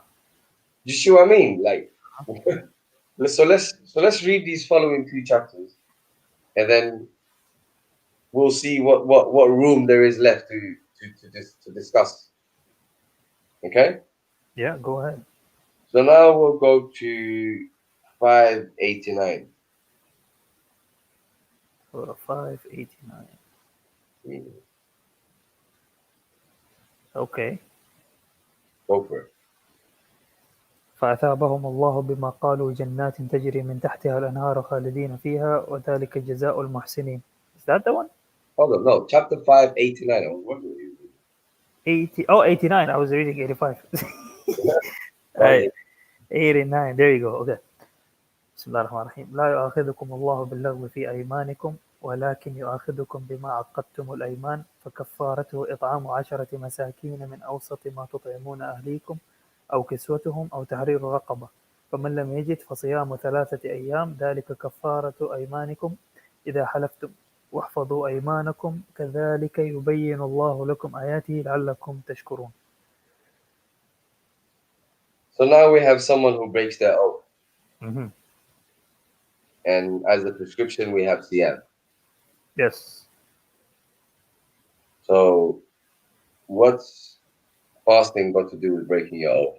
How does that prevent you from breaking your oath? Nothing. I don't know. Why is it 3 days? Do you have an idea? Why is it 3 days? Reason? Yeah, 3 days. It's not like a month, like a regular. Yeah, I guess it's a less. Okay. Yeah, I guess it's a less of an issue than killing someone. And so okay, you know how I see it. It's basically like reprogramming or reinstalling. Beautiful. What the revelation is saying. So you kind of, that's your way of going back to it. So for you not to do it again. I couldn't put it any better. Right, just to get re-instructions again. I couldn't put it any better. Okay. And really and truly, the fact that this is less than the other 2, even that makes sense. Because the other 2 were talking about killing, we're talking about oppression. This one is breaking an oath. Yes, breaking an oath is horrible, but it's not as bad as the other 2. So it's less, you need less of a programming than the other 2. Mm-hmm. That makes sense. It makes sense. It makes perfect sense. Isn't it perfect sense? You know how cool that is. Subhanallah. You know how cool that is? What have I done? They blame me, bro. Well, the thing is, they cannot agree to what you're saying because what they've been taught has been engraved so deeply in their brain, so they would not comprehend it. They will not even entertain it. AJ, I'm still on you, bro. We come from the same background. Yeah, I think we're on the same ship, buddy. You see what I mean? I see what you mean. Well, I'm happy that I was not being like really the things that I was taught was engraved, because alhamdulillah I was like raised not really engraved in what I've been taught. Like my grandfather used to tell me that whatever you've been taught in school, because I was born in Saudi, they still just hear from here and let it go from the other ear. Your grandfather was reggae, bro. Right? He was a little bit of this moderate Sufis. You know what I'm saying? Yeah. He knew something was going on. Yeah, a funny thing. He used to tell me that these people, like the Salafi, like in their religion, it says that in the deen and Allah, the what? That verse, you know it? Yeah, go ahead. I know it. Yeah, in the deen and Allah Islam, he says no. For these people, in the deen and Allah lihya. So if you have a beard, that's the religion. If you don't have it, you're no one to talk. For real, Like it's all superficial. That's what he meant basically. it is all superficial. Right, well, you show me when it's not superficial, and I have to do that here, bro. Right. Anyways, so we've got 2 verses left.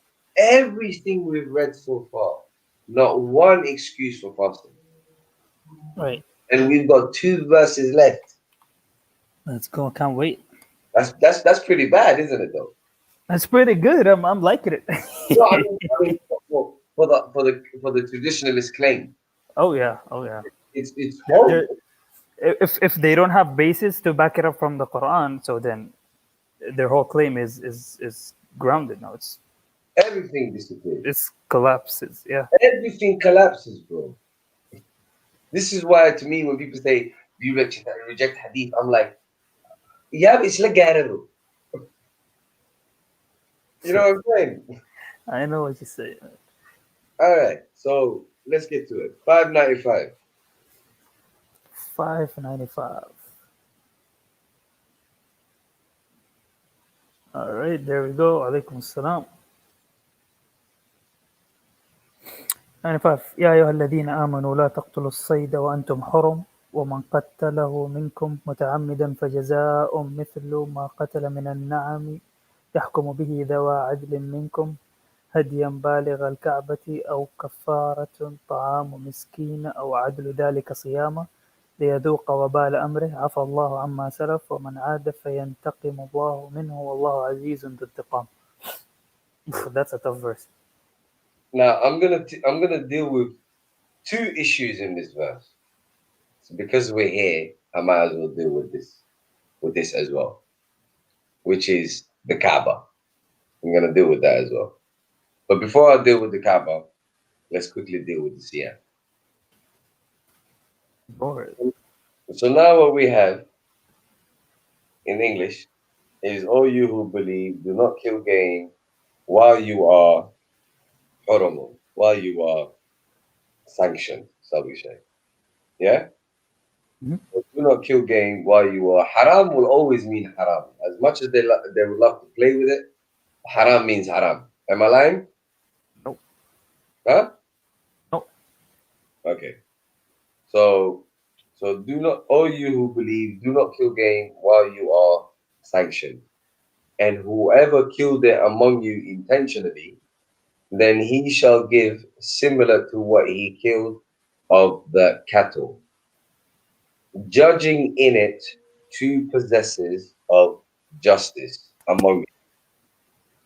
Now, before I continue, I might as well address this now. So what we have here is we have a period where there is certain sanctions on the animals that you can hunt. Are you with me? Yeah. During that period, whoever killed it among you intentionally, so while you are sanctioned, if you still killed it intentionally, then he shall give similar to what he killed of the cattle. So you need to give similar to what you killed from your own cattle. Yeah? Mm-hmm. But the thing is, what is hurum means here? Like, what is that state of haram or ihram? Hurum simply means prohibited or sanctioned. So it's a period where Yeah. What is that period? Is it like circumcisional or? it's circumstantial. It's Okay. Okay. okay. I'll quickly explain to you the circumstances. The Yeah. circumstance is basically when the Prophet and the followers went back to, let's call it Mecca for argument's sake. When they went back to Mecca and they stayed out just outside of, let's say for argument's sake, yeah, it is. And they stayed outside of Masjid al-Haram. They had a treaty with the polytheists for a period. Mm-hmm. So during that period when they had a treaty, they were just outside of Masjid al-Haram, right? So because they're outside of Masjid al-Haram, they have certain advantages when it comes to hunting for food, when it comes to hunting animals, because they're outside the territory, whereas the polytheists are inside the territory. Okay. So because they have a certain advantage when it comes to the hunting of food, they had certain agreements basically between themselves of when they can hunt and when they can't, so that everybody gets their fair share, and so that the animals don't go extinct. You see what I'm saying to you? So it's basically Was that in Mecca or Medina? Which haram in that specific this is context? when they went back. Oh, okay. Even in the movie, do you remember? Even in the movie Arisala or whatever, just before they took back Masjid al-Haram, they camped outside for a while. I didn't see the movie. Alhamdulillah, I didn't, but I think so. Yeah, they did camp up outside. Yeah, For basically, negotiating or something. they Yeah. had to camp for a while, and they had a Mhm. little treaty between them. And when Yeah. the polytheists broke the treaty, that's when the Muslims went in. You see what I mean? Yeah. So it's just basically during that period they had a treaty between them to preserve wildlife and to obviously have a fair share between themselves. So, for instance, what we can do in today's time is we can see this as a way of managing wildlife, because wildlife has to be managed or else it goes extinct. Mm-hmm. You see what I'm saying to you? Yeah. So kind of overhunting. Huh? It's like overhunting. It's like overhunting. How if you look at most societies, they have permits in that for hunting. Yeah. You see what I'm saying to you? Is to maintain a certain ecosystem balance. Yeah. Now, so it says, even though you were sanctioned, if you still went ahead and killed, if you still went ahead and hunted, then you need to verbatim. He shall give similar to what he killed of the cattle. So you need to give similar to what you killed of the cattle. Yeah. Mm-hmm. So now to determine that you have given similar to what you have killed of the cattle, Allah says, judging in it two possessors of justice. Right. Two possessors of justice among you. So two people among you that are just are going to be the ones judging what you give in return for what you have killed. You see what I'm saying? Mm-hmm. Are you with me so far? It makes sense. So now the question becomes, how do they judge it? Yeah, I was about to ask you, how would you make an equivalent of that with siam? No, siyaam man, okay, I'm not dealing with siyaam. Okay. I will go there. But what I'm saying is, so far, you've hunted when you're not supposed to hunt. You're Mm-hmm. now giving something in return that is similar to what you have killed. You Mm-hmm. select two people among you that are just, and now the following question is, how do they judge what you are giving in return for what you have killed? How do they determine that what you are giving is in fact similar to what Equivalent. you have killed? Yeah. I don't know. And that's what we're going to address now. So it says, Hudan Baligan al-Ka'bata. Now, Hudan and Hadiyan. Baligan, you have to look at it contextually.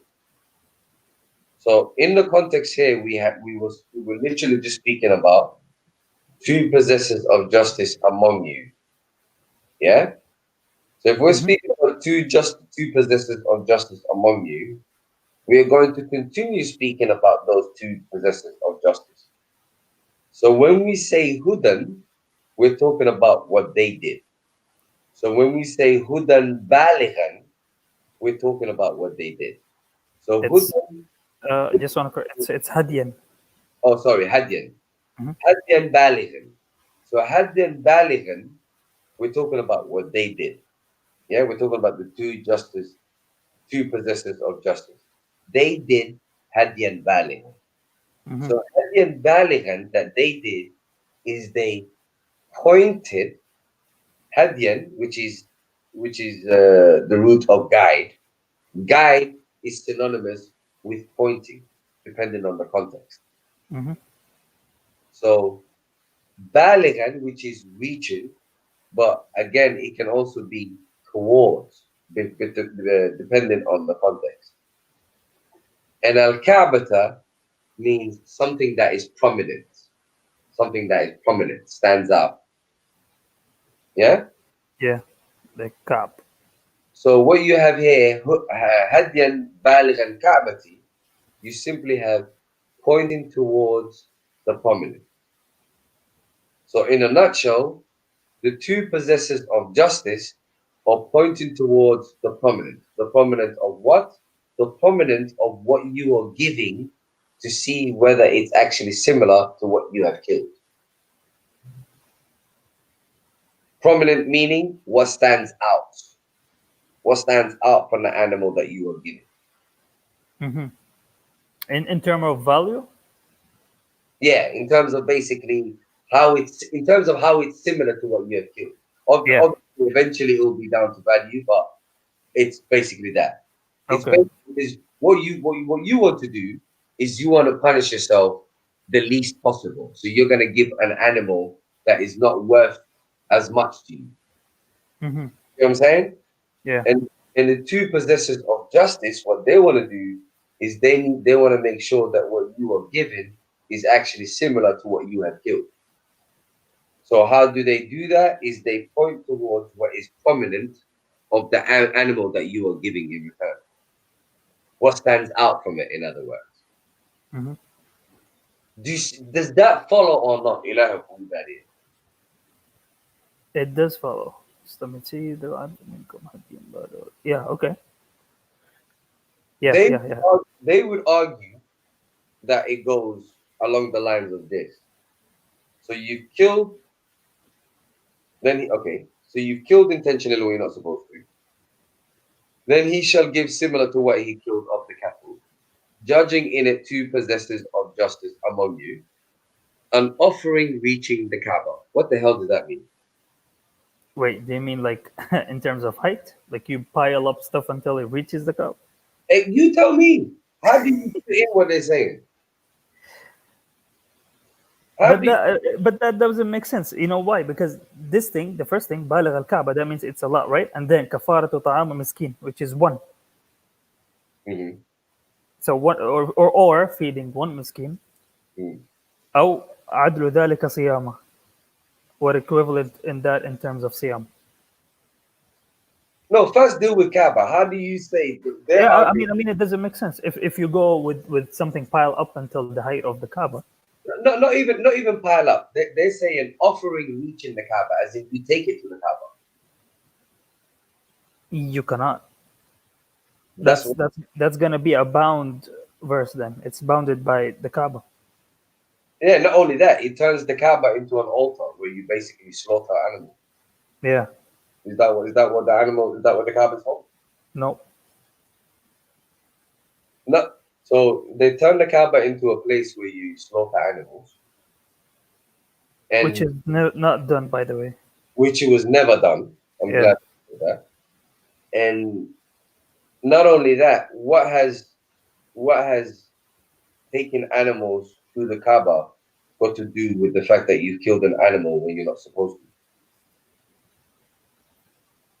Yeah, it doesn't have any meaning. It doesn't work. And what's the point of the two men that are just? What are they doing? It's pointless. Pointless. Like, why would there be a criteria for them if it's a simple thing just to walk it out to the Kaaba there? Yeah, but what are they there for? Mm-hmm. Are they the drivers? Why do they need to be justice? Why do they need to be just to go from A to B? Yeah. You see how it works? But then, in that context, you would not translate a Kaaba as the physical place. But that's what they would like us to do. Mm-hmm. But it doesn't work. So what would go with it? What I just told you, prominence, pointing towards the prominent? Yeah. So what's prominent in that animal? In that animal. Okay.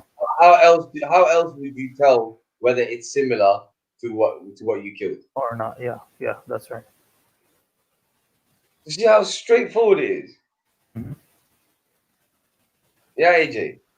Yeah, I see it.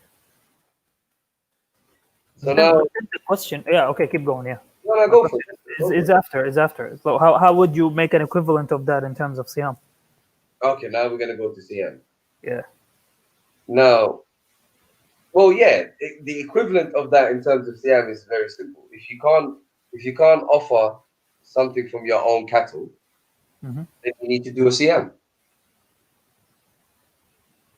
Yeah. So what equivalent of that is it? How big or how valuable is that animal that you hunted or you killed? Yeah, as in you've killed when you're not supposed to kill. Yeah. Now, if you can't, because it says or, right?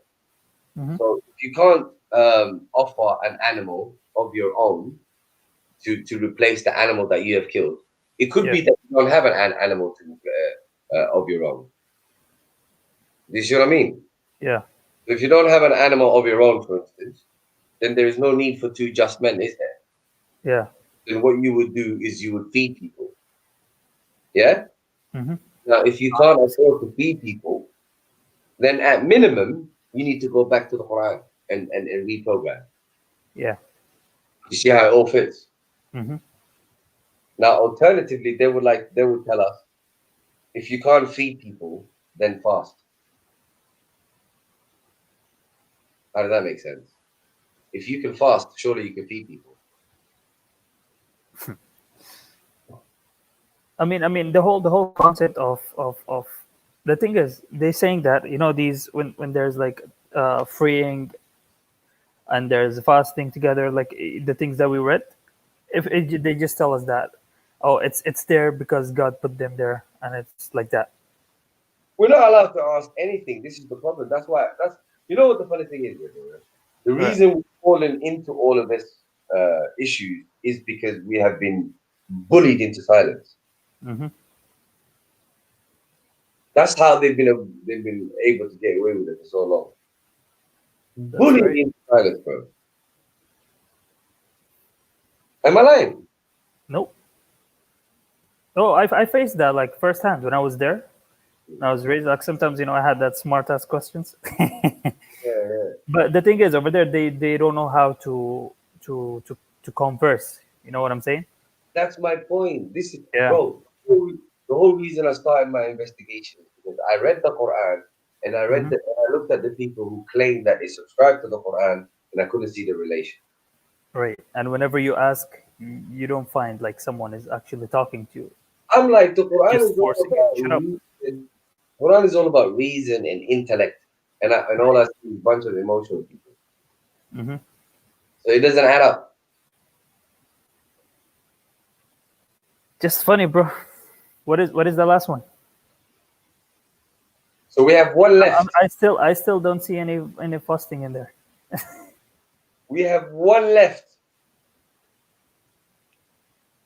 You see how bad it is? I see how bad it is. One left. And the last one even makes it even worse.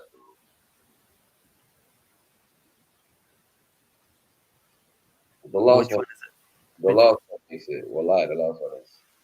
The last one is the killer one. Chapter 33, 35. it? 33. This one is just self-explanatory. 33, 35? Yeah.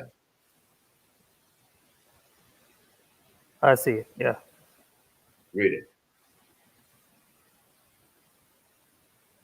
Okay. بسم الله الرحمن الرحيم إن المسلمين والمسلمات والمؤمنين والمؤمنات والقانتين والقانتات والصادقين والصادقات والصابرين والصابرات والخاشعين والخاشعات والمتصدقين والمتصدقات والصائمين والصائمات والحافظين فروجهم والحافظات والذاكرين الله كثيرا والذاكرات أعد الله لهم مغفرة وأجرا عظيما. Do I even need to say anything? I mean, No. I get it. I just got the link. fast in this list. How does fasting belong in this list? No. I mean, An excuse. it might be thrown in as if it's like a ritual, but I would go with what we understood from what we read already, the meaning of Siam in that verse. If it's more, No, better than the if other one. if we threw it in as a ritual, the way they understand it, as a quote unquote fasting, But yeah, but even then, it doesn't fit it doesn't fit with. because You're it's a right. ritual. You're It's a right. ritual between all of the rest, which are states. No, State you're of right. You're absolutely right. You can fit it in as a ritual the way we understand it, yeah, the way we understand Siam to me. That's yeah, fine. But if you was to understand it as a fasting, how on earth do you equate it with any of the other stuff in this list? right. Because the other ones are it's not a physical thing that you do. You know what I'm saying? It's a state of being or a level or a stage. And they're all better than fasting. Yeah. So it doesn't belong. Nope. It does not. Yeah, this one was self-explanatory. This all just straight up. So there you go. That's all the verses, every single verse relating to Siam. Every single verse. Yeah. Now let it sink in. Bro, imagine this, bro. How does anyone go from the verses that we have read to fasting from food and drink? Now, can you imagine the amount of programming that it takes? Bro, I'm still in shock, to be honest. Take your time, because I was completely gobsmacked. Bro. Yeah, I'm baffled right now. First, let's clarify anything. Did I do anything? Nope. You were just reading what's there, what's in the book. No one added any other source or anything. No twisting, no nothing. Stayed within the rules provided by the Quran itself and provided by their own language. I didn't call Siyam abstain. Did I call it that? Nope. Don't they say that loud and proud? No, we did not. We just went with the context. Yeah. No, but Yeah. not only that. Don't they say out loud and proud that Siyam means abstaining linguistically? Don't they say that loud and proud? Yeah. In the language they say that. Yeah. I didn't make it up, did I? Nope. And all I did was go with the context. That's it. So wallahi, the issue is here. Do you follow the Quran or do you follow your forefathers, just like every community did that rejected the messenger? Exactly. That's the pivotal verse right there. On the day of judgment, Allah asked them like, "Why did you?" They said, "Oh, we only followed our forefathers, so they gave us." It's always the same issue. Everyone wants to follow their forefathers. Yeah, and it's like the what do you call it? The history is repeating itself. It's just a cycle. History repeating itself. Literally. Allah, word for word, instant for instance. Same shit. SubhanAllah. For the life of me, I can't see the difference. You know what the funny thing is, yeah? Watch this. Let's, for example, the three famous prophets, yeah? So you have Moses. Moses came, he left the scripture. He left. The Jews created their own stuff. And they associated it with the scripture that Moses left. Yeah. Yeah? Jesus came. Jesus came, he destroyed that bullshit that they created, and he told them go back to the Torah.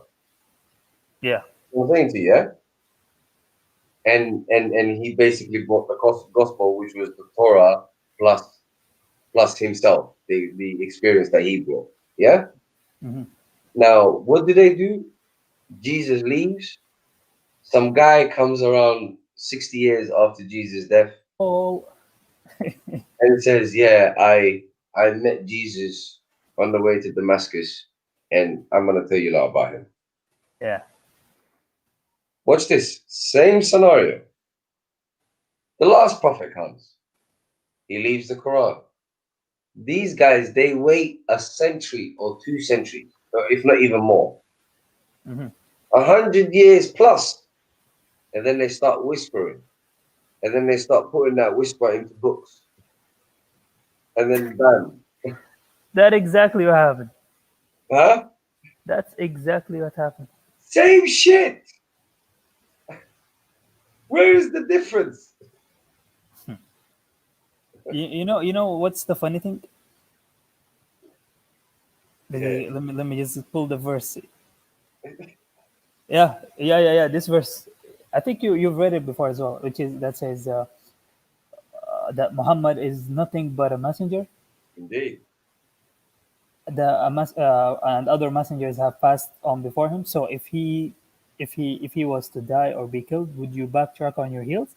Exactly. And then he said, and he who turns back on his heels will never harm Allah. Like as if he know that they're gonna do it. He kind of continue it. Yep.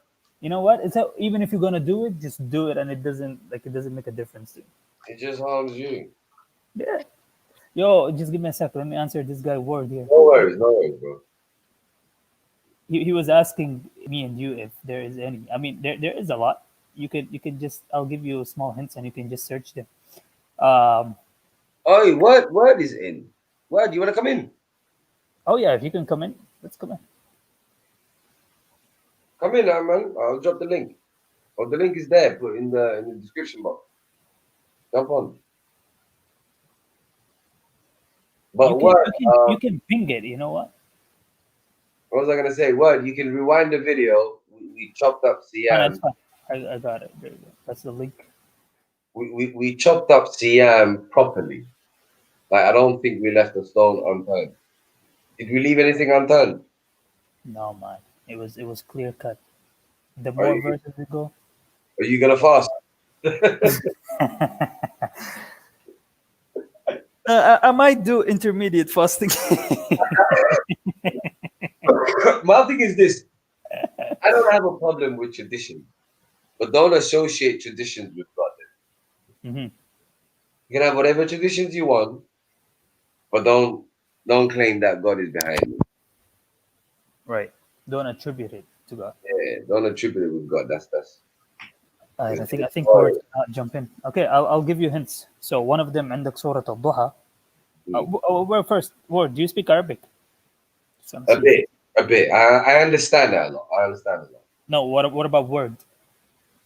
Words, I can understand a lot. No, not words. The guy in the comments, his name is Word. Oh, you took me, my bad. Let me just see. You know Surah Al-Duha, right? Al-Duha, Al-Layli Idha Saja.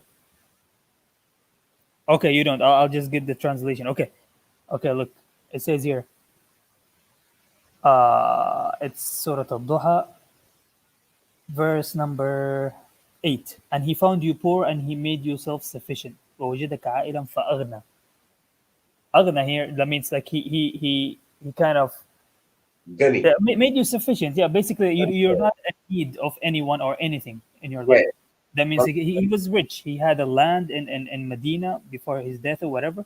But in Hadith it says that when he died he was old. He owned what do you call it? How to say? He borrowed something from a Jew, I think, and he didn't pay it back, and he couldn't pay it back, and he had his shield. So he died having a debt. That's a big contradiction. It doesn't go with the verse. and then logically, if you're gonna take it logically, how would the Prophet be in debt from a Jew while he has his Sahaba and he has some rich Sahabas? Isn't it better for him to borrow money or borrow whatever from Sahabas? Unless these claims are made by a Jew themselves. Maybe. You see what I mean? Yeah. So that's one.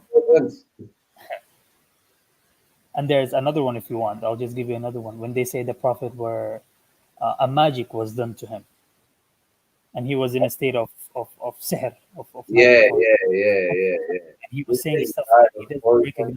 Man. That doesn't fit logically. That's another thing about accepting hadith as history. If you was to do that, you're not going to get good history of the Prophet. There's not much good there. Yeah. There's really not much good there. Like, why do I need to know? Like, why would Aisha need to say, oh, I used to wash semen off his clothes? What kind of bullshit is that? I'm telling you, man. They went like Who they kind wants of to know that? down. I don't know who would write that. Who wants to know that? Why would you? Let's think about it. Why would the Prophet's wife speak like that about the Prophet? Why?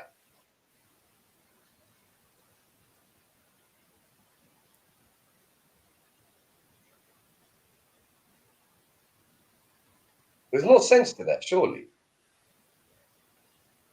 Are there any undeniable ones? What do you mean?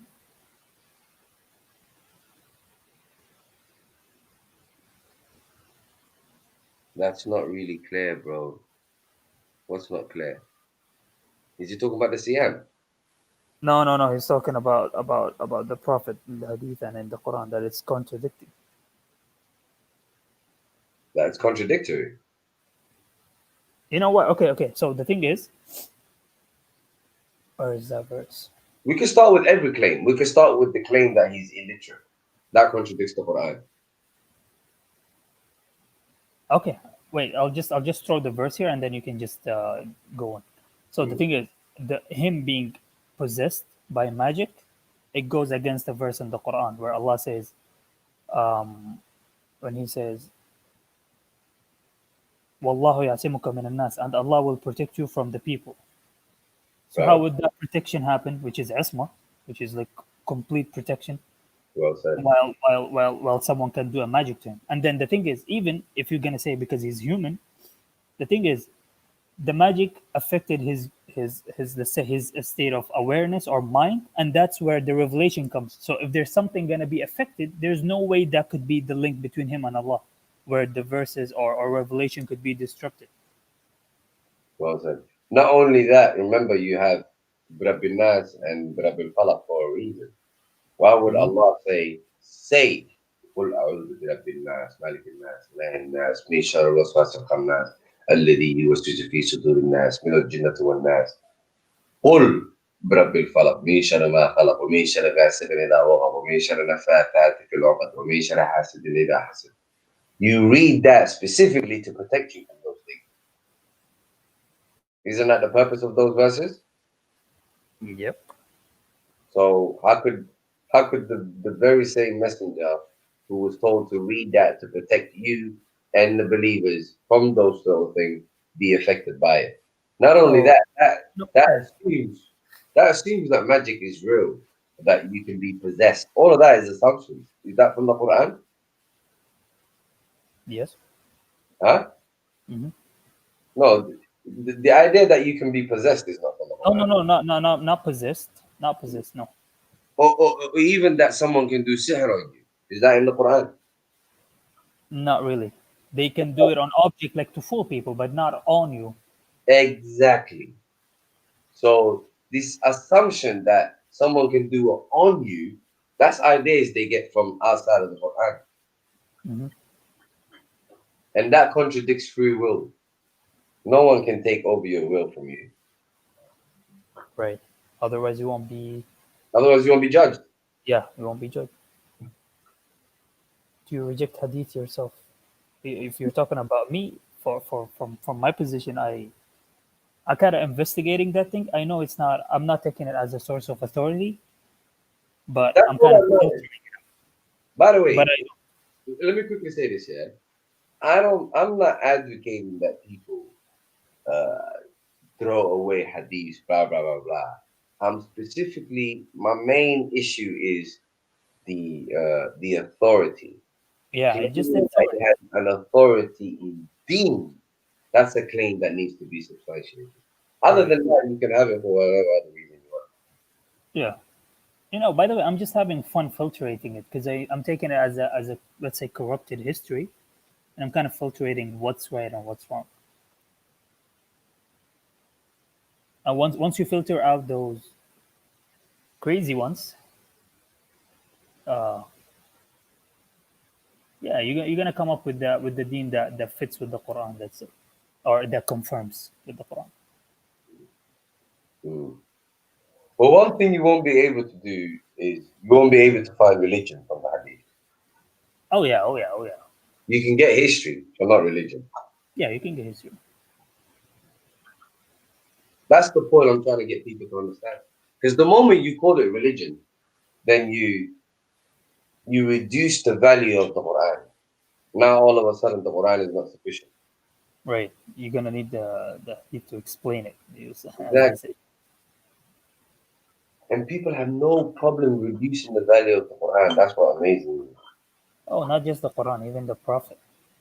Yeah, they'll oh, Oh, no. The hadith of Pizisti is right. It shows that he's human. Like they have no problem degrading the Prophet just to validate the hadith. I'm like, that's crazy. that shows you that people a sense of belonging and identity is a huge thing for people, man. You know what I mean? Like Yeah. for some people that's worth more than integrity. Oh yes. But They're then just some they're of us just I would rather afraid. be They're alone. just afraid, man. They're just afraid of hitting their concrete beliefs, like foundations that they were taught. You know what I'm saying? So if they feel if they lost that, they might just be lost forever. Or you're trying to make them atheists or something. But it's totally the opposite. It's two things that they need to be worried about. One is the hereafter, and two is their growth as a human being. Like you're not here to just breathe like a cattle. You're supposed to just eat shit and have sex. You know what I'm saying to you? You have something that other animals do not have, and that is awareness, conscience. You're gonna have to use your conscience. You know what I'm saying? You're Hmm. gonna have to use your awareness for good. Rational faith says anything with contradictions cannot be from God. Absolutely, sir. Absolutely. I think I said something similar to that AJ earlier, didn't I? Hmm. Yeah, man. You know what? I like something that you said. I think couple months ago. You wrote a comment saying that people go about nationalities, and I'm trying to leave the matrix. Huh? That was funny. Man. That was funny. That was well said. No, but that's the truth, bro. It is. Like, I don't know, man. People are so temporary. Like they're focusing on the here and now, little arbitrary divisions, blah blah blah. And I'm like, yo, do you not realize that we were once upon a time a sperm and we're gonna die? Like Simple as that's it gets. that's bigger. You know what I mean? That's a way bigger thing to think about. Sir, where's Bernie, man? Huh? Bernie. Yeah, Bernie's probably Bernie's been quiet. Maybe sleeping. Bernie's got a lot of kids, so he's a busy man. But yeah, we've dealt with a few issues tonight. Yeah. So we've dealt with Kaaba, we've dealt with Siam.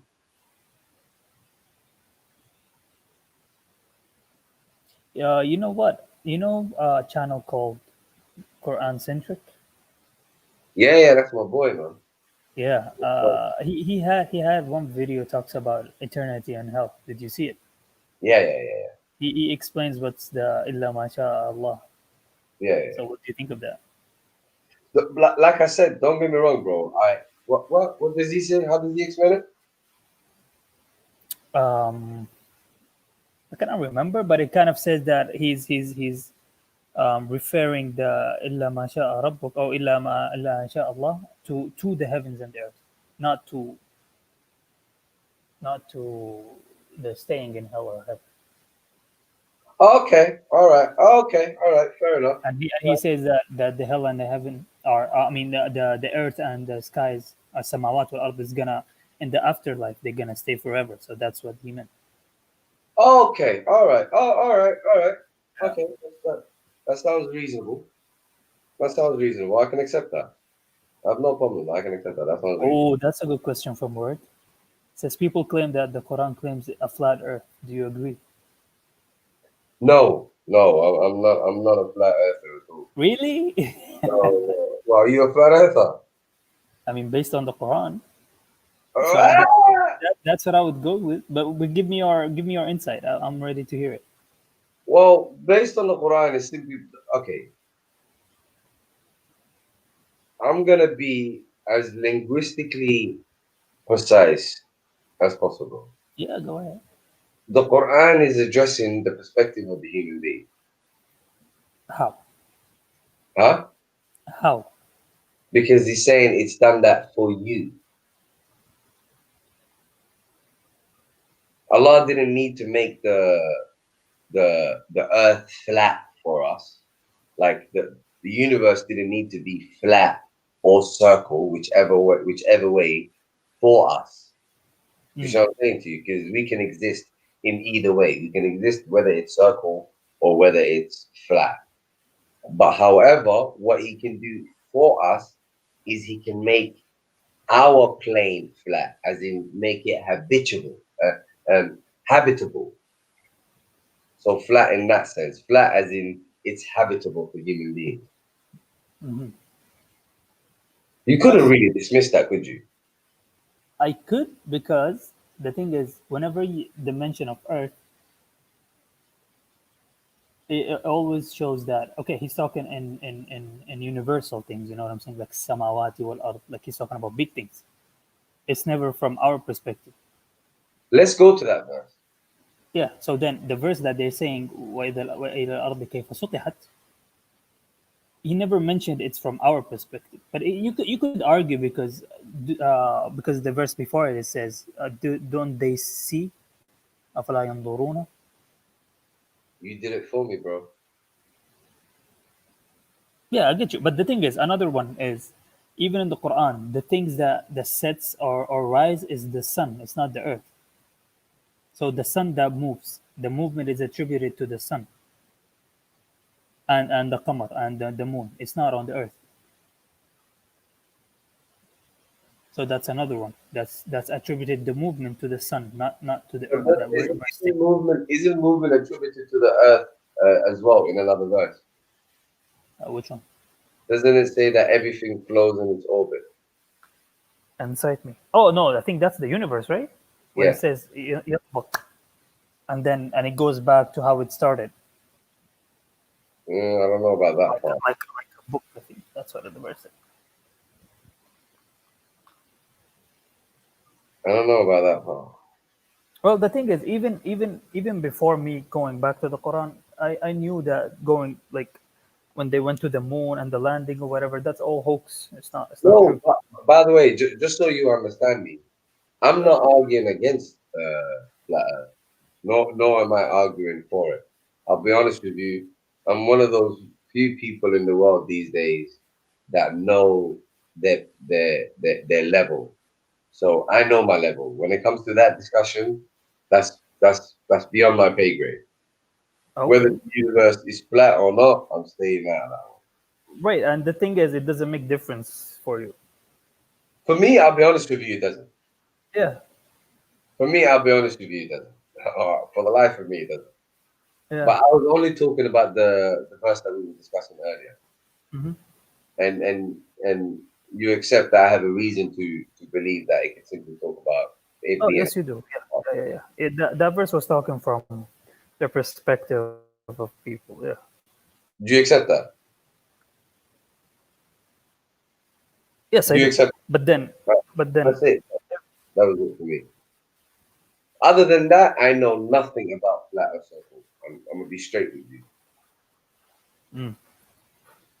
So that topic is beyond my pay grade. I know my level. You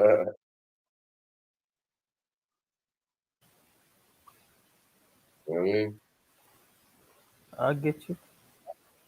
Well, wait, funny thing is, me starting with the flat Earth and the sphere Earth. That what got me into then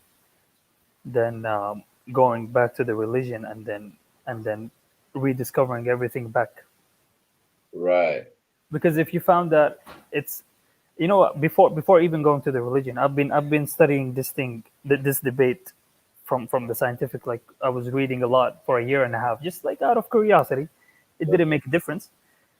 But then when you go back to what the Quran said, then you know what, I was just gonna go with that, because I've been taught that it's fear, or it's like a ball, and then when the Quran says something else, and then there was another thing about the Pharaoh. I don't know if you know that.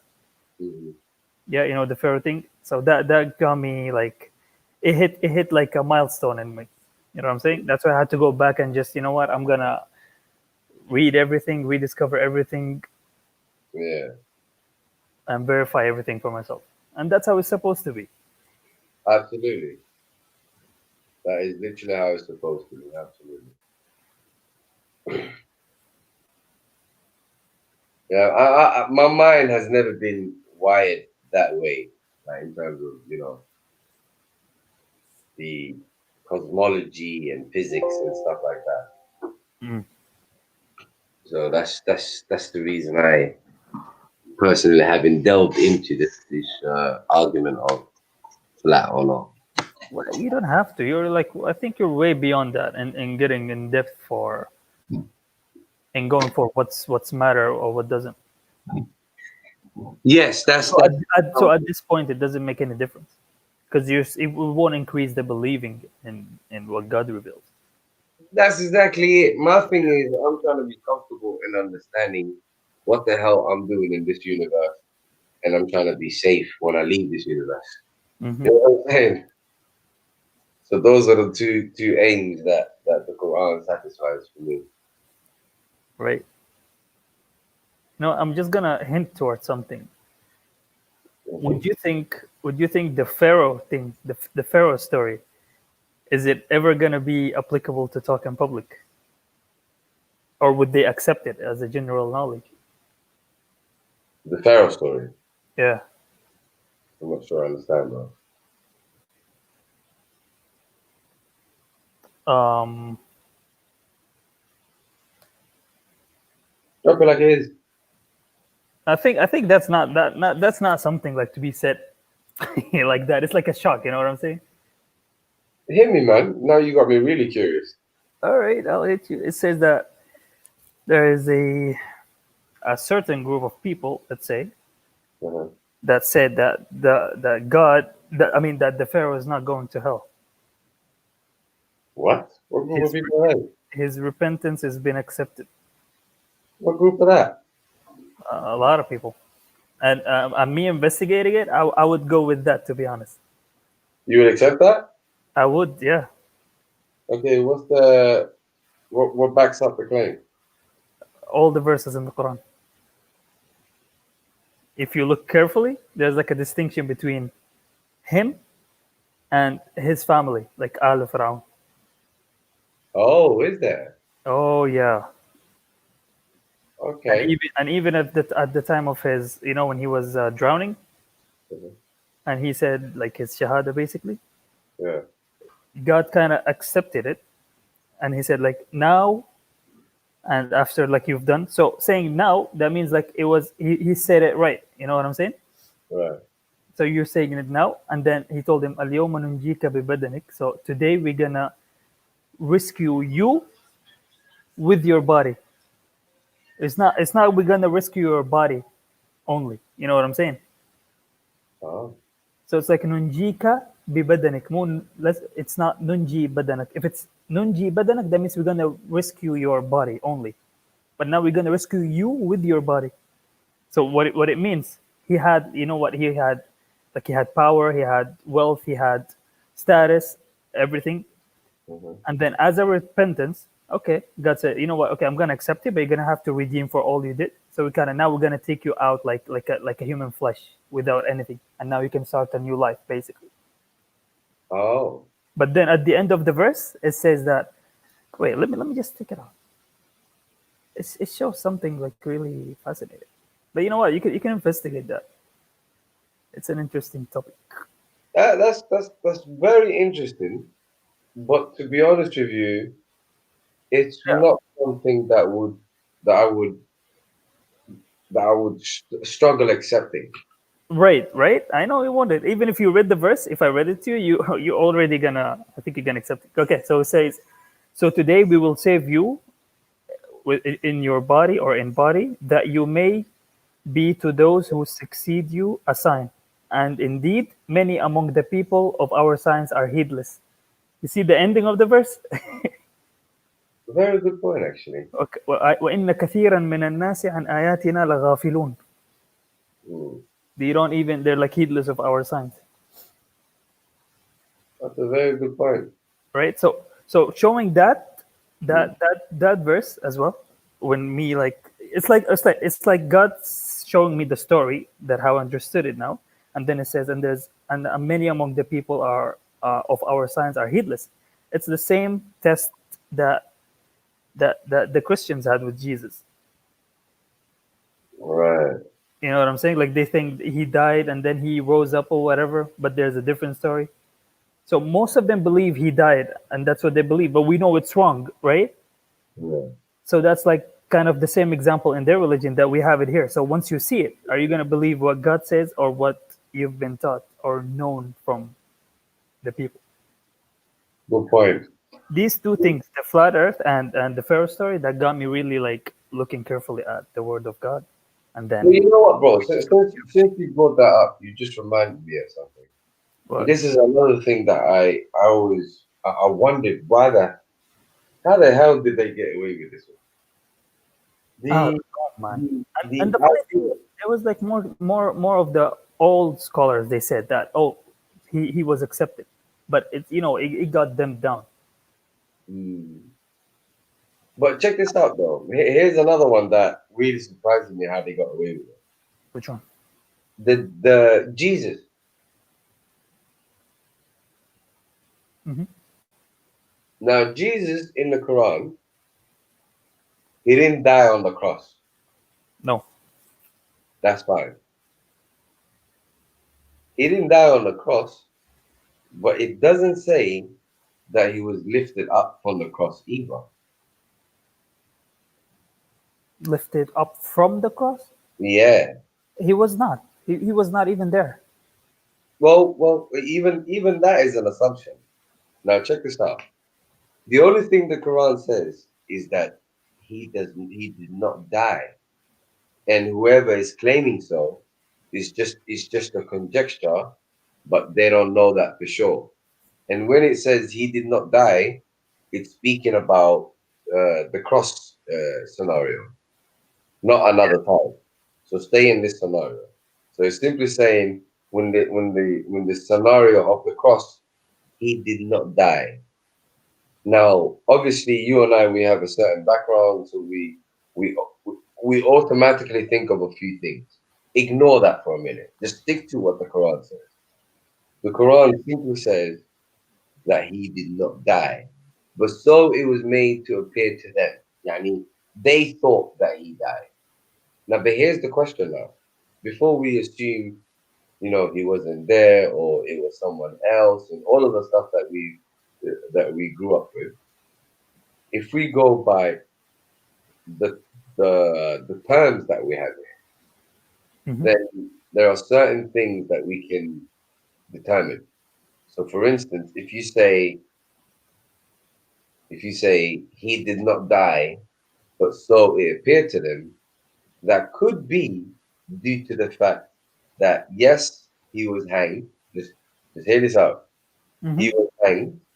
However, the hanging, as we know, they used to leave them hanging for a period, like a couple of days, weeks, whatever. It used to take some time Yeah. before they die. You know what I mean? Hmm. Now, people assumed that he died, but they never actually confirmed it. It was never actually confirmed. Therefore, it was just conjecture. Now, I know you might be thinking, um,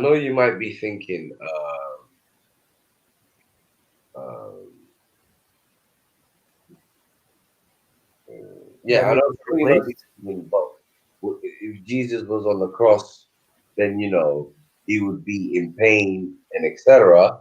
But even that's not necessarily the case. because we have examples of Abraham where his community throw him in the fire and Allah makes that fire cool. So it's not necessary that Jesus would feel any pain of any kind by being on the cross. And it's not necessary that by him being on the cross that he would necessarily die. So two things can happen with this example. The Christian narrative becomes somewhat justified, and the Muslim narrative, the Islamic narrative becomes straightforward. We don't have to put in much. So the Christian narrative is as follows. The Christian narrative is that the Jesus, quote unquote, died and then resurrected.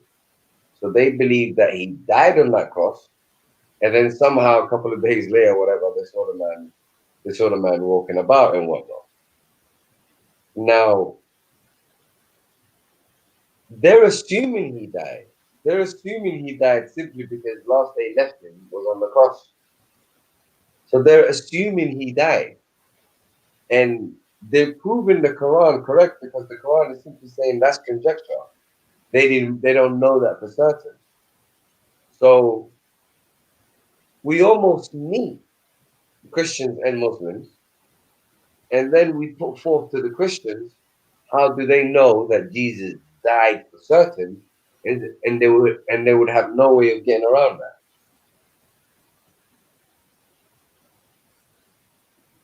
What do you think, AJ? Damn. Now I have the verse in front of me.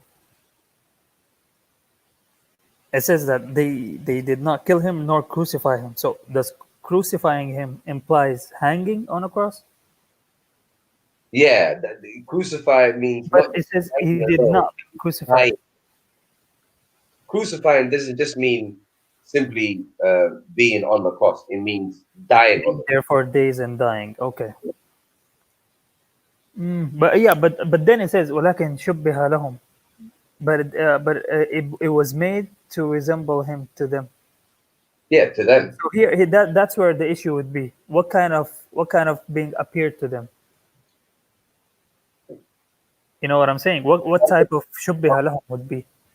Okay, see, should be a here. Would it be someone resembling, or would it be so it appeared to them, as in it looks No, like?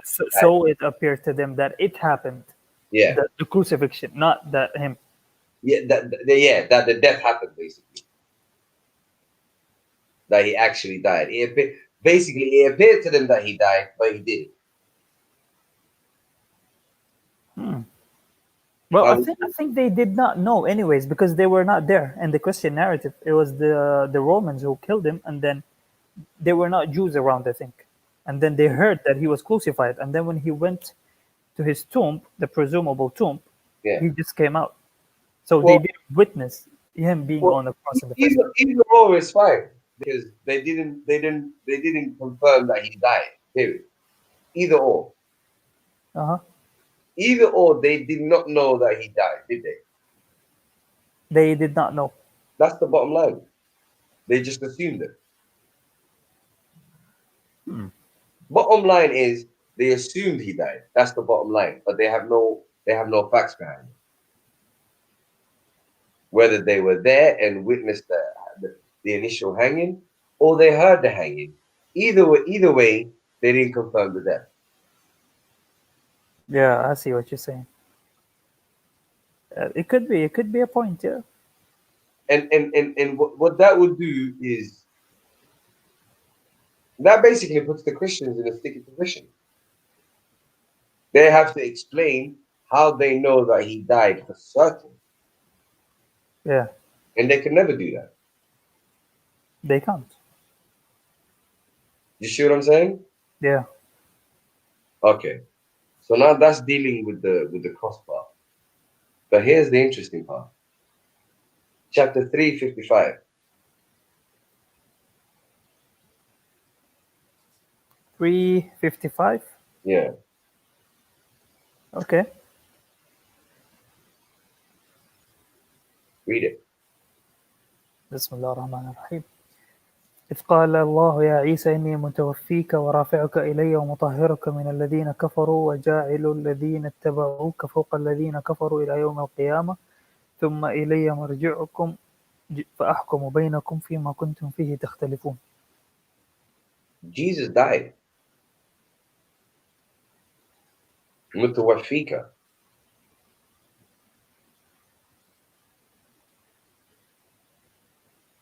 Okay, but I mean, how would I say? But what's then we're gonna have to go with the difference between wafa, mutawafika, and mata, right? Mhm. So mutawafika, it might be just like, um, the soul, like maybe God took the soul and then took him up, so he was not buried on the ground. That's the type of like he kind of transitioned to the next life without dying, basically, or being buried on earth. He was taken up. Okay. Either way, his existence on Earth was terminated. Yeah. Okay, fine. But that's how we call death, then. Yes, in our sense. In our sense, yeah. Yeah. I mean, would you apply mutawafika to a human being that died? Yes. Then is there any reason we couldn't do that here? I would argue that, because you know how precise the Quran is with every word, right? Mm. So, but it makes sense. It makes sense. No, he is. We know he died, right? Like God took him up to him, whatever in which way he did it. But I mean, he's not. Oh wait. Are you talking about like the second coming? Is there a second coming? That's what I'm trying to eliminate. Where there is Yeah. I don't think there is. It's like, you mean the general narrative, the mainstream narrative is like he's been taken up without dying and he's waiting for his second coming. yes. Oh no, I'm not with that. This verse wouldn't indicate that he's coming back. Right. Even if they want to say, what you said, his soul was taken up, I'm like, cool. His life here on earth is terminated. Oh yeah. Because first he was mutawafika and then rafi'uka. Means after first he's dead, like death, and then he's been taken up. Yeah. Because I would say he was taken up because of the way, let's say, because he came from like the word of Allah, right? Yeah. Kalimatullah. Mm. So it's not something. It came something from above, so he returns above after his death, because he was not coming from a man, so he gets to bury down. That's why he was returned to God. Great point. Yeah, Great point. that's why it was mentioned. Oh wait, what is the verse he was saying here in the comments? 38:42. I checked it out. There is nothing, no mention of Pharaoh. What is these guys saying? 28, they're saying. 28:40. 28. Oh, there's two. 38:42 and 28:40. Yeah, 38:42. It's not. It doesn't have anything to say about Pharaoh. 28:40. فأخذناه وجنوده فنبذناه في اليم كيف كان عاقبة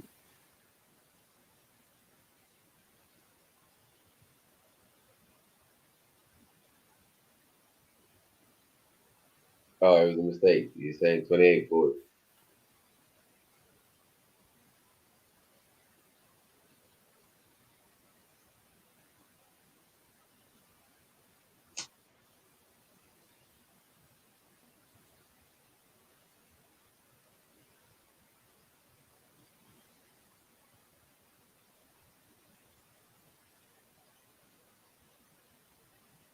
It could be. I see what you're saying, but it says that it didn't say we killed them. We just said how we did to them, basically, because it says, so we took him and his soldiers and threw them into the sea, and that happened, and he drowned, but he didn't die. That's what I'm saying. So see how the end of the wrongdoers is, because the state they were in, as a pharaoh and his people and his soldiers, they were like going on earth, like doing like a tyrant, basically. So God took that power from them and like destroyed the soldiers and everything, but he did not, because he repented, as per the Quran. And then let's come to it rationally, okay? If which gonna elevate the status of Allah? Like what's gonna give more Like God doesn't have animosity with people. You know what I'm saying? It doesn't make a difference to him if we go to hell or heaven. So by Pharaoh repenting at the end, God accepting his repentance is more elevating to God's status, I would say, than going head to head with Pharaoh and saying no, not right now. Good point. Very good point. And then there's another verse that says, you know, the day of Qiyamah, that the Pharaoh would come with his soldiers, and then he will wait. Let me find the translation. I don't know how to translate it exactly. Yeah, it says here, and he will precede his people on the day of resurrection and lead them into the fire. But it's not leading them, meaning like in the Arabic translation, فَأَوْرَدَهُمْ, that means like he's the one who is gonna like take them there, but he's not gonna go there with them, because it doesn't say that Allah took them all. Like it doesn't say it should be فَأُورِدُوا. That means all of them been pushed to hell. But it says فَأَوْرَدَهُمْ. That means one person, which is Pharaoh. يَقْدُمُ قَوْمَهُ means he comes in front of his people because they're gonna come up as nations. You know what I'm saying? And then he's gonna put them there. So he's not included. And then no one can verify that the Pharaoh is died because it happened at night.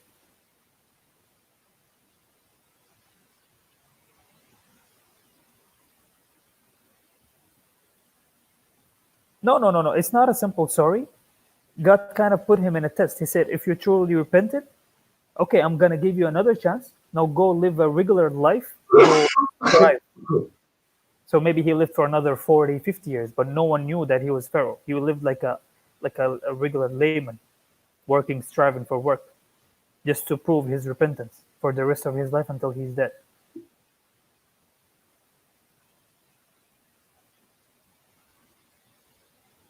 It's a viewpoint. It could be right. I lean more towards that. It just shows the magnificence of God more than the narration of he didn't accept it, and then the hadiths comes that Jibril came quickly when the Pharaoh was saying the shahada, and he stiff like mud into his mouth so he doesn't say it. I mean that shit doesn't make sense. By the way, yeah, I think you already know what Ummi means according to the Quran, right? What? Ummi, according to the Quran. Ummi? Yeah. Like Ummiyin, when it says Ummiyin in the Quran. It doesn't mean illiterate, only it has a different meaning, but I kind of forgot what is it now. Well, in a nutshell, it basically means a Gentile. Yeah. Got you. The one who did not receive revelation or scripture. Yeah. Basically the Europeans or China or something like that. Or even the Arabs before the Quran. Or even the Arabs. Yeah, that's right. They were included. Wow. So there goes another claim out the door. How many claims have we destroyed? A lot, buddy. Yeah. But I mean, look at this saying. No, keep that. I just read it. It says that Jibril, okay, when the Pharaoh was drowning and he was repenting, Jibril came down quickly just to stiff mud into his mouth so he doesn't say repentance, because God would accept it. But that raises an issue, two issues. It's either you're claiming that Jibril acted on behalf of himself without God ordering him. That's one. It's even worse if you say God did. Yeah, and it's even worse if God never uses that way. You know what? Like going behind the bush, sending someone to step in, because if he said it, God would not have a choice except to accept it. It's not befitting. So the whole narration is. Do you see how logic works? Beautiful. If only people use them more. So words, that's an undisputed one. A contradiction of the hadith of the Quran. There you go.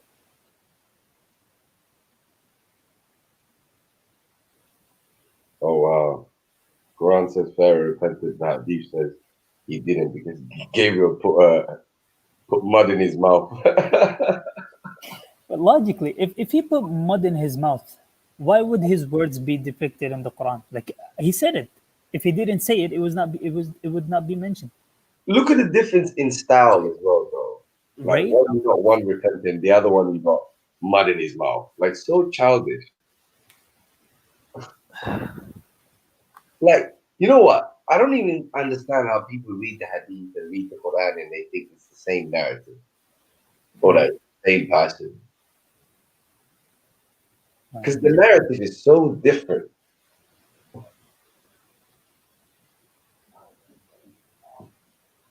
Am It's I so lying? different, even between the hadiths itself. Like the Prophet acts in one way in one hadith and another way in another hadith. It's not the same person, even inside the hadith himself. Bipolar. We saying the hadith is bipolar. Basically, yeah. The amount of stuff that have been stiffed into hadith and attributed to the Prophet, yeah. Isn't that the reason he said, whoever says a hadith on me that's like a lie, let him have his seat on hell? Because he You know knew. they say that's the only mutawatir hadith. Hmm? Did you know that they say that's the most authentic hadith that they have? Which one? The one I just said? Yeah, they say that's the most mutawatir hadith. Subhanallah. They say that. Imagine that. Imagine that. There's another hadith that says, "Are you're writing something about me other than the words of Allah? How dare you? Do you not know that the people of the book were lost because of exactly this?" I'm paraphrasing. You see what I'm saying? Yeah.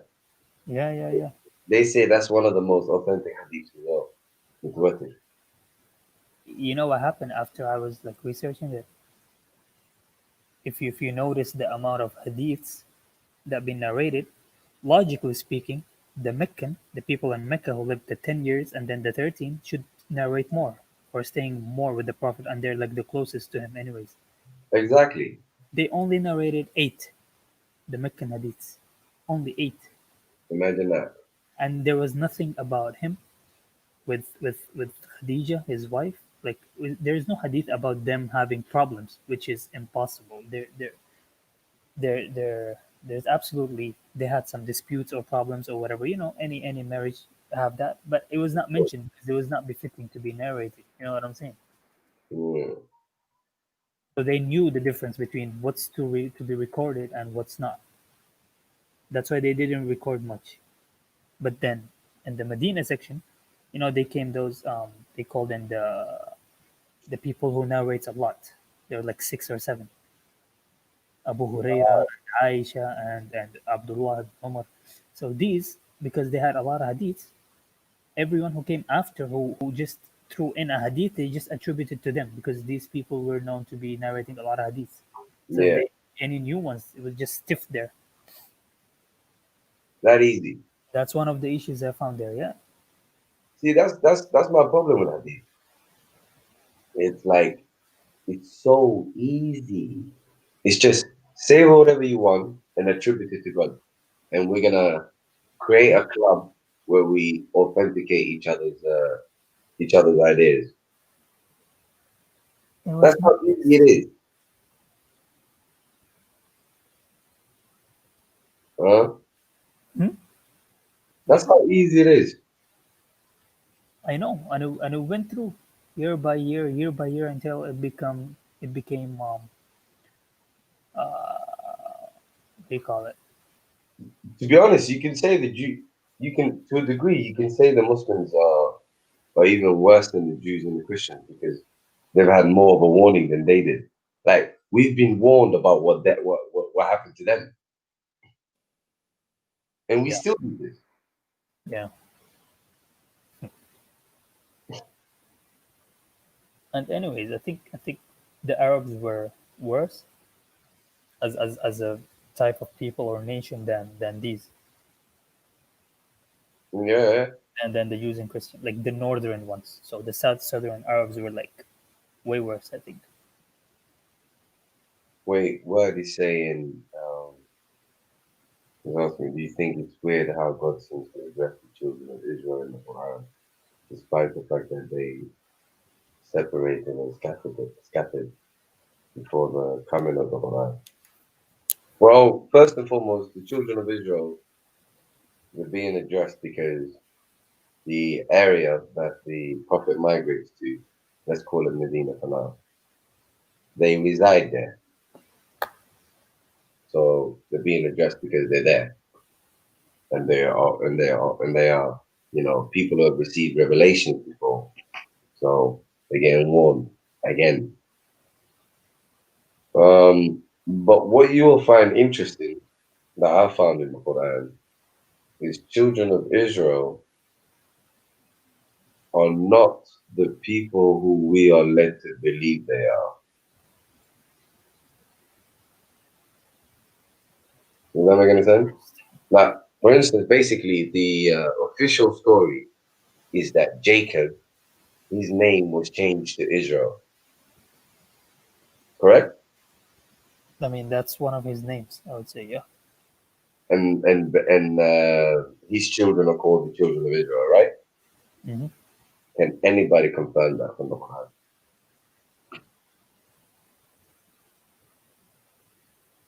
I think there's a verse, but I'm not sure what it says. Let me try to find it. Let's figure out what it says.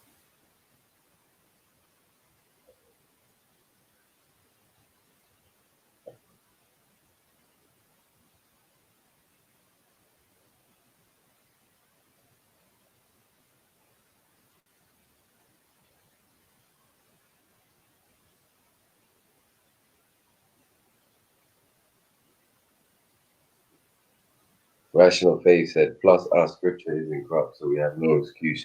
Absolutely, bro. Zero excuse. Literally zero excuse. We have a scripture where we've been reminded of what the people did, that's repetitive, that is designed easy to memorize, that's complete, fully detailed, that utilizes, like rhyme, repetition. It's a constant theme. Utilizes antonyms. It's clear and memorable, precise, straightforward, details everything. I'm telling you, man, we're in serious trouble if we don't give this revelation the credit it deserves. Yo, Maverick. Yeah. Are you saying that Jacob is not Israel? Remember what I said to you. I always stick to the Quran. If you can show me where Jacob is referred to as Israel, I stand corrected.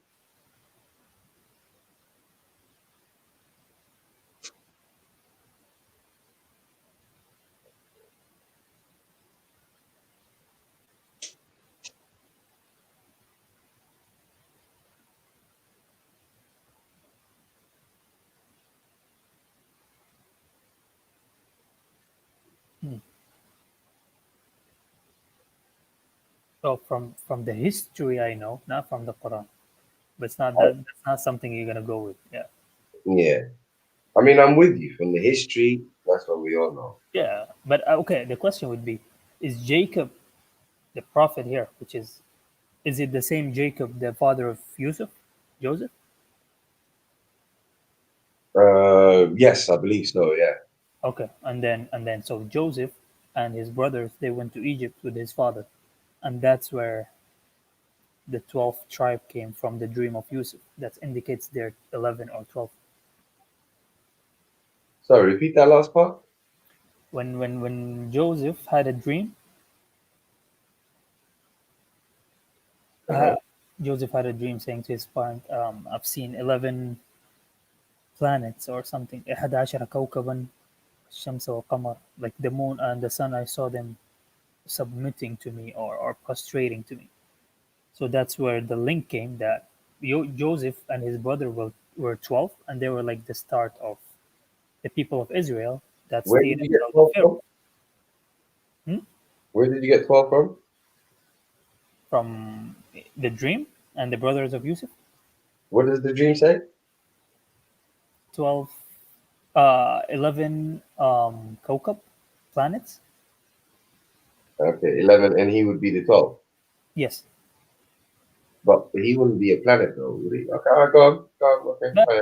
just, I'll I go with mean, a that. dream needs to be interpreted, right? Yeah. I'll go So with you that. cannot take it as face value. Understood. So then when they went to Egypt and he became king, and then, I mean, their nation started from there, from his 11 brothers and him. That's what I would say. And then Bani Israel, and then the Pharaoh kind of being a tyrant, and they moved out with Musa. I mean, logically, it makes sense. But if you're talking about Quran, I will accept that completely. Actually, I don't have a problem with that at all. As a matter of fact, I think you just helped me make the last connections that I needed to make. Because from my understanding, what I gathered was children of Israel were definitely from Egypt.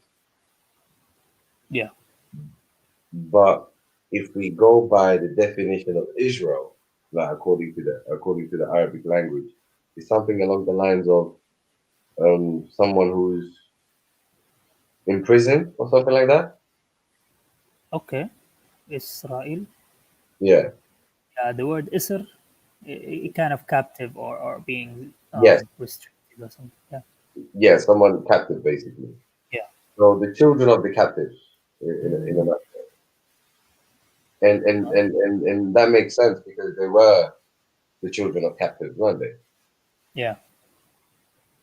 So I saw that connection, but you now just helped me do the connection with Joseph. So with Joseph. So thank you very much. Anytime, brother. Yeah, that makes sense. I think. But I've not. But what I've now explained to you that Israel doesn't have to be the name of Jacob. Though. It's just simply the captive, the children of the captives. Yeah. You get it? Yeah. But yes, eventually it would be Jacob's grandchildren, I guess. Yeah. Yeah. Yeah, that all adds up now. That's nice. You know what? The reason of them being in Egypt, it's kind of a mercy from Allah as well. Wait, before we go there, hold on. How are they connected to Noah? Noah, from Jacob, Israel, Abraham. So they're from the sons of Sam. Huh? Noah had a son named Sam. So he's before Abraham. Who? Noah. He's way before Abraham. Oh yeah, way before. He's probably the grandchild of Adam, I believe, or something like that. Like the first generations after Adam. What's going on, Noah? And then Earth got flushed, and then there were like 3 children from remaining with their wives: Sam, Ham, and Japheth. I wouldn't go as far as saying Earth got flushed. I mean, the Quran talks about different societies.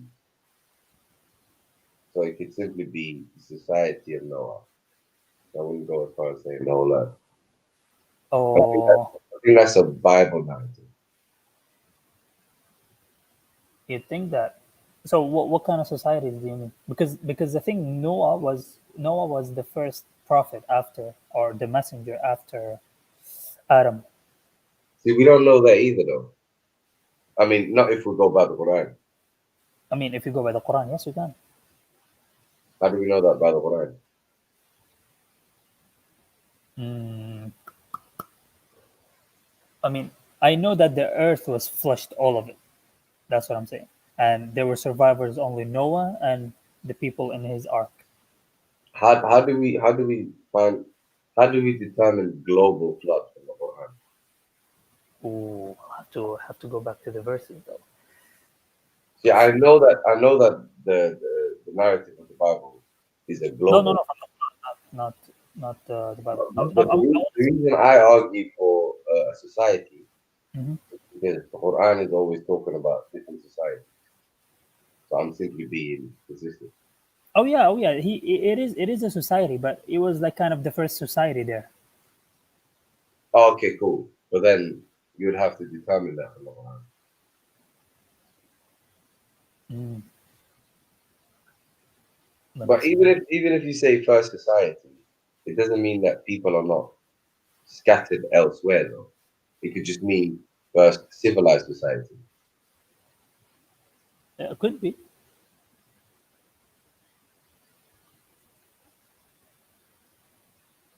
Like first community, whereas everyone else just lives in the wild, sort of thing.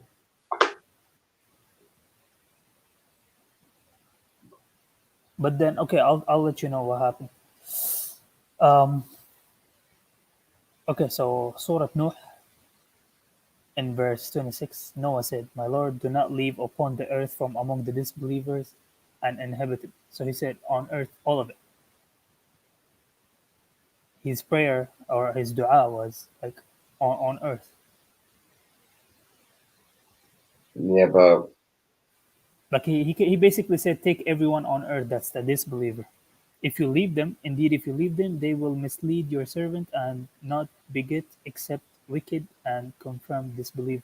Because he lived for long, that's what's known. Not sure if you can confirm to that or not.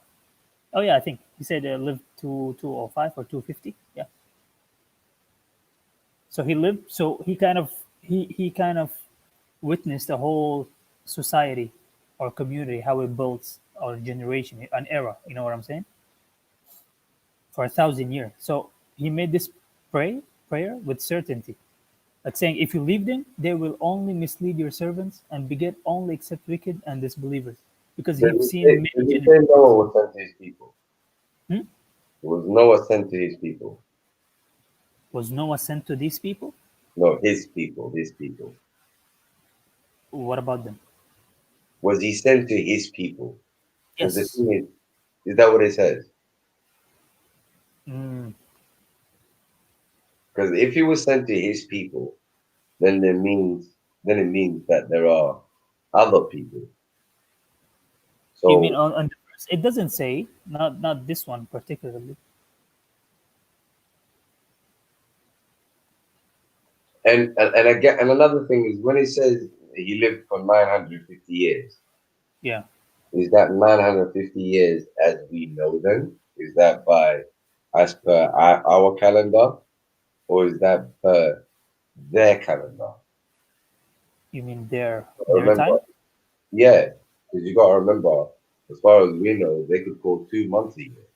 What we call 2 months, they could call it a year.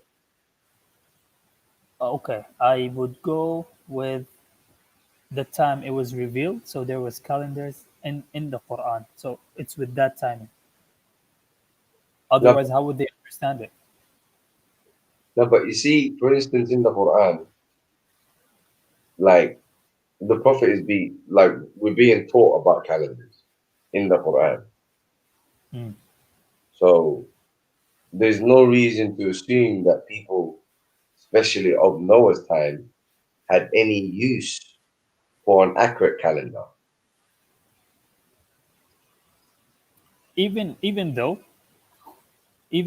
God would know, or he would kind of convert it to Prophet Muhammad's time, because he had the time and he knows like what is equivalent to the prophets. That's why he gave that number. That's what I would say. I know, but what you got to remember though is Noah didn't have many followers. Yeah, he did not. So really, so are they? Which is more likely that Noah is following their calendar or they're following his calendar? Or why would even God send Noah a calendar if they're not even accepting the message, the initial stages of the message? What do you mean? He send him a calendar? Hmm? Did Allah send Noah a calendar? Is that what you're That's saying? my argument. My argument is Noah wasn't sent a calendar because these people are not even accepting the beginning of the message. Yeah. So he didn't even. No, So no, a no. calendar hasn't been It said determined. how long he lived among his people preaching. Yeah, but when you say how long he lived and you see 950, you're thinking 950 years as in 12 months as we know them today. Yes.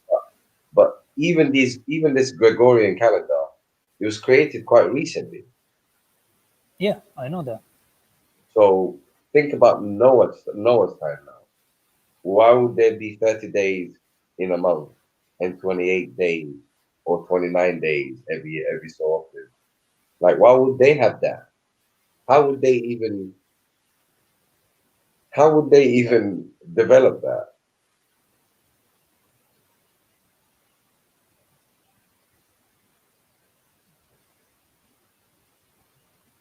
And by the way, rational faith says the word used for year is different in Arabic for story of Noah. Is that true? Let me check it out. 29:14. Let's see. While you do that, I'm just gonna quickly go to it for a second.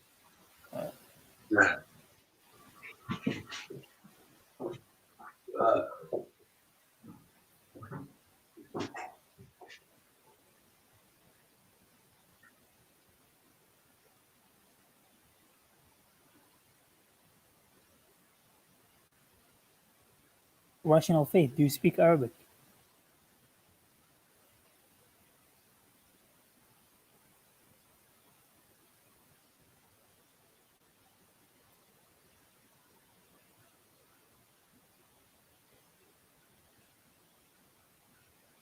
Mm. Yeah, I see the difference. It's like فلبث فيهم ألف سنة إلا 50 عاما.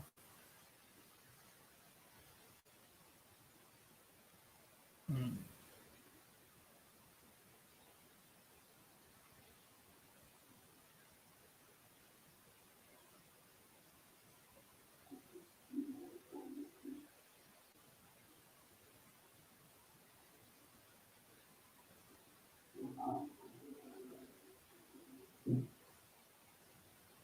Yeah. I was about to say that. Maybe the 1,000 years using Sena, it's kind of in a bad way, and then the 50 years left, and then we're good. Or the 50 years he lived, we're good. Maybe it was after the flood, so kind of to indicate a prosperous. Maybe. What did I Maybe. miss? Oh no, that verse we're using like two different in the same sentence, like ألف سنة إلا 50 عام. So 1,000, and then used a word for year, and then except 50, and then another word for year. ألف سنة إلا 50 عام. Yeah, Sana and Am. Mhm. So what do you think is going on there? I think I like what he was thinking. I had the first idea like him. Rational faith is saying it could be Sumerian. See, that's exactly what kind of angle I'm thinking. So what is the Sumerian calendar then? What is a year equivalent? No, but the point is that they have a calendar, and the calendar doesn't have to be what we consider to be the correct one. That's the point.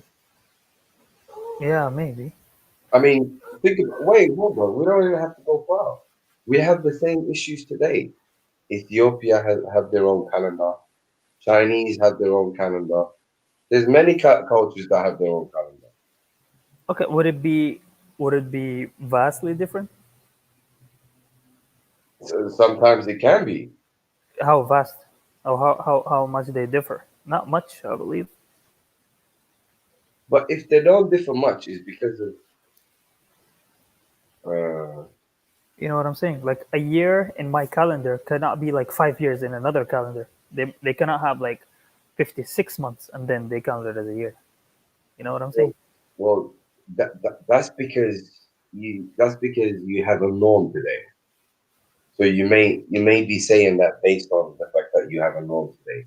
So you could say, Or you either go with the lunar calendar or the sun calendar. I think that's the only two calendars that you can have. yes, again, but you're going by knowledge that we have today. Why would Yeah. they need that knowledge time? I like the Sumerian example that Rational gave. I mean, Noah preaching for 950 years. I just don't see the purpose, because you can have another messenger coming and another messenger coming.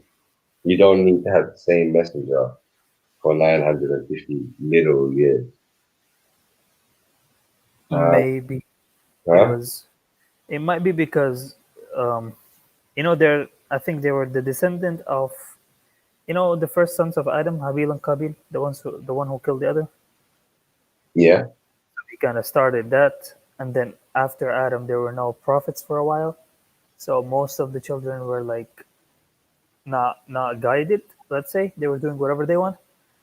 So when God sent Noah, and he was trying, and God gave him like long years, so he can know the reality of people, let's say, or a reality of a society. So he would be the first one to experience it in full. Right. Maybe that's why he made the prayer that if you leave them, they're only gonna beget. And the words he used, it's like it's really exaggerating. You know what I'm saying? It's not a regular use of the word. Like he didn't say kuffar. Say fajiran kafara. Kafara is like, it's like the exaggerated form, like really exaggerated of kufr. So he kind of knew because he saw how many generations, and they all been begetting. There's no hope basically. That's why God had to flood, because he had, let's say, maybe one of the genes of, I don't know what do you call it, Yeah, righteous people. okay, but check this out though. You see, even the concept of a worldwide flood, Yeah, and the whole narrative after that is that basically the world was populated by the children of Noah. yeah, So he basically became Adam kind of a thing. yeah, Right? Now that's not really gonna fly according to the Quran though, because according to the Quran, there were some followers who actually went with Noah on the ark, yeah, yeah. It's correct. so they would have children too. Yeah, but maybe there was a reason for not mentioning them. Maybe they were not much. Hmm? I don't know the reason why, like, God highlighted only the sons of the three sons of Noah. The generation came from them. Well, I'm not sure he did. That's not in the Quran. That's hadith. Ooh, okay. You see my point? But okay, I see what you're saying. But maybe the predominant genes were from. Oh, I see what you're saying. Okay. Like here, I'm not going according to the Quran solely. I'm going with history as well. Yeah, that's where that's part there. But I mean, that side of history could be true because most of the evidence goes like if you trace the family trees, I the can't. Arabs I and the Indians, they were from Sam. can't accept that. Mm. See, I got to remain true to my claim. Fair point. Rational faith says that the Quran actually say three sons. Not that I'm No, aware of. nope. It was mostly hadiths and biblical narrative. So the whole attempt to turn Noah into another Adam is outside of the Quran.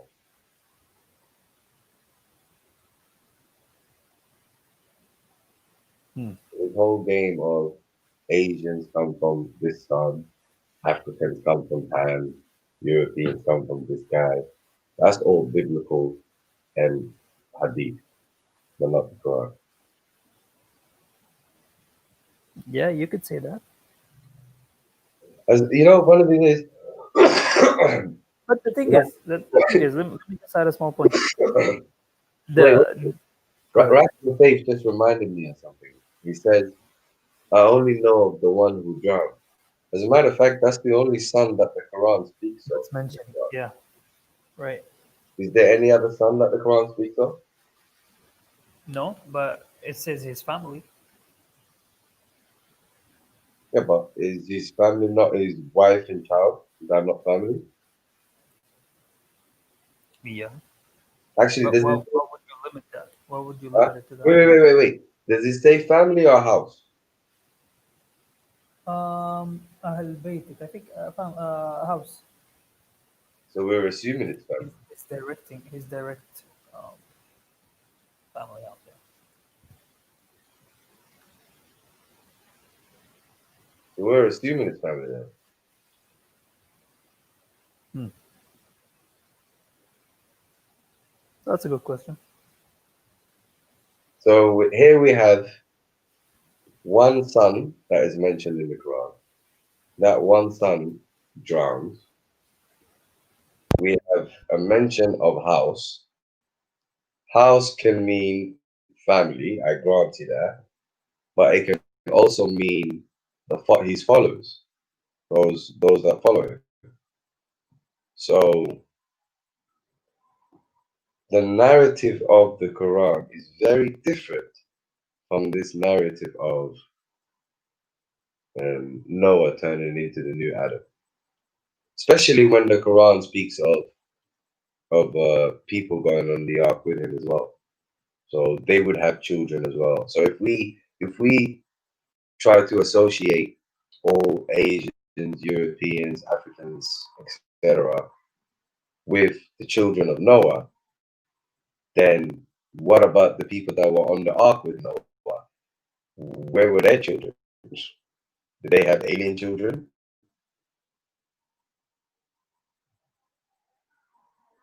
You see what I mean? This is some good stuff.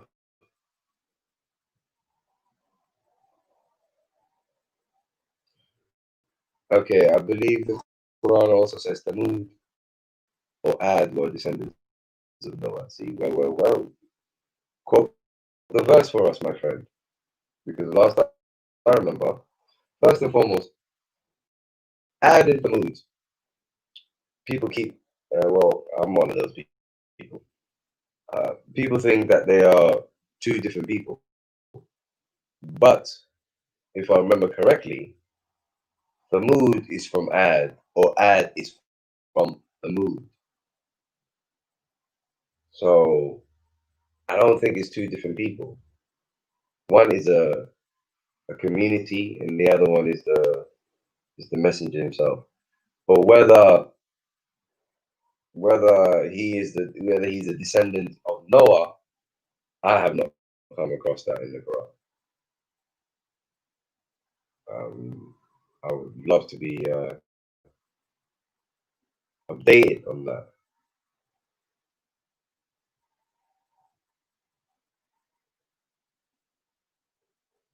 Rational faith, why don't you jump on, man?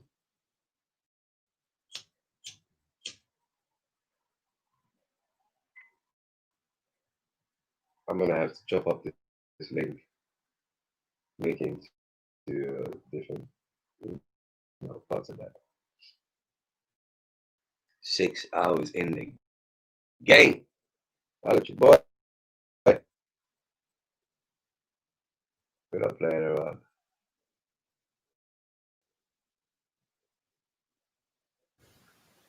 What time is it there? 7 a.m. What about yours? We 2:20. Where you at? Canada. Oh, 2:20 what? A.M. Night time. AM, yeah. Yeah, all right. I better be All right. sleeping. Got work tomorrow. So I'm just having my last of the week and I'm nothing else. Nah, man, I But really yeah. enjoyed it. But yeah, it was a good discussion though, eh? Right? Oh yeah. And confirm this for me, man. His rational faith is saying Ad and Thamud are descendants of Noah. Does the Quran say that? 769. Let me see that.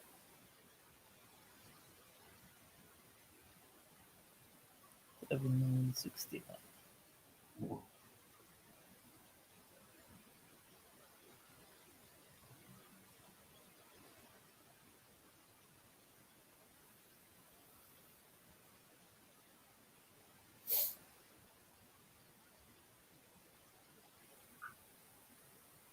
Yeah, it says successors, but who are they? Who are the successors? Let me see.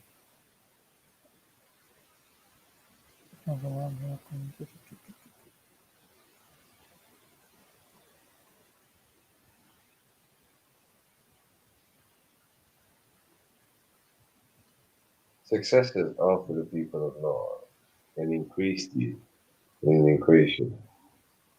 Remember. It make them successors, but it doesn't necessarily mean that they're descended from them. They say, did you come to us with a word?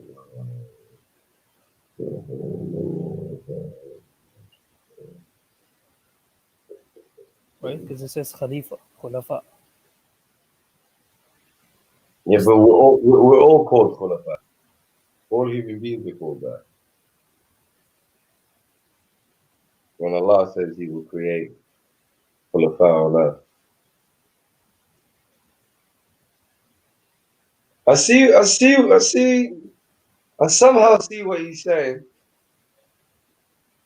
but I'm afraid I might have to need more. But I do see what he's saying.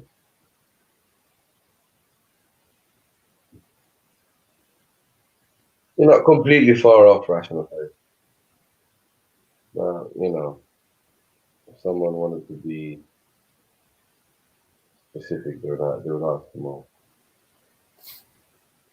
Yeah. Well, we discussed a lot tonight, boy. Siyaam, what Tara? Can you believe that, man? You know what? I'll give you another hint. Mm. If you check in the Quran, it says a lot of verses. قُلْ سِيرُوا فِي الْأَرْضِ فَانْظُرُوا كَيْفَ كَانَ عَاقِبَةُ الْمُجْرِمِينَ. So there's like a lot of more than 10 actually mentioned that you go about the earth and discover like the past or something, Yes. And then there's a verse in Surah Al-Ankabut. I'll read the translation. It says, travel through the land and observe how he began creation, then Allah will produce the final creation. Indeed, Allah over all things is competent. So there is an encouragement for us to go out and figure out that how creation began. Absolutely. So that means he's not mentioning everything in detail in the Quran. He's giving like threads that you can connect or hints, and then you just Well, go verify it, or you go if you want more details, you can just go discover it. yeah, but the point is, what is it that you're verifying? Because the Quran is simply you're verifying the fact that God exists. That's all you're verifying. And No, but you it says wait, here wait, how creation began. This well that why are you verifying how creation began? Because it Oh, confirms to you that God is necessary. yeah. The continuation of the verses says that too. Yeah. And another reason is look how we dealt with the people of the past. Hmm. And the reason you're confirming that is because God tells you how he dealt with the people of the past. Right. So there you go. So you're confirming things that are in the Quran. Basically. Makes sense. So wait. Are you saying that these nations or societies were like coexisting with each other, but in different places at the same time?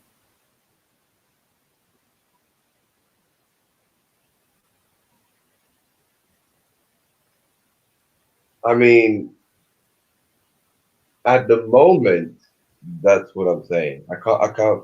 My mind cannot think as far back as, or I don't know if the Quran is talking as far back as when there was only one society, as in the very beginning of the whole thing.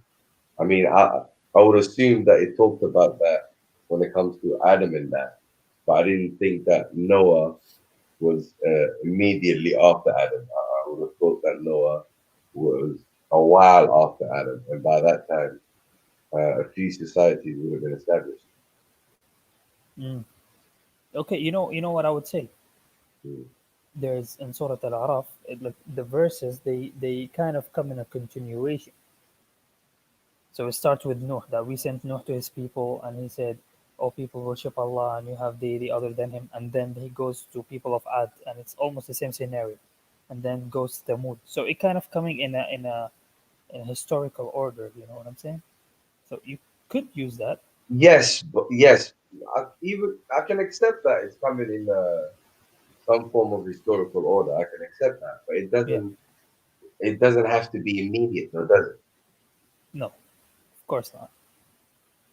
Right, that's the issue. I can accept that, you know, it's in order. That I can totally accept.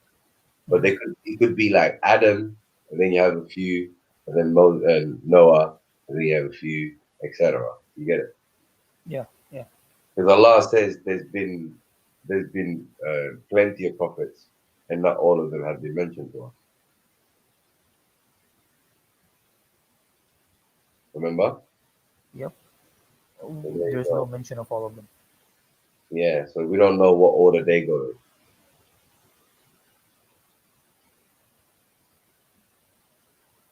in. Good stuff, man. All right, Maverick. Let's run it up again next time. Yeah, we're gonna do that, man. We're gonna we had a good talk today. We had a hell of a talk today, man. Right? We ripped up quite a few ideas. Oh yeah. We just open doors for more research, and that's it. Keep us busy. I think we touched up on Salah a little bit because 33:56 forced us to go there. Mm-hmm. We went to siyaam. We Kaaba. We found ourselves with Kaaba. So we dealt with Salah somehow. Siyaam, Kaaba. Yeah, we still have to go back to Salah. Huh? We still have to go back to Salah, I think. You know, we're still gonna go back to Salah. We touched it up, but we're still gonna go back to it. And in the beginning today, yeah, I tried to define messenger and prophet. I think I managed to do that as well, hopefully. Did I? About what? Messenger and prophet. I managed to. Yeah, you did that in the beginning. Yes, especially when you came. I love that when you came and you said we need to confirm that prophet is circumstantial. Yeah. And I think we did that, didn't we? Yeah, we did. Yeah. Right. That verses, all of them they were before and after. Yeah. So we dealt with Wait, are you gonna go live like regularly now? Yeah, I'm You're gonna gonna be active on the channel. Yeah. This is the channel I'm gonna go regularly now. Nice, man. Nice. Keep it up then. It's gonna- Do you know how your program will be? Huh? Is it gonna be like twice a week, every day? Pretty often. They're saying minimum twice a week. Okay. Minimum twice. That's good. But yeah. All right, my bro. I'm gonna let you go now. All right. Had a good talk, brother. And everyone that's been listening and watching and whatnot, peace, love and light. Holla back. Take care. All right, bye.